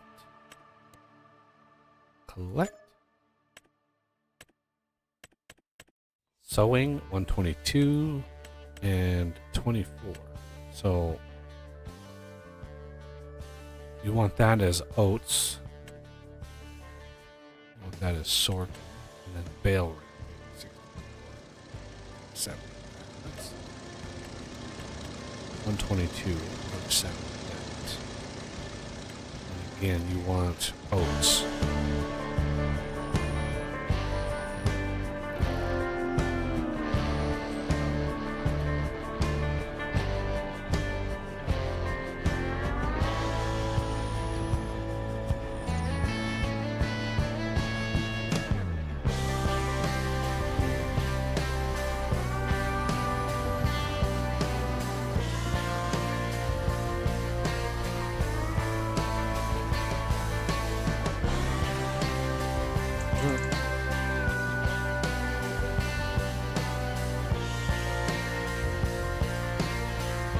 Really? Stop with, why? Why? Okay, whatever.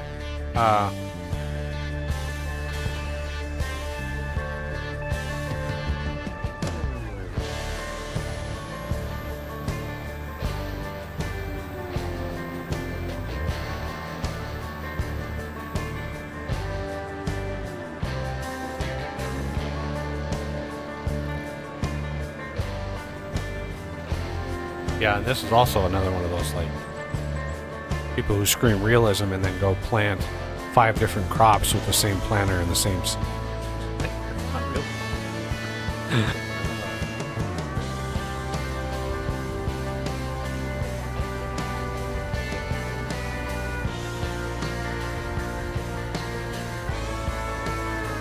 It's a game. But everybody has their own level of fun, so I don't judge. You want to play hyper realistic with a bunch of hyper realistic mods, then by all means, go.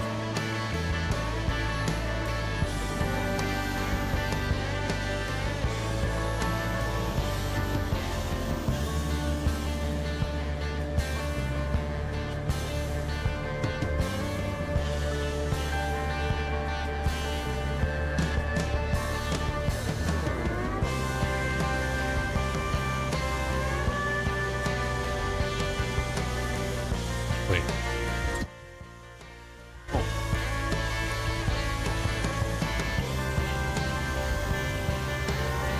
For some reason, I thought this wrapped around down here. I thought this was this field here. I was looking for the arm, but it's not an arm. It's just the fields are so close together. It kind of looks like they're together.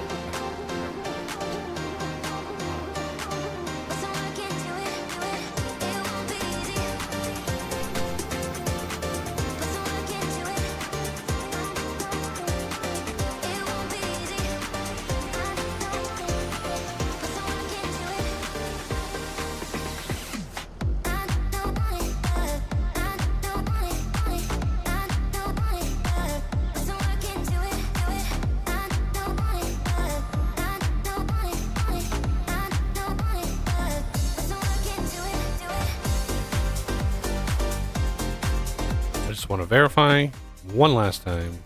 Oats.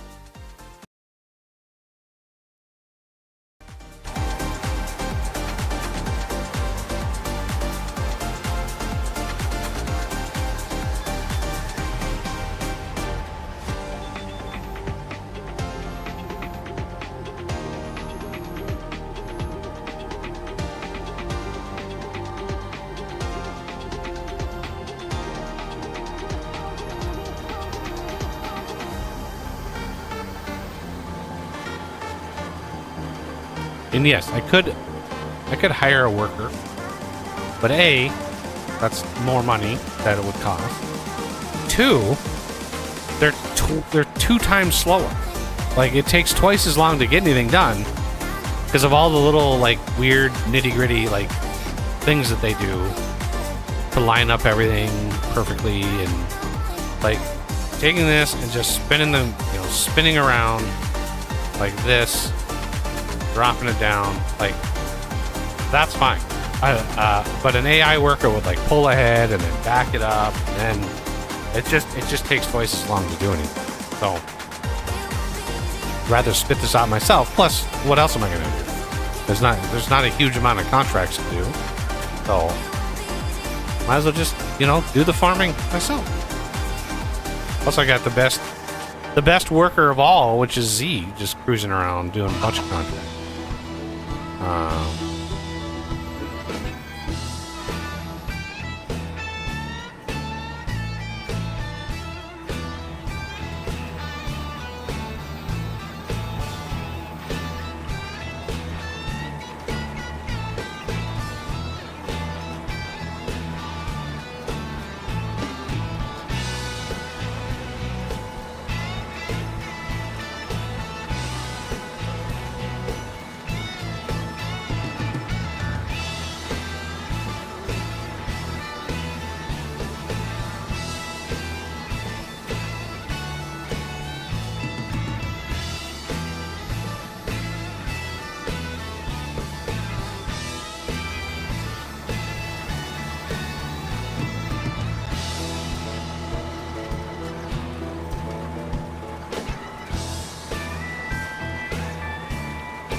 Yeah, I wish there was a way to turn the fertilizer off on this thing.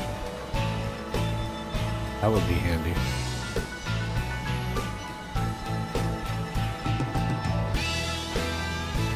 Suppose we could get another one of these and just use it for contracts and just not put any fertilizer in. But, I mean, we're making fertilizer in large quantities, so costing us anything.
Fertilizing contracts, I use the Axis solid fertilizer spreader.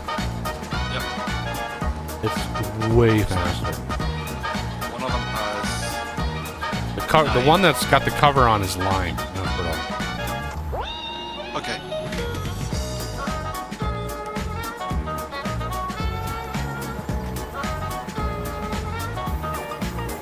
That's another sewing contract. Ooh. But yeah, I think the other sewing contract is way down south. Yeah, I didn't look at which field it was.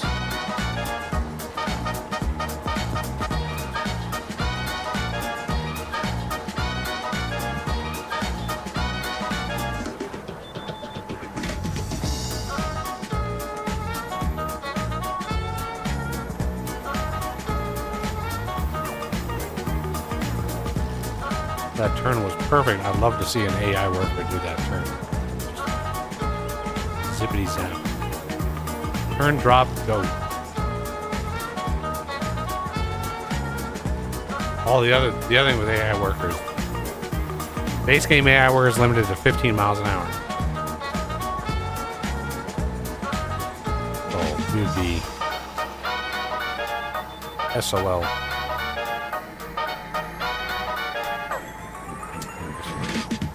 I didn't give myself too much space.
Down to 24.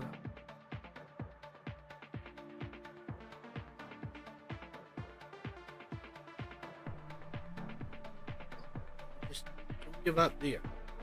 Overlap visit, overlap visit, overlap visit. Until you get how your little brain works. Infinite loop. Oh, Groundhog Day. 2 more sewing. One just popped in. Okay, let's do. Since I'm going to be down there anyway, might as well do both. That one.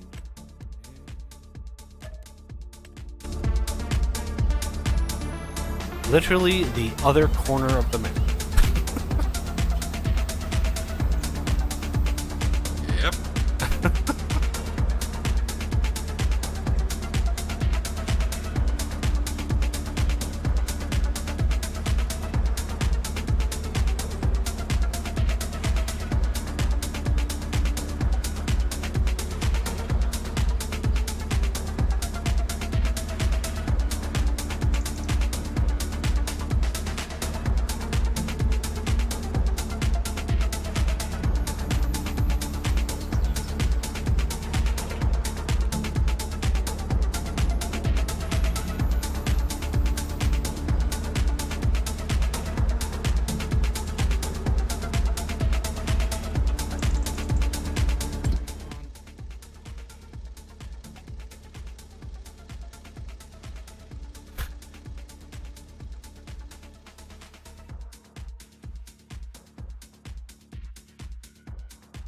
100% sure there's a bridge right here.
You're gonna jump down. Just do.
Ooh. We have He's 50%. maxed.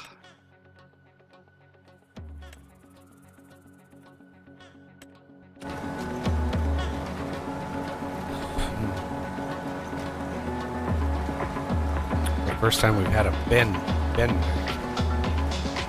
Yeah, I like them.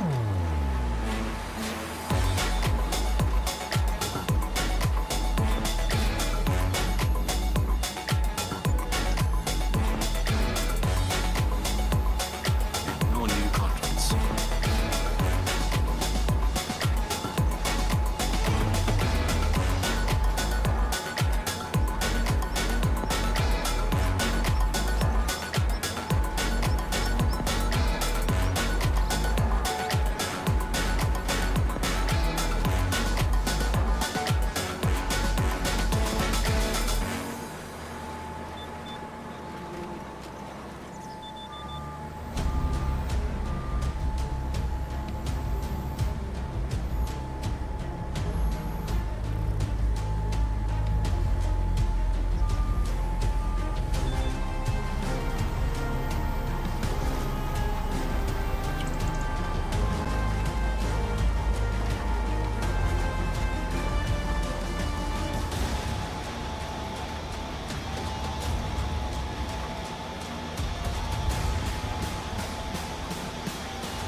Oh, come on.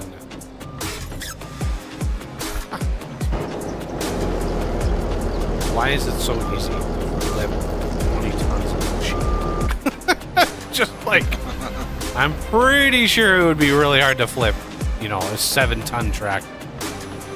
Oh yeah. Oh, that's good.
Twice in one trip.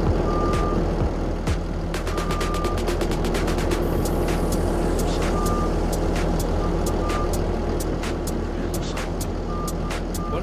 Why? What is?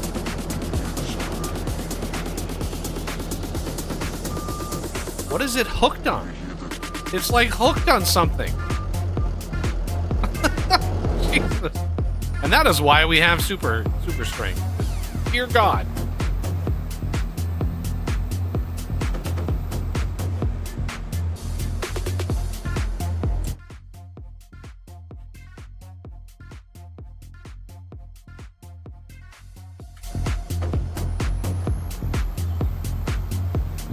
Use the bathroom.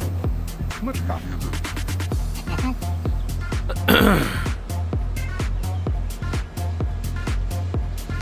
But I haven't seen coffee today. Yeah. He's the guy that tried. Yep.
Do that again.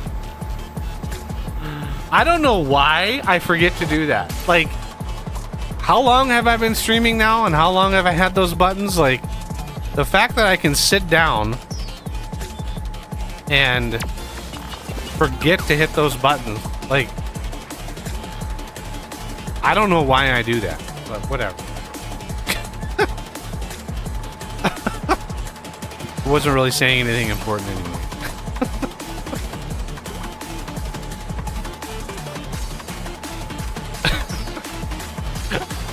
I do that at least once a stream. Guaranteed. I forget to go off break. Like, I don't know why I do that. It's so weird. How? Oh, it's just. I don't understand it. I don't understand it.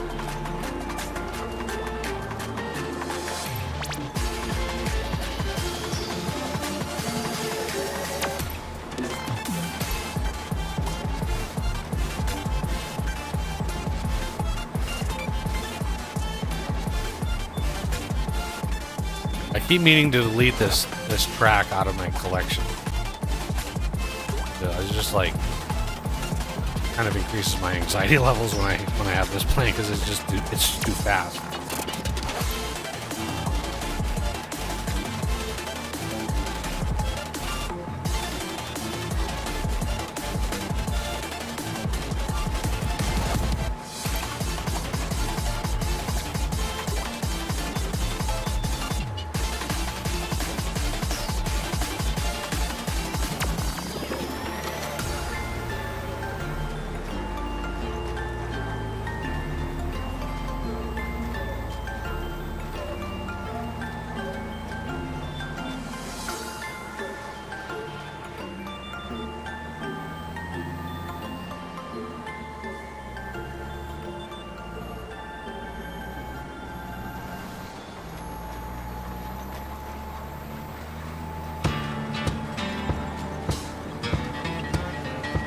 Yeah, I gotta go back to Academic Town and just spend time listening to other songs.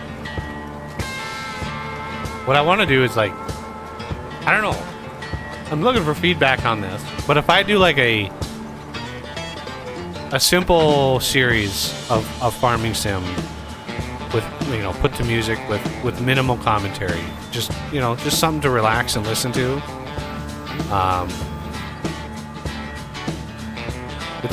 It's a type of content that I've never made before, and I'm just curious, for one, how easy is it to make? What the kind of viewership would be, like what comments and feedback I could get. But really, like, is this kind of content what people are looking for? So my question is, like, would you want a specific genre of music? Because I've got, like, country rock in here, so this is like what would be considered country rock, and then I've got some of the more electronic, like EDM stuff. I'm not usually a fan of country, but, you know, I don't mind a little twanginess here and there once in a while. But like, what would be like somebody's interest in what you'd want to watch? Would like us? So the question is, like, if I had like one series, if I did like a different genre every other track or every other episode. So let's say I did a 30-minute episode with the country style music, and the next episode would be like EDM, like the dubstep sort of like electronic, and then country, and then electronic. Would that be something, like, what would be people's reaction to that versus sticking to one genre for an entire series? Like, so like if I did like a Dakota 16X series, and then that was just purely country, and then I did like the Huron County series, and that was like EDM. Is that better?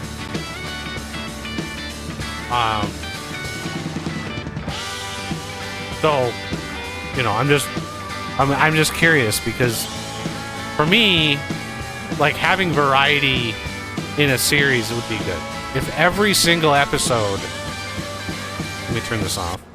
If every single episode was just playing the same set of tracks, whether it's 20 tracks, 5, 20, 30, 40, whatever, however many, whatever is in the genre, you would get repeating songs throughout. Right? So is that something that's okay? Because for me, I would want variety. So like every other episode having a different genre, to me that would be preferable. Because that's a little variety in a single series. Mr. Death is apparently like talking about you got a new PC? Good, that's good. 4060 Ti, nice. Fancier than me.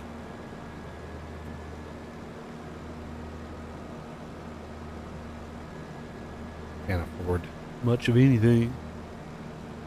Yeah, if I had a component break on me right now, it would be.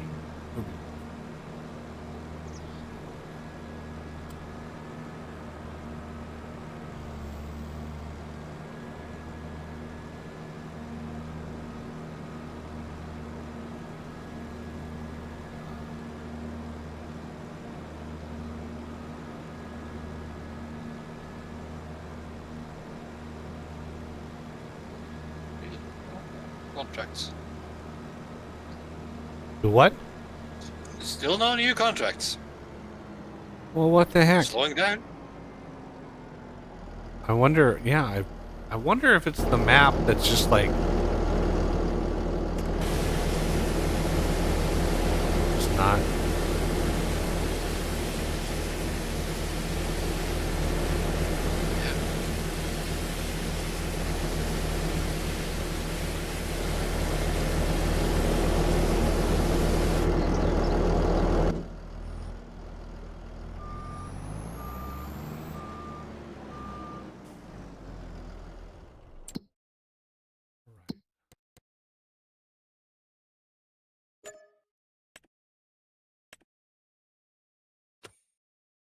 We need to fertilize the grass field on 94.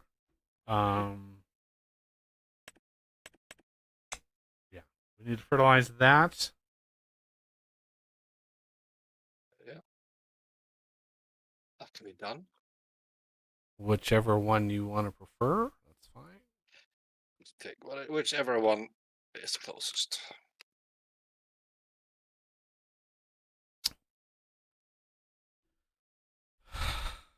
We did that one already. Okay.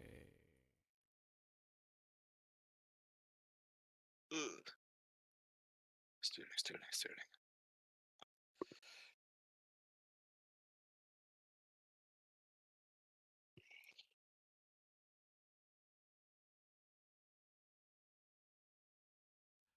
So yeah, I've been using Intel / NVIDIA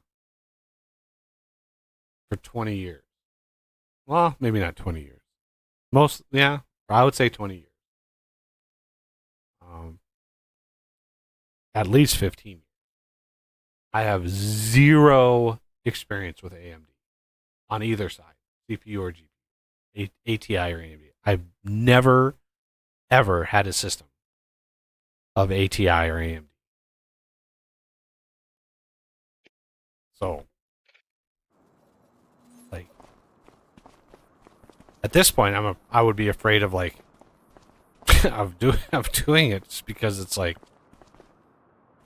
I wouldn't even know what a good one would be. Oh, autosave. Why do you suck so bad?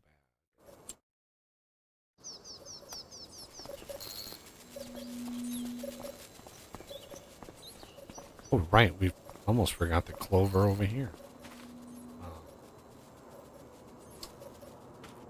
Now, I don't really need this.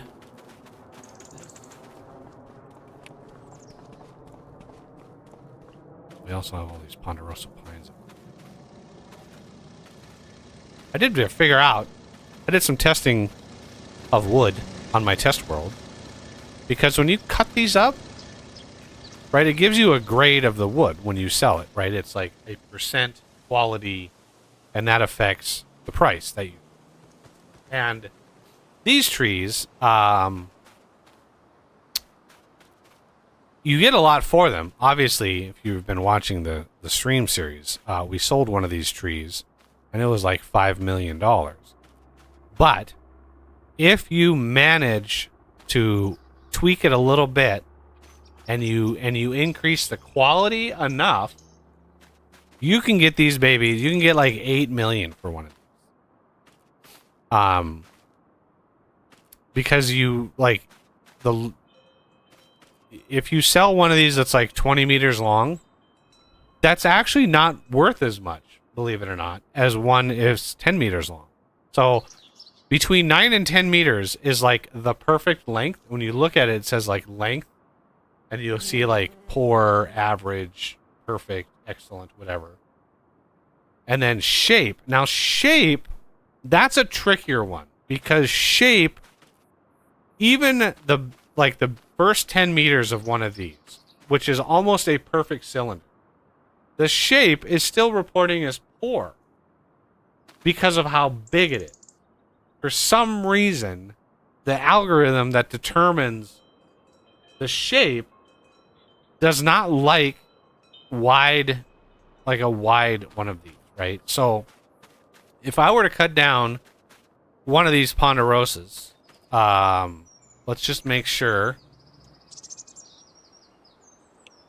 when I get the chainsaw here.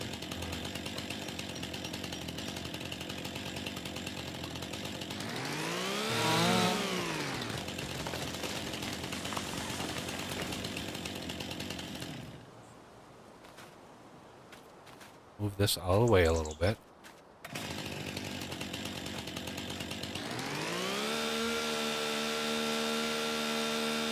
Okay. And then turn super strength off. That's important.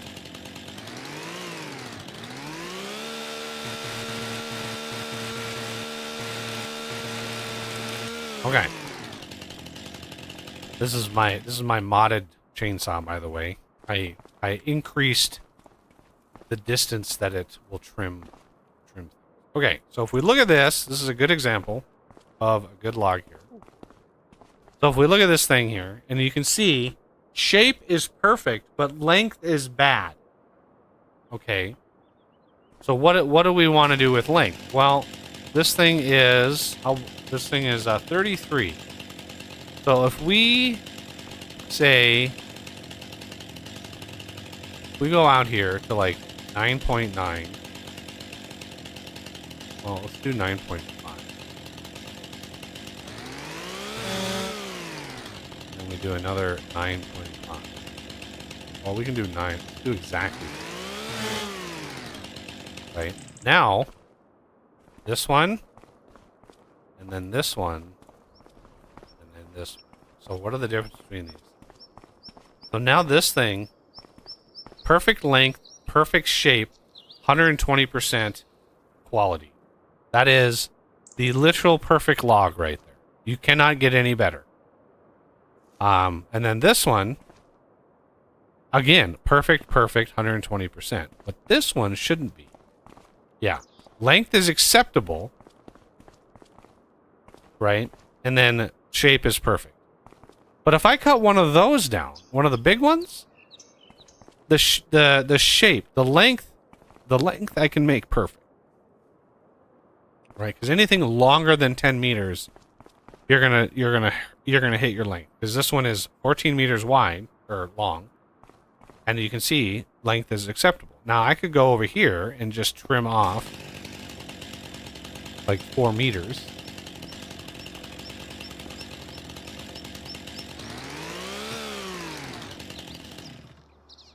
That, right? And now we're at perfect. So 10 meters is the perfect amount, right? That's the perfect length. And then the shape, for some reason, it does not like It does not like really wide trees, and there's no real way of cutting those trees down. Like, you can't like cut them into quarters that I know of. Like, you can't cut them lengthwise into quarters.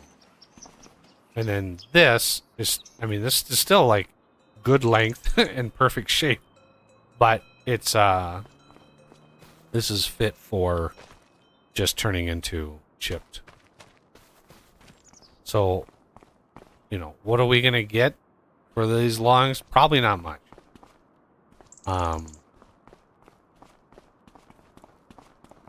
You know, they're worth quite a bit. Plus, with the quality, with the total 120% quality, I think they'd be worth a decent amount. The current value, I don't know how much I believe that. Because remember those, when we cut the sequoias down, the value on those was not $5 million. So I think that current value is assuming certain things.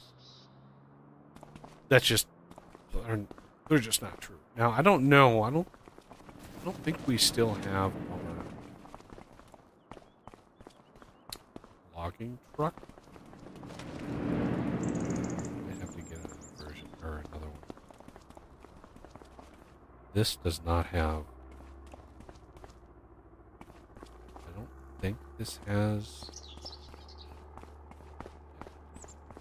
Doesn't have straps on it.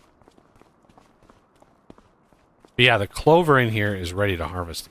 So I think what we want to do, because we can convert that clover over. If we look at our thing, fermenting silo, clover hay, we could turn it into silage. We could turn it into hay. But that turns it into clover hay, not hay. Well, that's not cool.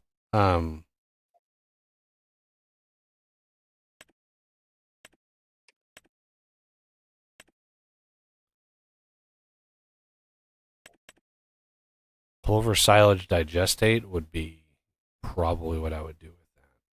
Because clover hay, yeah, we have the ability to use that, but I added these recipes. These two recipes, I added these. And we don't have any mineral feed. We'd have to buy mineral feed, and mineral feed's not cheap. So I would probably just sell the clover. Yeah, I would just sell it at the animal dealer. I wouldn't nitpick around with that.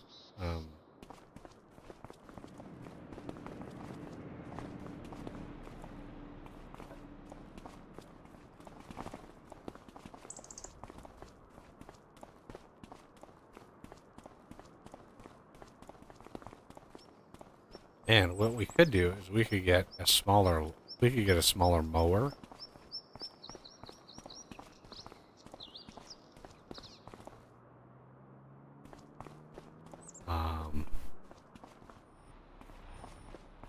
To come in here and do this.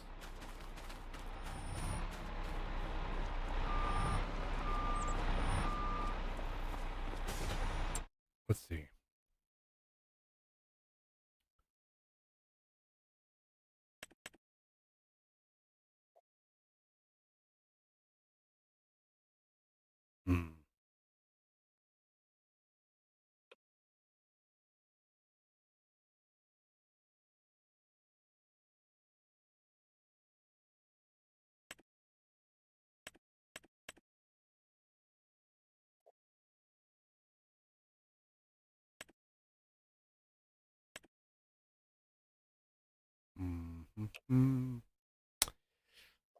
I didn't.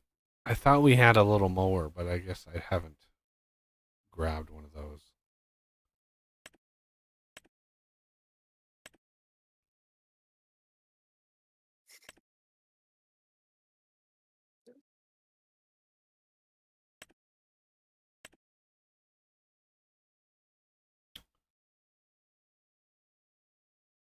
But we have a kind of a small tractor, so we could grab like this Vicon here. This needs 82 horsepower for the front end of this.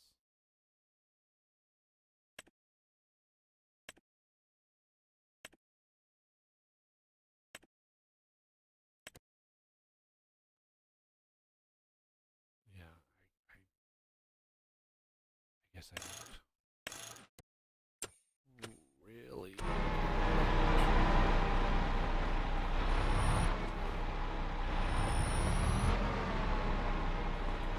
But let's mow a little bit and see.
A lot easier to cut the trees down, take out the stumps and stuff when there's no giant amounts of clover sitting in the way. The only reason I'm bothering. Plus we don't have might as well do something. Yep. Get rid of all these trees.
Can I pick those up?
The auto saves, I swear to God. Okay.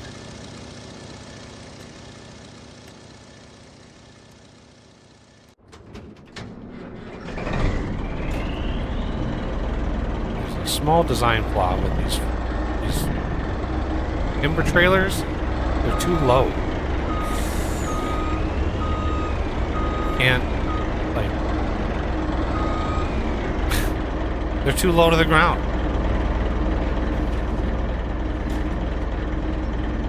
I don't know what they tested with.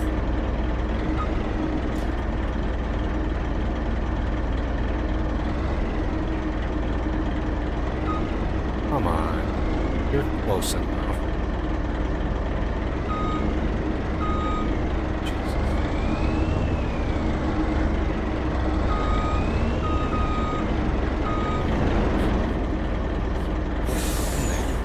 Yeah. Raising these up off the ground a little ways would be very beneficial. Oh.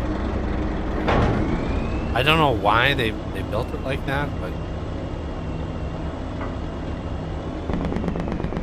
oh, let's turn the Jake. Oh, Jake brake goes off. Ooh.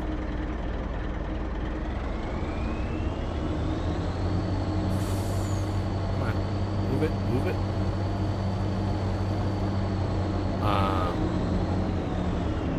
Okay, we're gonna do 2 piles, of course.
I do love how it says no logs loaded.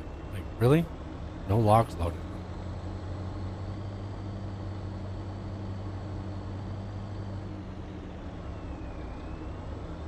Alright, let's go see any estimates out there on what the Ponderosa pine is going to sell for. I mean, it was reporting the big base piece was 40 grand, and we've got 6 or 7 trees worth.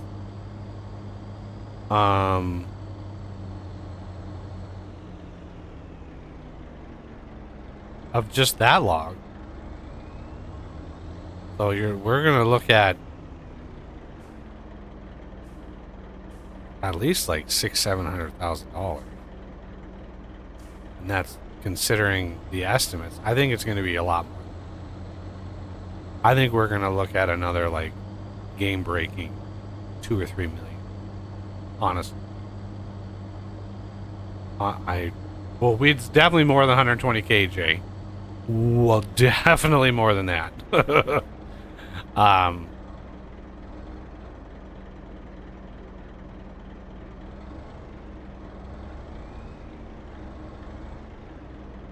This is gonna be a couple $1 million worth of work, I think.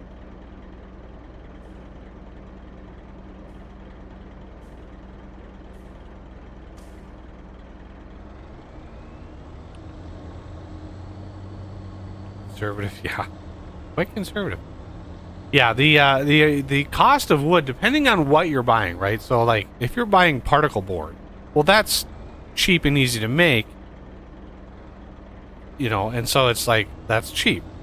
But if you want, like, if you're a Fortune 500 company and you want to slab a conference table, right? You want to flex a little bit, and you want a slab of a conference table of like some super high quality wood. Well, you're looking at like a giant piece of wood, which, you know, that indicates like an old growth forest. Well, the only way you're going to come up with that is if you know, have a very limited amount of tree availability. So something like this, like these are like prime pieces of wood. Ponderosa pine is not a fast growing wood, I don't think.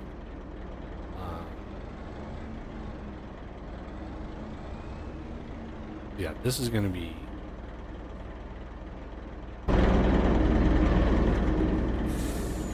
Here we go. Boink. 7.1 million. Like I said, game-breaking value for that one.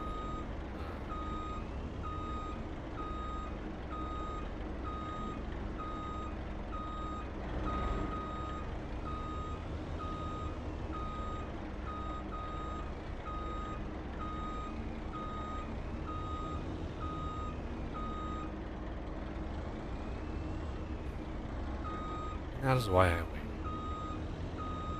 Today.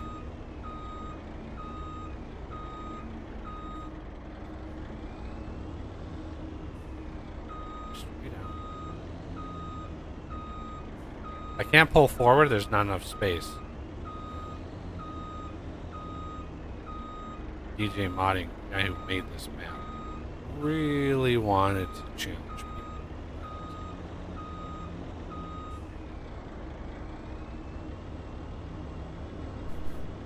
Well, those like 7 pieces of wood were worth about as much as just one of those sequoias. And we've got another like 16, 17 sequoias. Just think, right? I can get like 8 million from one of those sequoias. And remember when I cut one down and I accidentally voided it? Could you imagine, like, accidentally voiding $8 million? Just like, oops.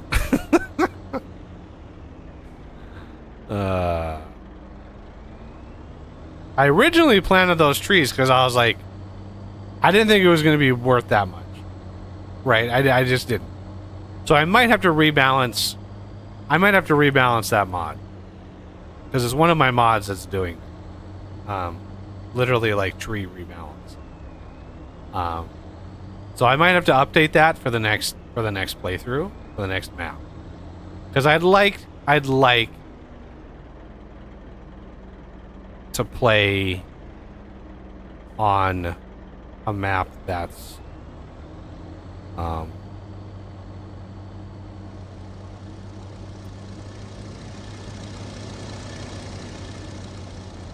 don't know, the where the fields are bigger and squarer and like mega farm, right? Not necessarily uber production, but mega farm. Like, you know, 4 giant combines, you know, all sorts of things and stuff, and less clutter. The clutter is cool and it looks awesome, but man, does it get in the way.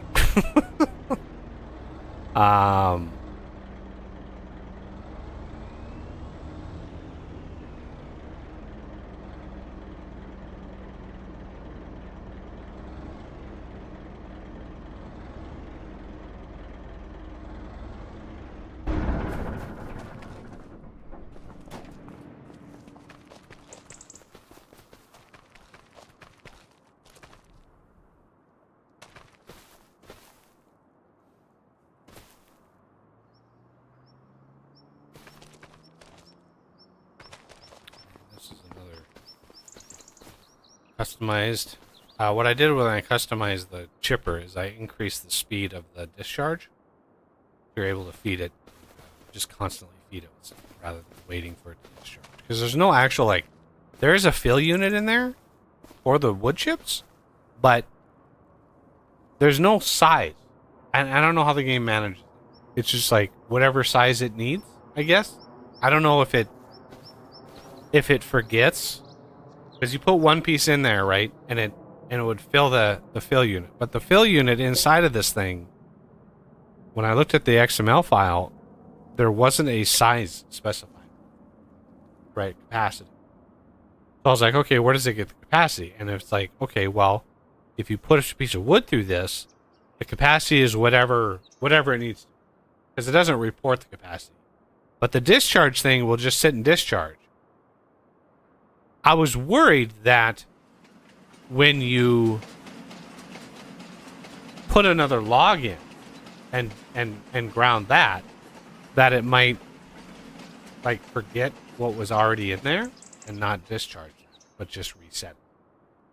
I was a little concerned because a lot of the functionality behind this is locked behind like redacted code that I don't know how it works. So it's anybody's guess. So I was just a little concerned with it. Whatever. Anyway, I think we can zippity doo dah forward. Ooh, we have some contracts active. Nice. Yep. Though there is one for Ben, and it's already got 10. Well, I think we can afford some land. Probably. Gotta find some. 72? No, that's Walter. 70? Also Walter. Walter's just buying up all the land. There's Ben. 79.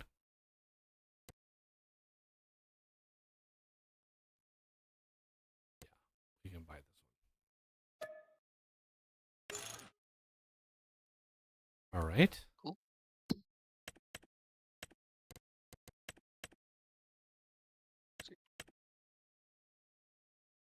Fertilizing 87.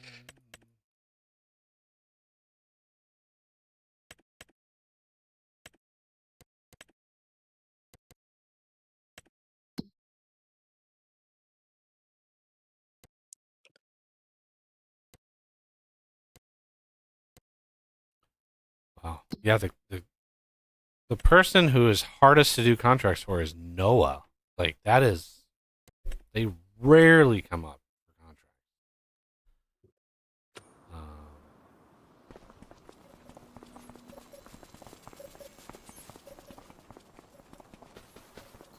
Yeah, if we could get $8 million for every one of these trees, yeah, I might have to rebalance that mod. It's a little on the crazy side. Just a little.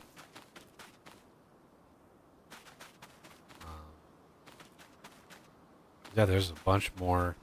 I mean, there's at least another 10 million in Ponderosa Pines. Maybe even like 12 million. Which, you know, it's a lot.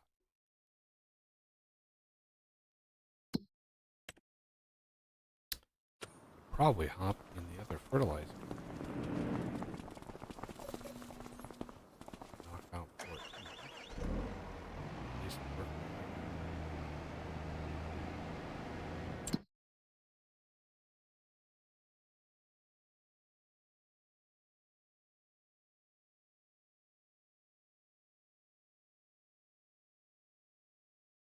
Where the hell is it?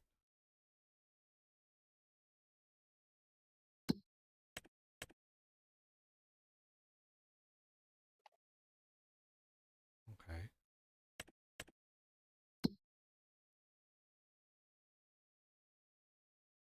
There it is. Jesus. Okay.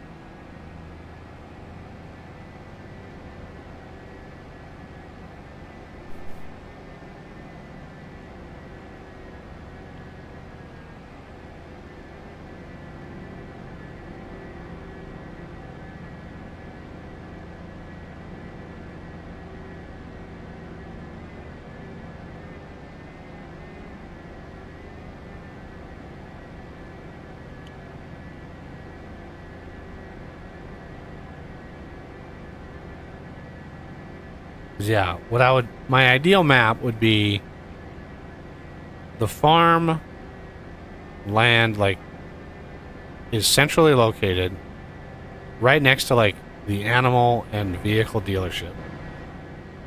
So you don't have to drive all the way across the map to get to there. I can place down the sell everything. That's fine. But the animal and vehicle dealership close by with the farm, like the farmland sort of all around a centrally located farm. That allows you to, like, just go out and do all the contracts and stuff. But yeah, I'm not 100% sure. I definitely am going to rebalance the better trees mod. I want them valuable, but it's a little too.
Whoa! What? Oh, I hit escape. The tractor was still driving. I accepted a contract.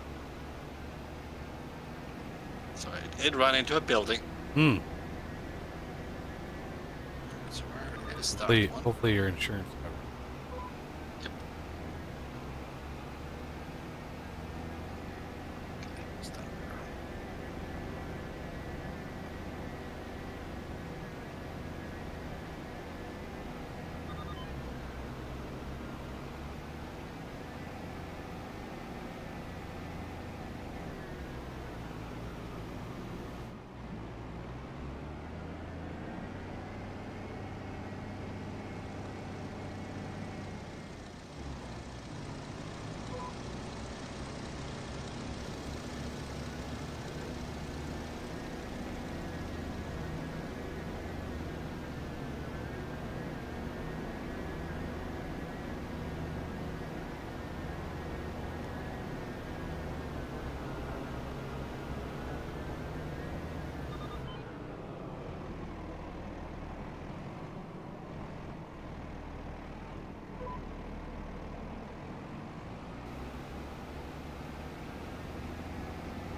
That has got to be a bug with the map.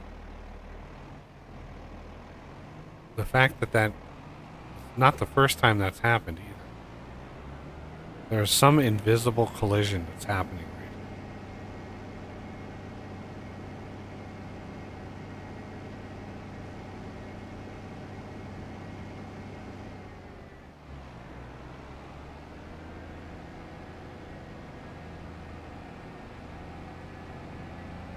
here. Yeah. I don't know what the hell that... There it is again.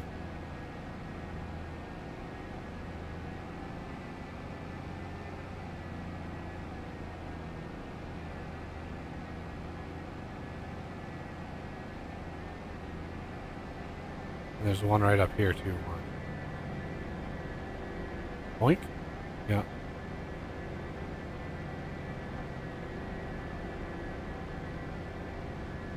Yeah, I'd have to open the map in the editor, in the Giants editor, and look at the collisions, especially of that bridge, to see if there's a weird like collision box somewhere that shouldn't be there.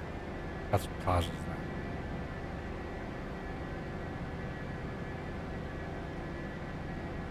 Because depending on how fast you're going, the game is like looking ahead, and it might assume you're going straight, level, not up on an incline, so it might be hitting a collision that you shouldn't hit because you're on an incline.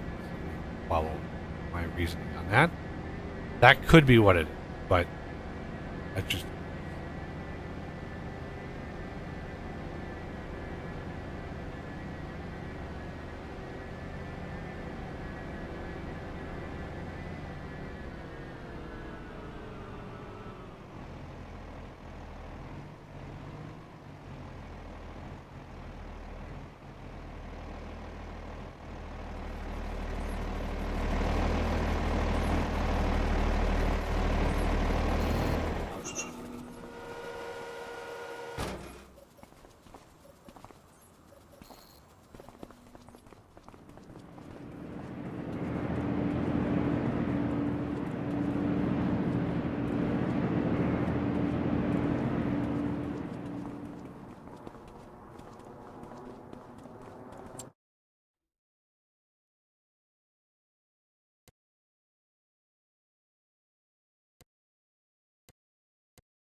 But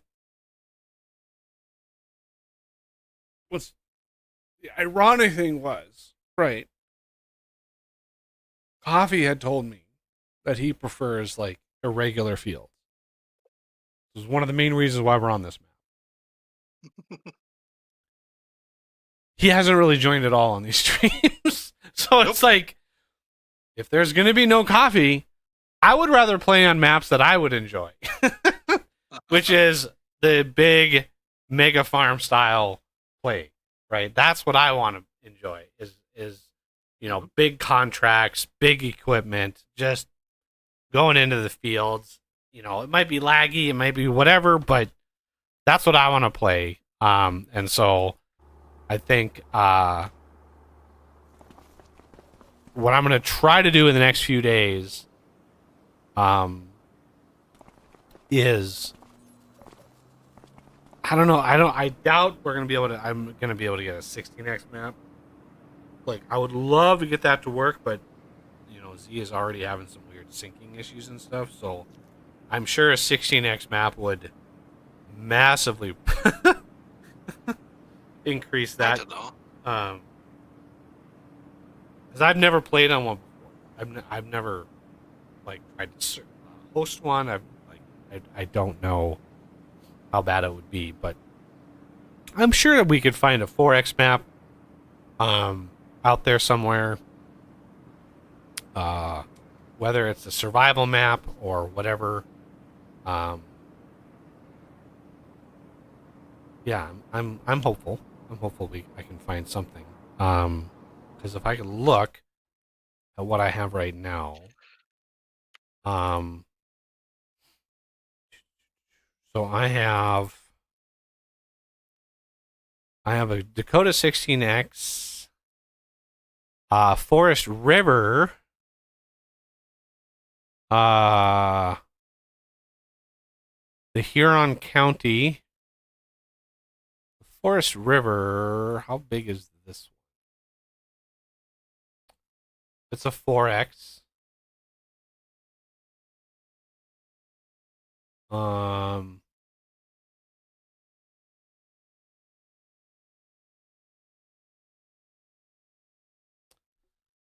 Let's see what the overview looks like.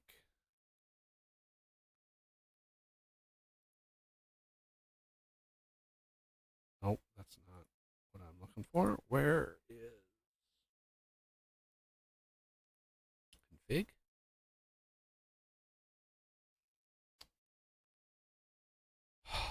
Fine. Where's the overview?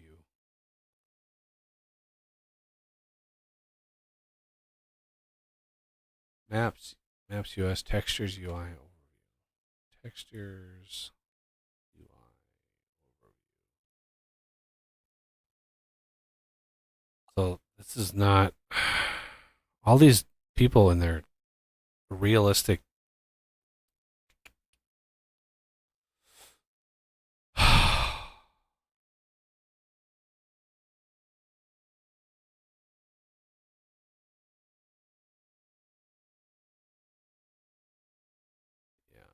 this is there's like a river going through it, like not what I was wanting.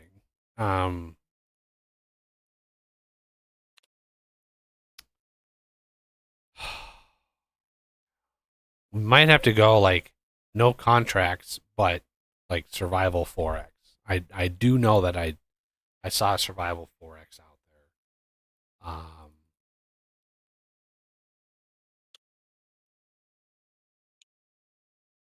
I mean, the Dakota 16X is a huge map, but it's like centrally located.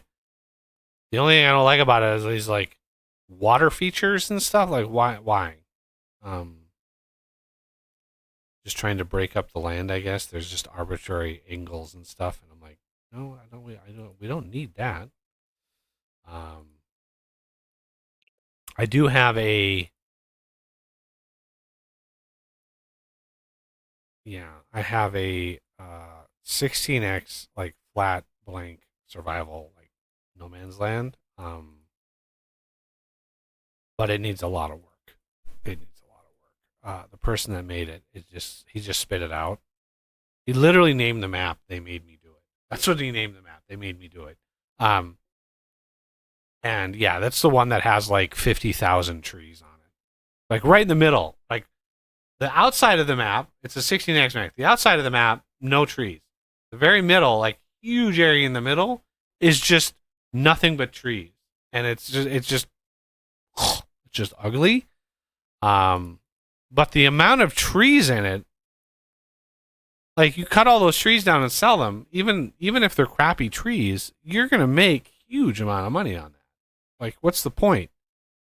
So yeah, it's to me, I'm just not sure. All right, we did that one. That one. That. Now, are you back? No, not yet. Okay. Driving back.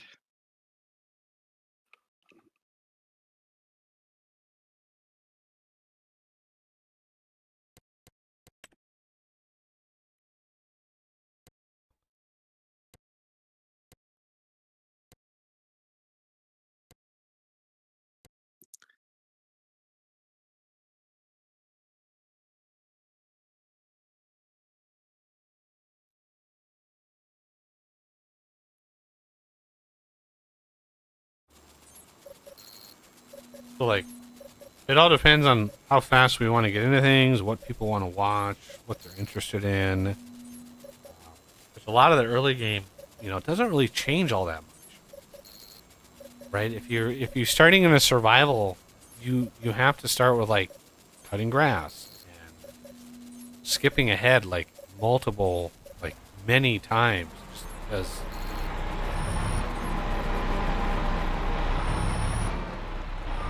grass grows only so fast, basically.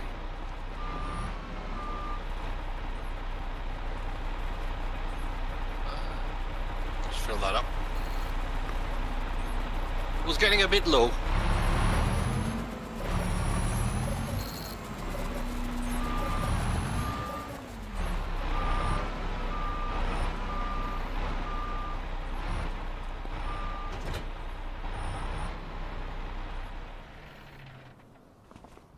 And it's off.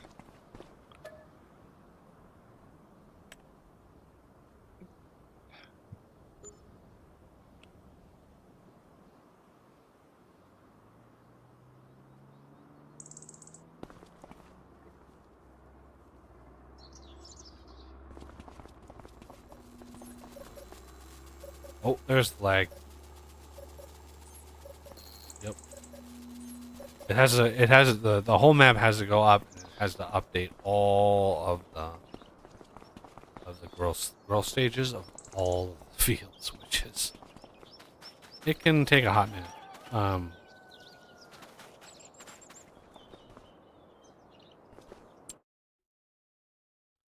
But yeah, we would have to do another layer of fertilizer on 86.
save myself the trip.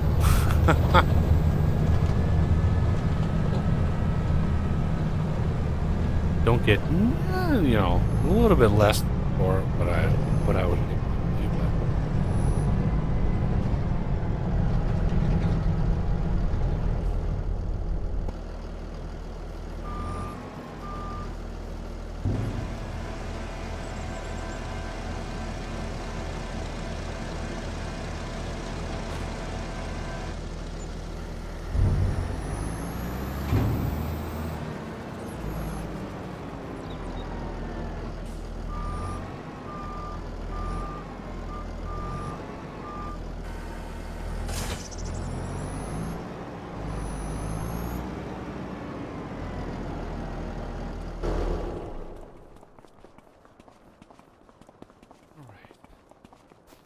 Oh, I guess I could have dumped them in here.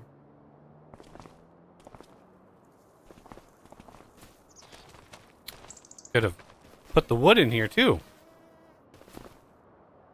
I'm pretty sure. Let's test that.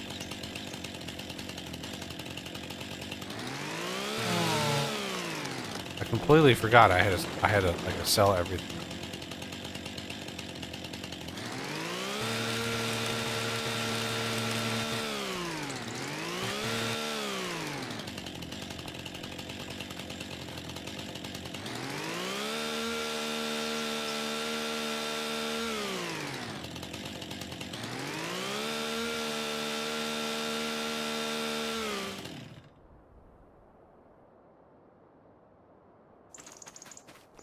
See what an uncut version. 500 grand. Now let's optimize it.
So the whole tree, uncut, spot what? 520,000. The tree cut into parts where you get perfect, and not is double the value. So worth actually cutting it up, and this is true with whatever tree you cut down, right? The difference is like it's really obvious because I valued certain trees higher, but spruce, pine, oak, they would all follow the same formula.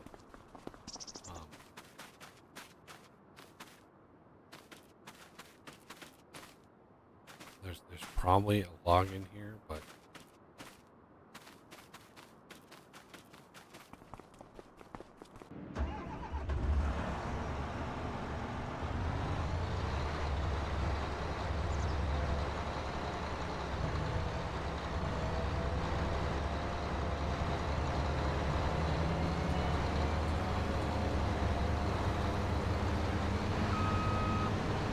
There it is.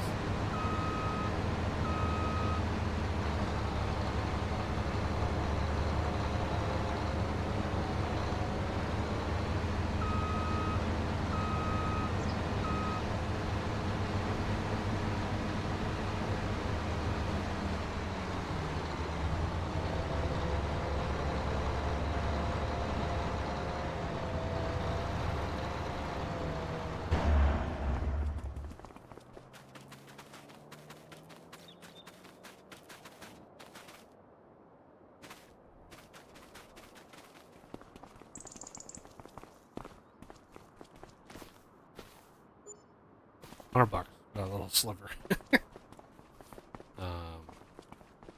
So what we do with this, purchase, construction, painting.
decided, YOLO, I don't want to deal with this stupid clover anymore. Like, if you're going to add, here's a message to all map makers. If you're going to do the work, you're going to add crops, I encourage it. But how about we add crops that we don't already have? Like, clover and alfalfa literally occupy the same space as grass. We already have grass. So why not spend that time instead doing like tomatoes and doing like plantable tomatoes that are harvestable with like a vegetable harvester system and doing, getting that in. Like, they did the work of creating the plant, the texture, the fill type, all the harvest stuff, adding it, making sure it all worked. And it's like, we already have grass. Nothing else in the game caters to like alfalfa and clover. There's literally no reason to have it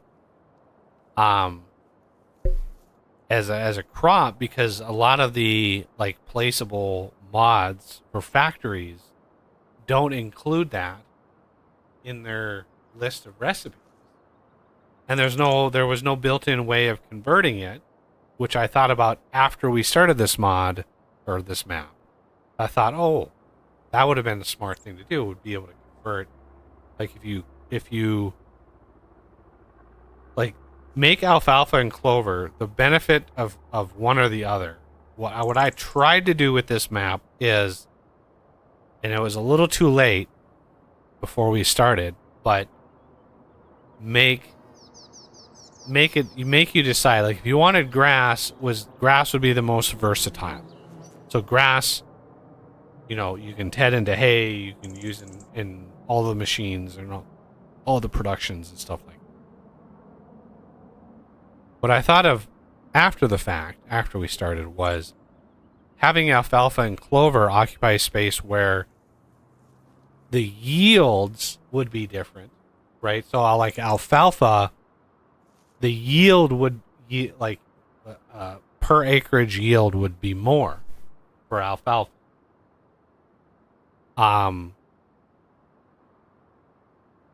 And the same could be said for clover, although I don't know what the difference between those two are in terms of like the real why would you have clover? To me is a weed, right?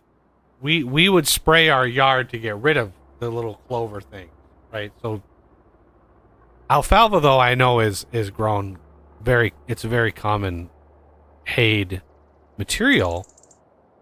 And from what I've seen, it's thicker than grass. So the yield, at the very least with alfalfa, the yield would be higher. And then when you TED it, because the yield was higher per acreage, you would have more hay as a result, which then you could turn into silage. If you didn't TED it, you could then bale it and turn it into silage, which would be more.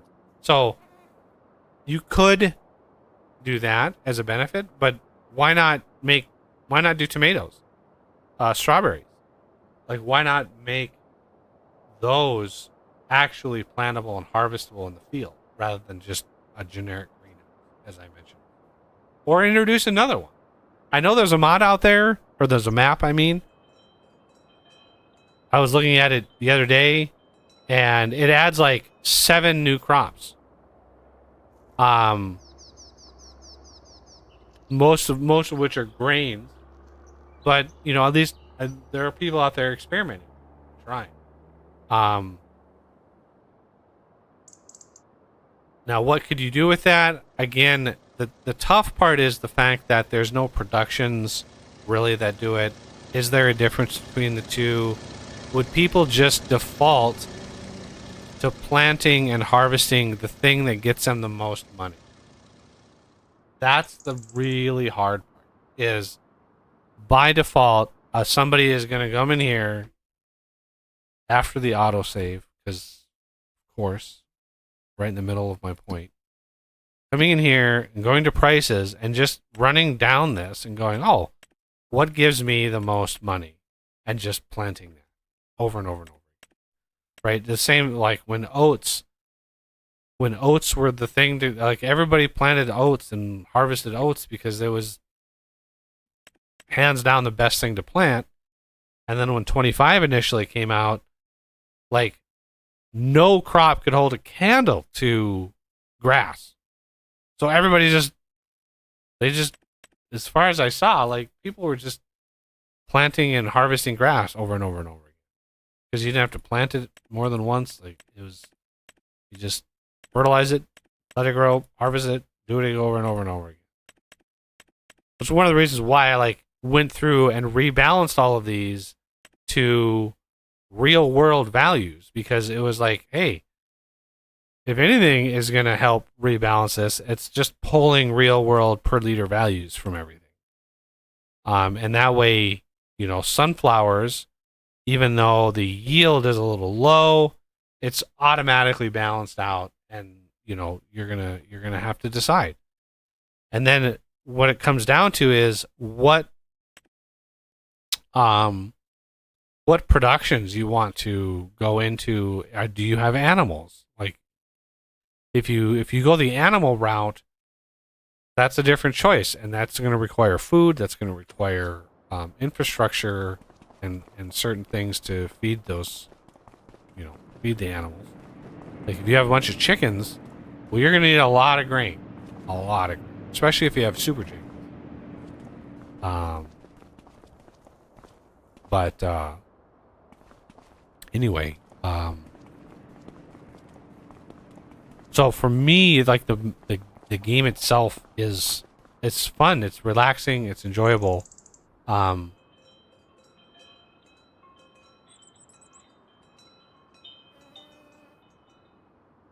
when it comes down to the crops and stuff, you have a lot of variety. Because, yeah, it's nice having, like, sugar cane and sugar beets alongside peas, and now, like, carrots, and if you really want to go deep into those harvesters, yeah, you would need a huge amount of infrastructure to be able to support all of it. So, looks like Z has jumped on another contract. Oh, look at them all. Big field. Oh, yeah, 111. Yep. I think that is the biggest field, actually. Yep. But it was the only one there when I started it. Well, there's that's the first contract I've seen of its type. There's a contract in here for tedding grass. Ooh. Yeah, that's the first one I've ever seen of that type. Interesting. There's one for mowing, one for tedding grass. Oh.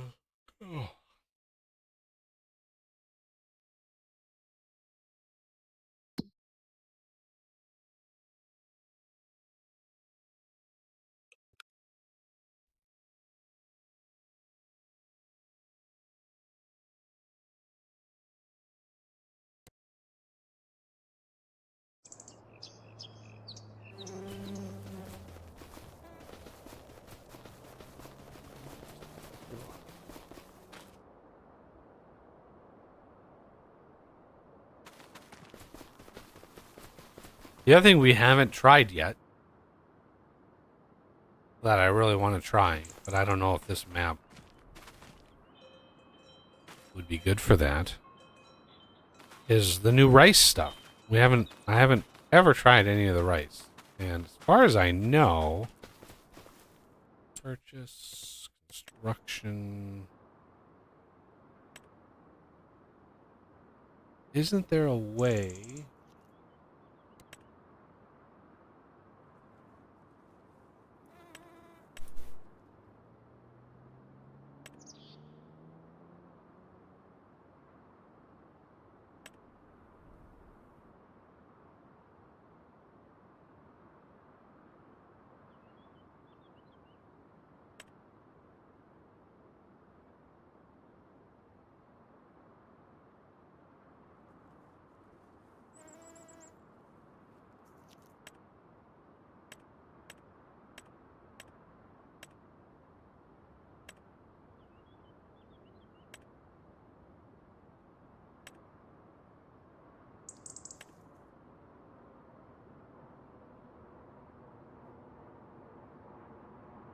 I thought there was a way to like plop something down to flood a field.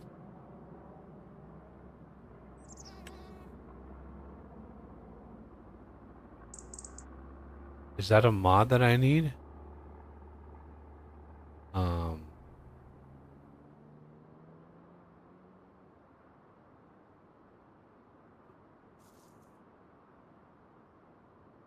Because it looks like kind of like a groundwater thing. I don't.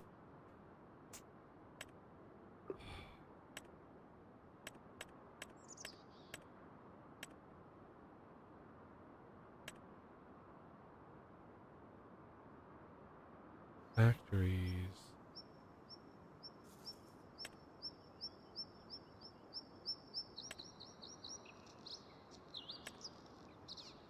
There it is. Rice field.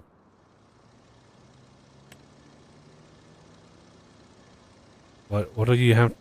Rice is grown in rice fields can be flooded with water. What do you do?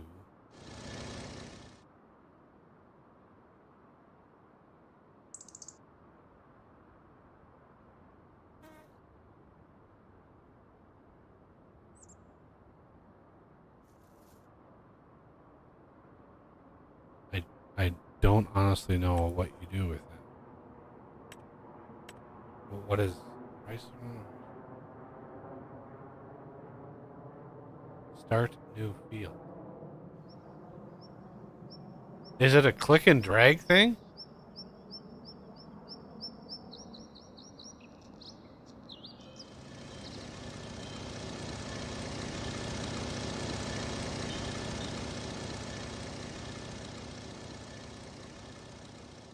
I'm seeing it.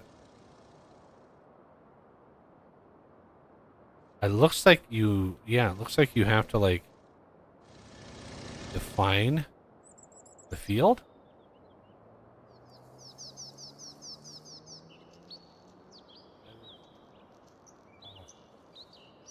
Well, I don't think I've ever grown olives. I've grown grapes. I've done the grapes thing with the terraces and stuff. I've done that.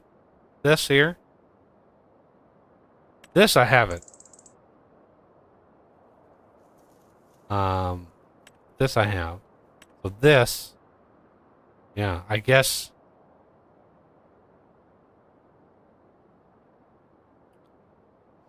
Yeah, this is just not an ideal spot because it's all like slopey. It's all slopey. But this would be perfect. This field in here would be perfect for it.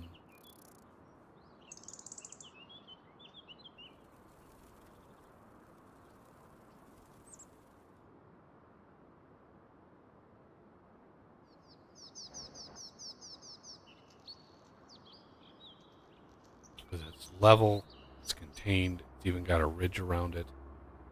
But I could have sworn I saw DJ going. He had these little water things, and it was a map that was not. It was a modded map. I could have sworn it was, but I could be wrong.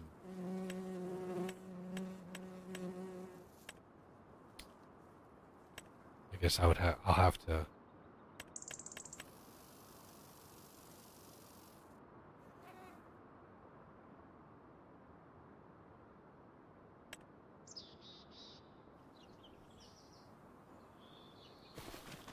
Oh, to track that down and see if there's a mod or something for it. Contract finished. All right. Well. Oh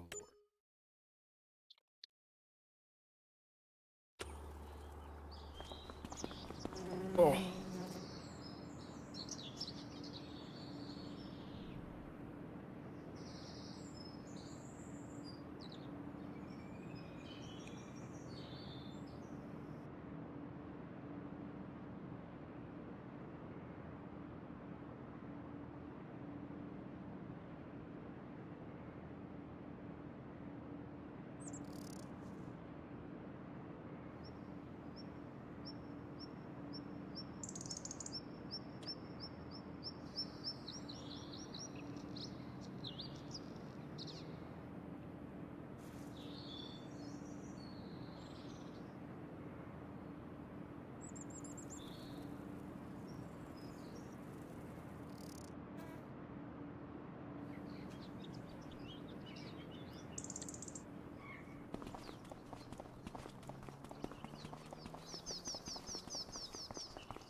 Come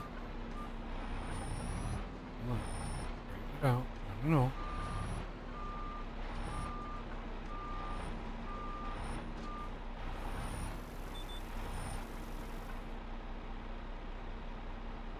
Have a good one. Yeah, I'm actually getting pretty hungry myself.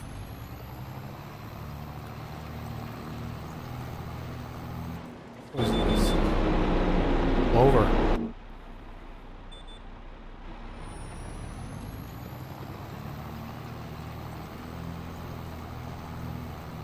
Ponder. Not. Oh no, 7 hours.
Voice maxed with Walter.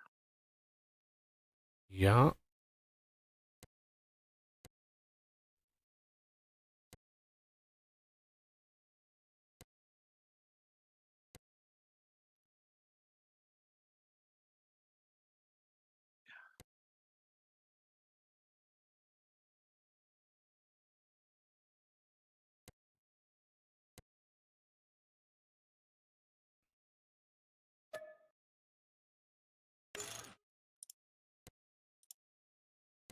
Ooh. That was all of the discount that we used up on that. Okay, so I just have to go.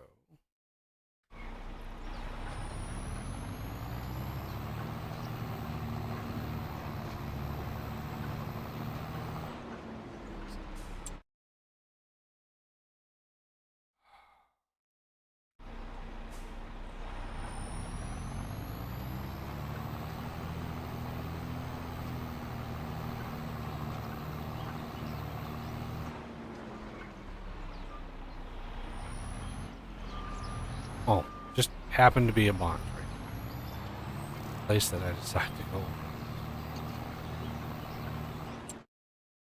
72 has been fertilized.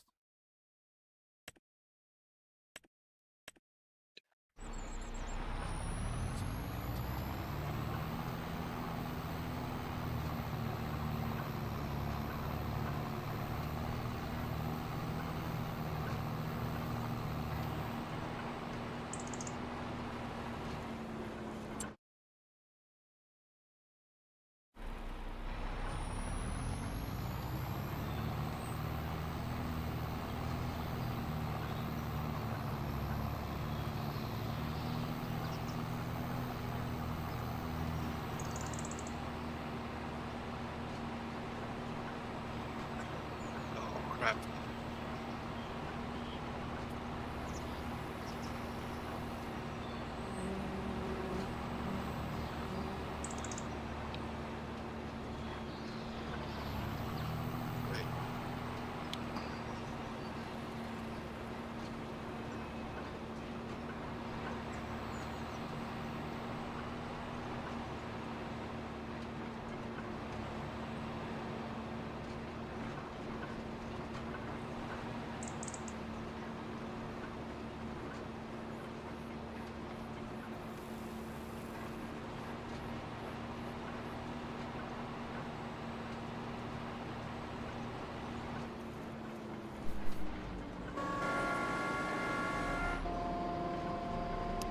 That can't be done.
course, it's a contract with Clover, and we don't have anything that plants Clover.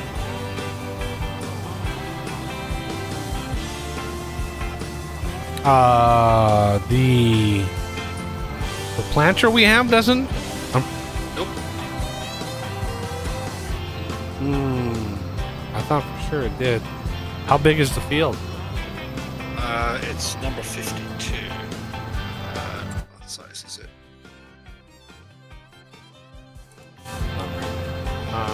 476. I was thinking, well, Yeah. lease machine. Yeah, just lease something that can do it. Yeah.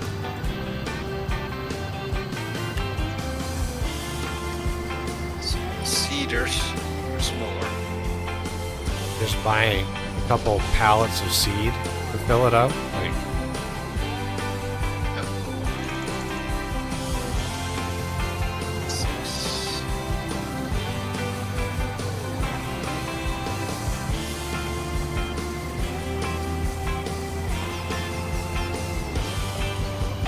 yeah, I made the DB120. I updated that. I fixed my typo. So the DB120 could have done it, but Yep. the field was too small. Like it's 2 passes with the DB120. I still need to test it, but I'm assuming it's gonna work. No problem. But yeah, DB120 is one of those that you need. You would need for the 4X or the big 4X or the 16X map. Like, Yep. big flat.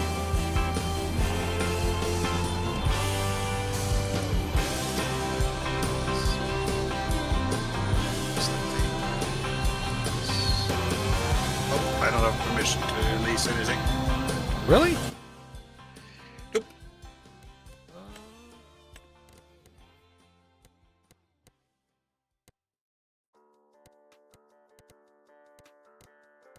My view.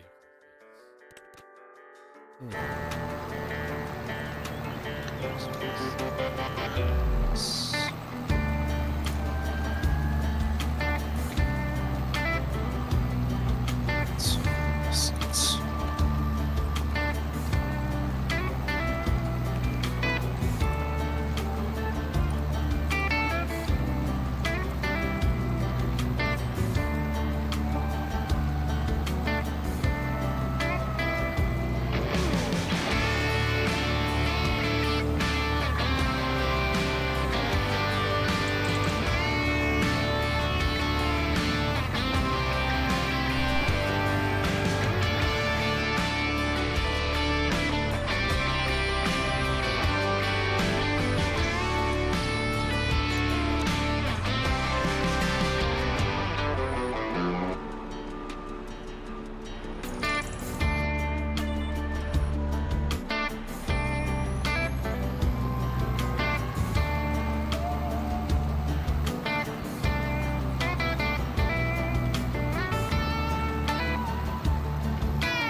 gonna take a while.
Say.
Let this auto drive.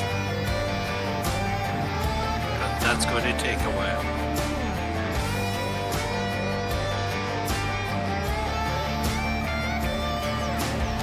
I'll provide for some air. It's too hot in here. Okay.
Ooh.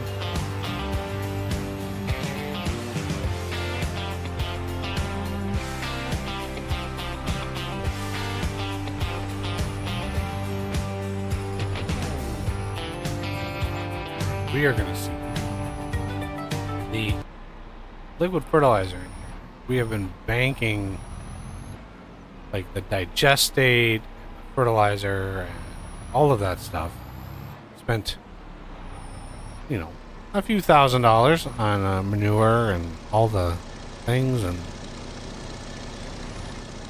are we not allowed to sell this here?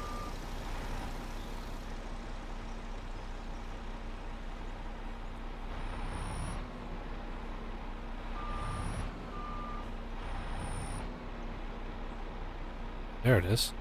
What? That's weird.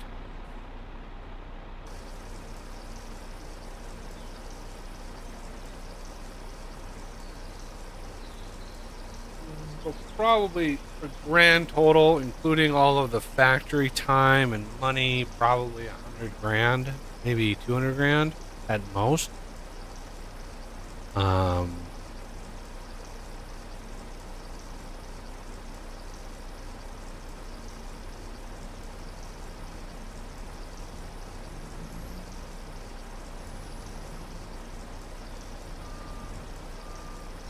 Wow.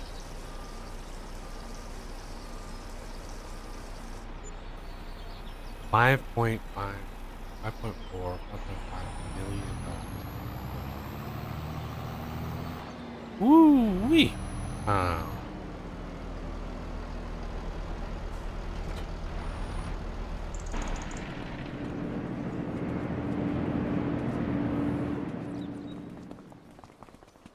Yeah, I could fill up. I could get one of those trailers, come over here, fill it completely up with manure, 5 million manure, and then feed into this, which gives me the solid fertilizer. That would take a while. And then take that, move it over here. This will give me liquid fertilizer, and bam, I could sell another $10 million worth of fertilizer.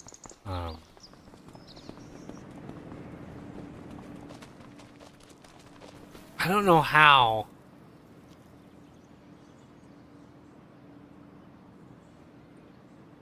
I don't know how I could make it less well, one of the things that I could do to make it a little less profitable is massively jack the cost of the factory. Right? So you'd have to basically like make a little bit, sell it, make a little bit more, sell it, and do that over and over and over again until you get enough capital, basically credit, to do a whole like big amount and then sell it. But we're talking like on the order of, you know, $150,000 a month to run one of the factories, like the fertilizer factory. And then another like $100,000 a month to run the liquid fertilizer. Like, I don't know what it would cost. Because remember, the fertilizer and stuff, if we look at the prices, these are peaked out right here. Normally they're about half of what they are, but because this is planting season and there's a huge demand for fertilizer, that's why we have a jump right here.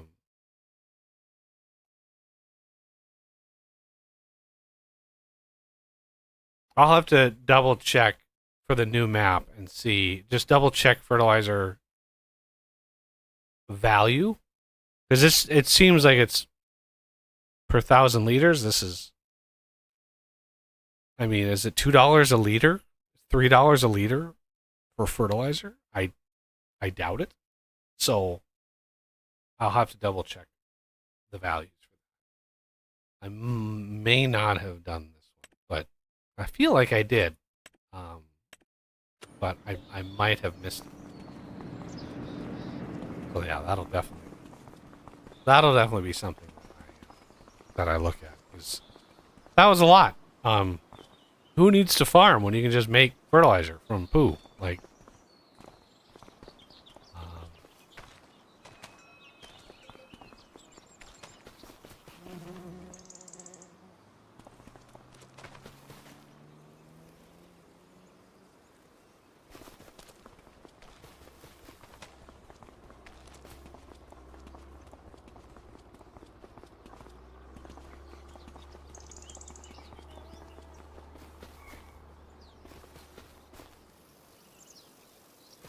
Also, don't forget we have super cows and stuff that we could buy. So, we look at this. Super cows. So, yeah, they get pricey. We could buy 2 super cows right now. 2.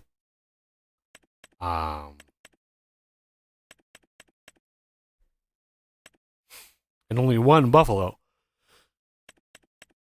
Well, 1 super buffalo. So, yeah. To the players that have everything, I have these super animals that, and they're super chickens.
Oh. Well.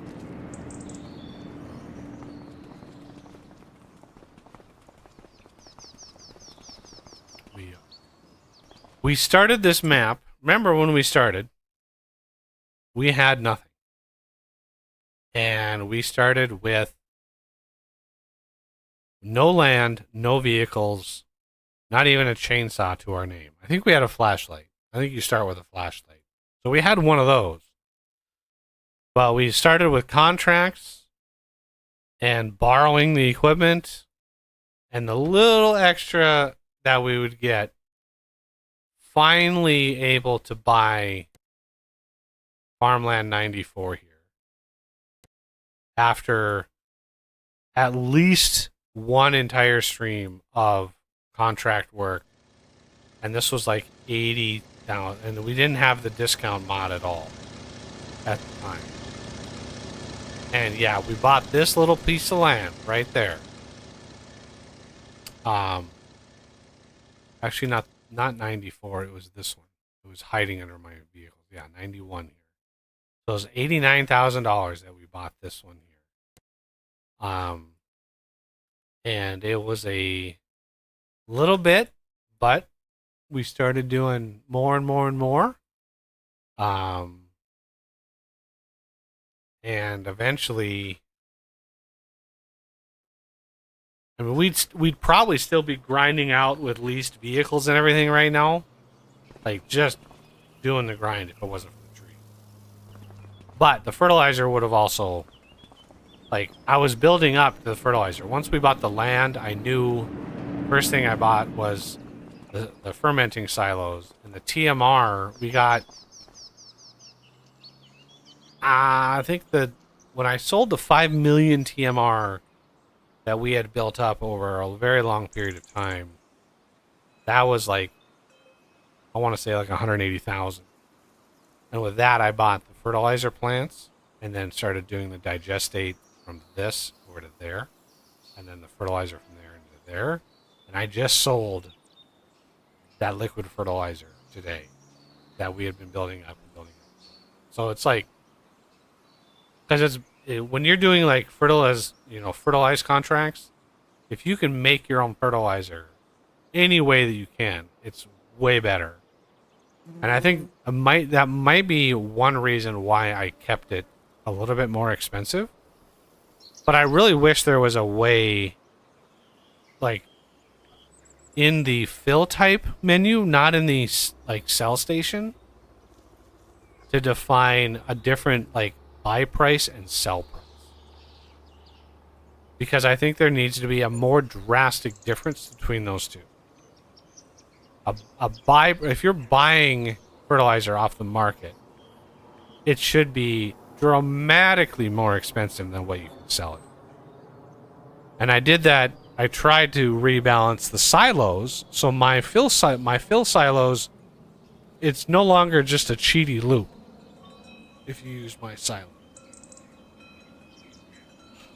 Because the base mod that has those silos, you can buy for 30% discount and then sell for a 30% markup, giving you a 60% profit on everything.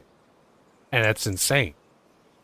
So I reversed that, and I'm like, you buy it at a 5% discount, because you are technically buying in bulk. You're buying it at a 5% discount, but you're selling it at those stations at a 10% reduction. So you cannot sell for more than you buy. Just to try to eliminate that that loop individually. But what I should do is I should make the sell price not 10% less. I should make it like 50%. Like, do not sell anything back. But yeah, I don't know. I don't think there's a magic solution because of mods. If a map was self-contained and you didn't have any mods on a map, you could balance everything. You could absolutely balance everything on a map to get the right play style. The problem is somebody comes in with a mod, plops a sell everything mod at a 200% sell, and now you're making money hand over. Like, it's very easy to destroy the game balance. So I try really hard to try to like stay within the lines. But yeah, it's still tough. Like, it's hard forcing myself to not just maximize profit. It's really hard. Because it goes against every instinct that you have. Like, I don't want to profit. So that's why, like, I'm not chopping any of these other trees down. Because it's like, yeah, I could chop all those sequoias down. We could sell all those sequoias. And we'd literally have, $70 million, $80 million, or more. You could have over $100 million just in trees. So that's why I'm like, I have to rebalance that model. It's way too lucrative. Because, if we start a new map, if I find another map that we can jump into, let's say it's a nice survival 4X map where there's really no contracts, no way of like eking out a little bit of money here and there. Well, obviously I'm going to jump right into grass and trees, and if I can plant a bunch of sequoias, I could rebalance it and say, okay, well they don't grow as much. But fast forwarding, planting a bunch of sequoias and fast forwarding, even if you're fast forwarding 5 years, you can still do it, right? It's still possible. So you're not really, by making them grow really long, you're not really changing the balance or the imbalance. You're just making it so you sleep over and over and over and over and over again. And even then, you could cut them down after one or two growth stages and still make enough money to basically win. So, anyway, that's neither here. But yeah, I 100% I'm gonna rebalancing the trees, so my better trees mod, and yeah, that's a must. That's a must have. Other than that, though, gotta find a map and tweak with that a little bit. Hopefully nothing too crazy. If anything, I'll just resort to a Huron map or something. Something that's done that I know people have worked on. So, as far as the stream on Wednesday, not 100% sure what's going on. Um, it might be a development stream. It depends on like who's around, and what they want to do.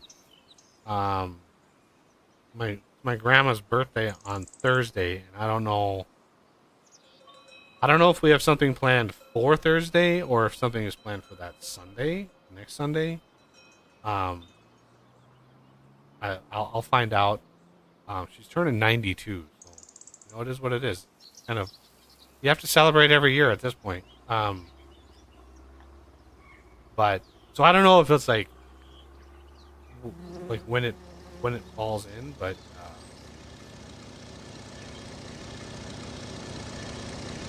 kind of have to get that. I don't want to get it.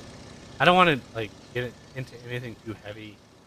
On Wednesday, just in case I have some other stuff to do. So it might be a modding stream, a development stream, something like that to try to mix it up a little bit, and then Saturday we will jump in again with some. I'm hoping to have a map ready that we can jump, and maybe even like just record episodes.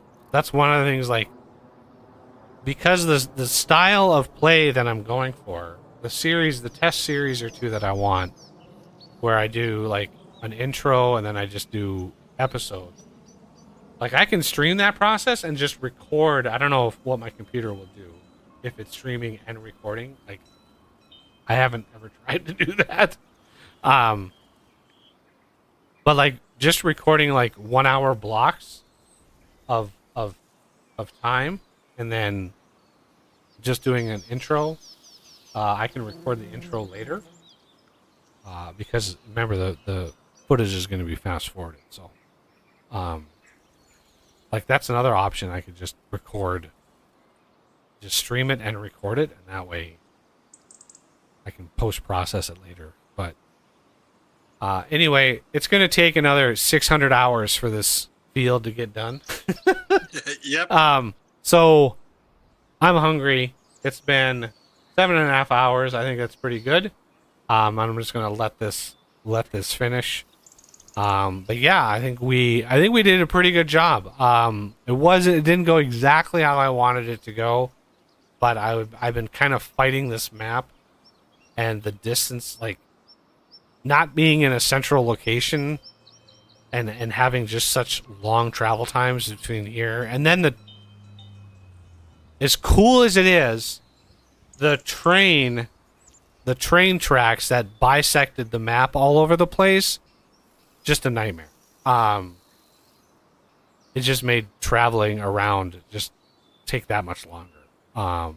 And it's cool, but my God, on a map like this, if we were just chill and casual, and we, had our own farms, and Z was down south and I was up here, and we were just like not doing contracts, just, turning over our fields. That's what I like. I like the play style that I did on FS22. Like, you sleep, you wake up nice and early, 6 a.m. You have X number of fields that are ready to harvest. You get a bunch of combines going and you start harvesting. You get some fertilizer down, you get some plowing, you get replant, you turn the fields over, every month that you have them available. That's what I like. Just every month is a set number of fields, and for that you need seasons to be off, right? You can't have seasons on. You basically have to turn snow and winter off. Just to keep every month. Otherwise, you sleep, you plant everything, and then you just fast forward 4 months, and then you harvest, and then you plant, then you fast forward 4 months. It's like, I like having every month there's something to do. Like, you wake up and it's like, oh, I've got to get this field and this field. Let's get this one done. Let's get this one done. You just keep yourself busy on the farm, and you're not worried about contracts. You're not worried about whatever. You're just diving in and working the fields. It's kind of what I want to go for with the next sort of stream run. But we'll see. So I thank everybody for coming by, and please hit that like button if you enjoyed yourself today. Subscribe if you're new to the channel. Consider being a patron or channel member and joining us on these lovely multiplayer streams. A big thanks to Z for helping out and joining me. Very, very helpful having assistance on these. I know he's going to be out of town next week, so I hope he has a good trip. And yeah, I hope to see everybody back here on Wednesday.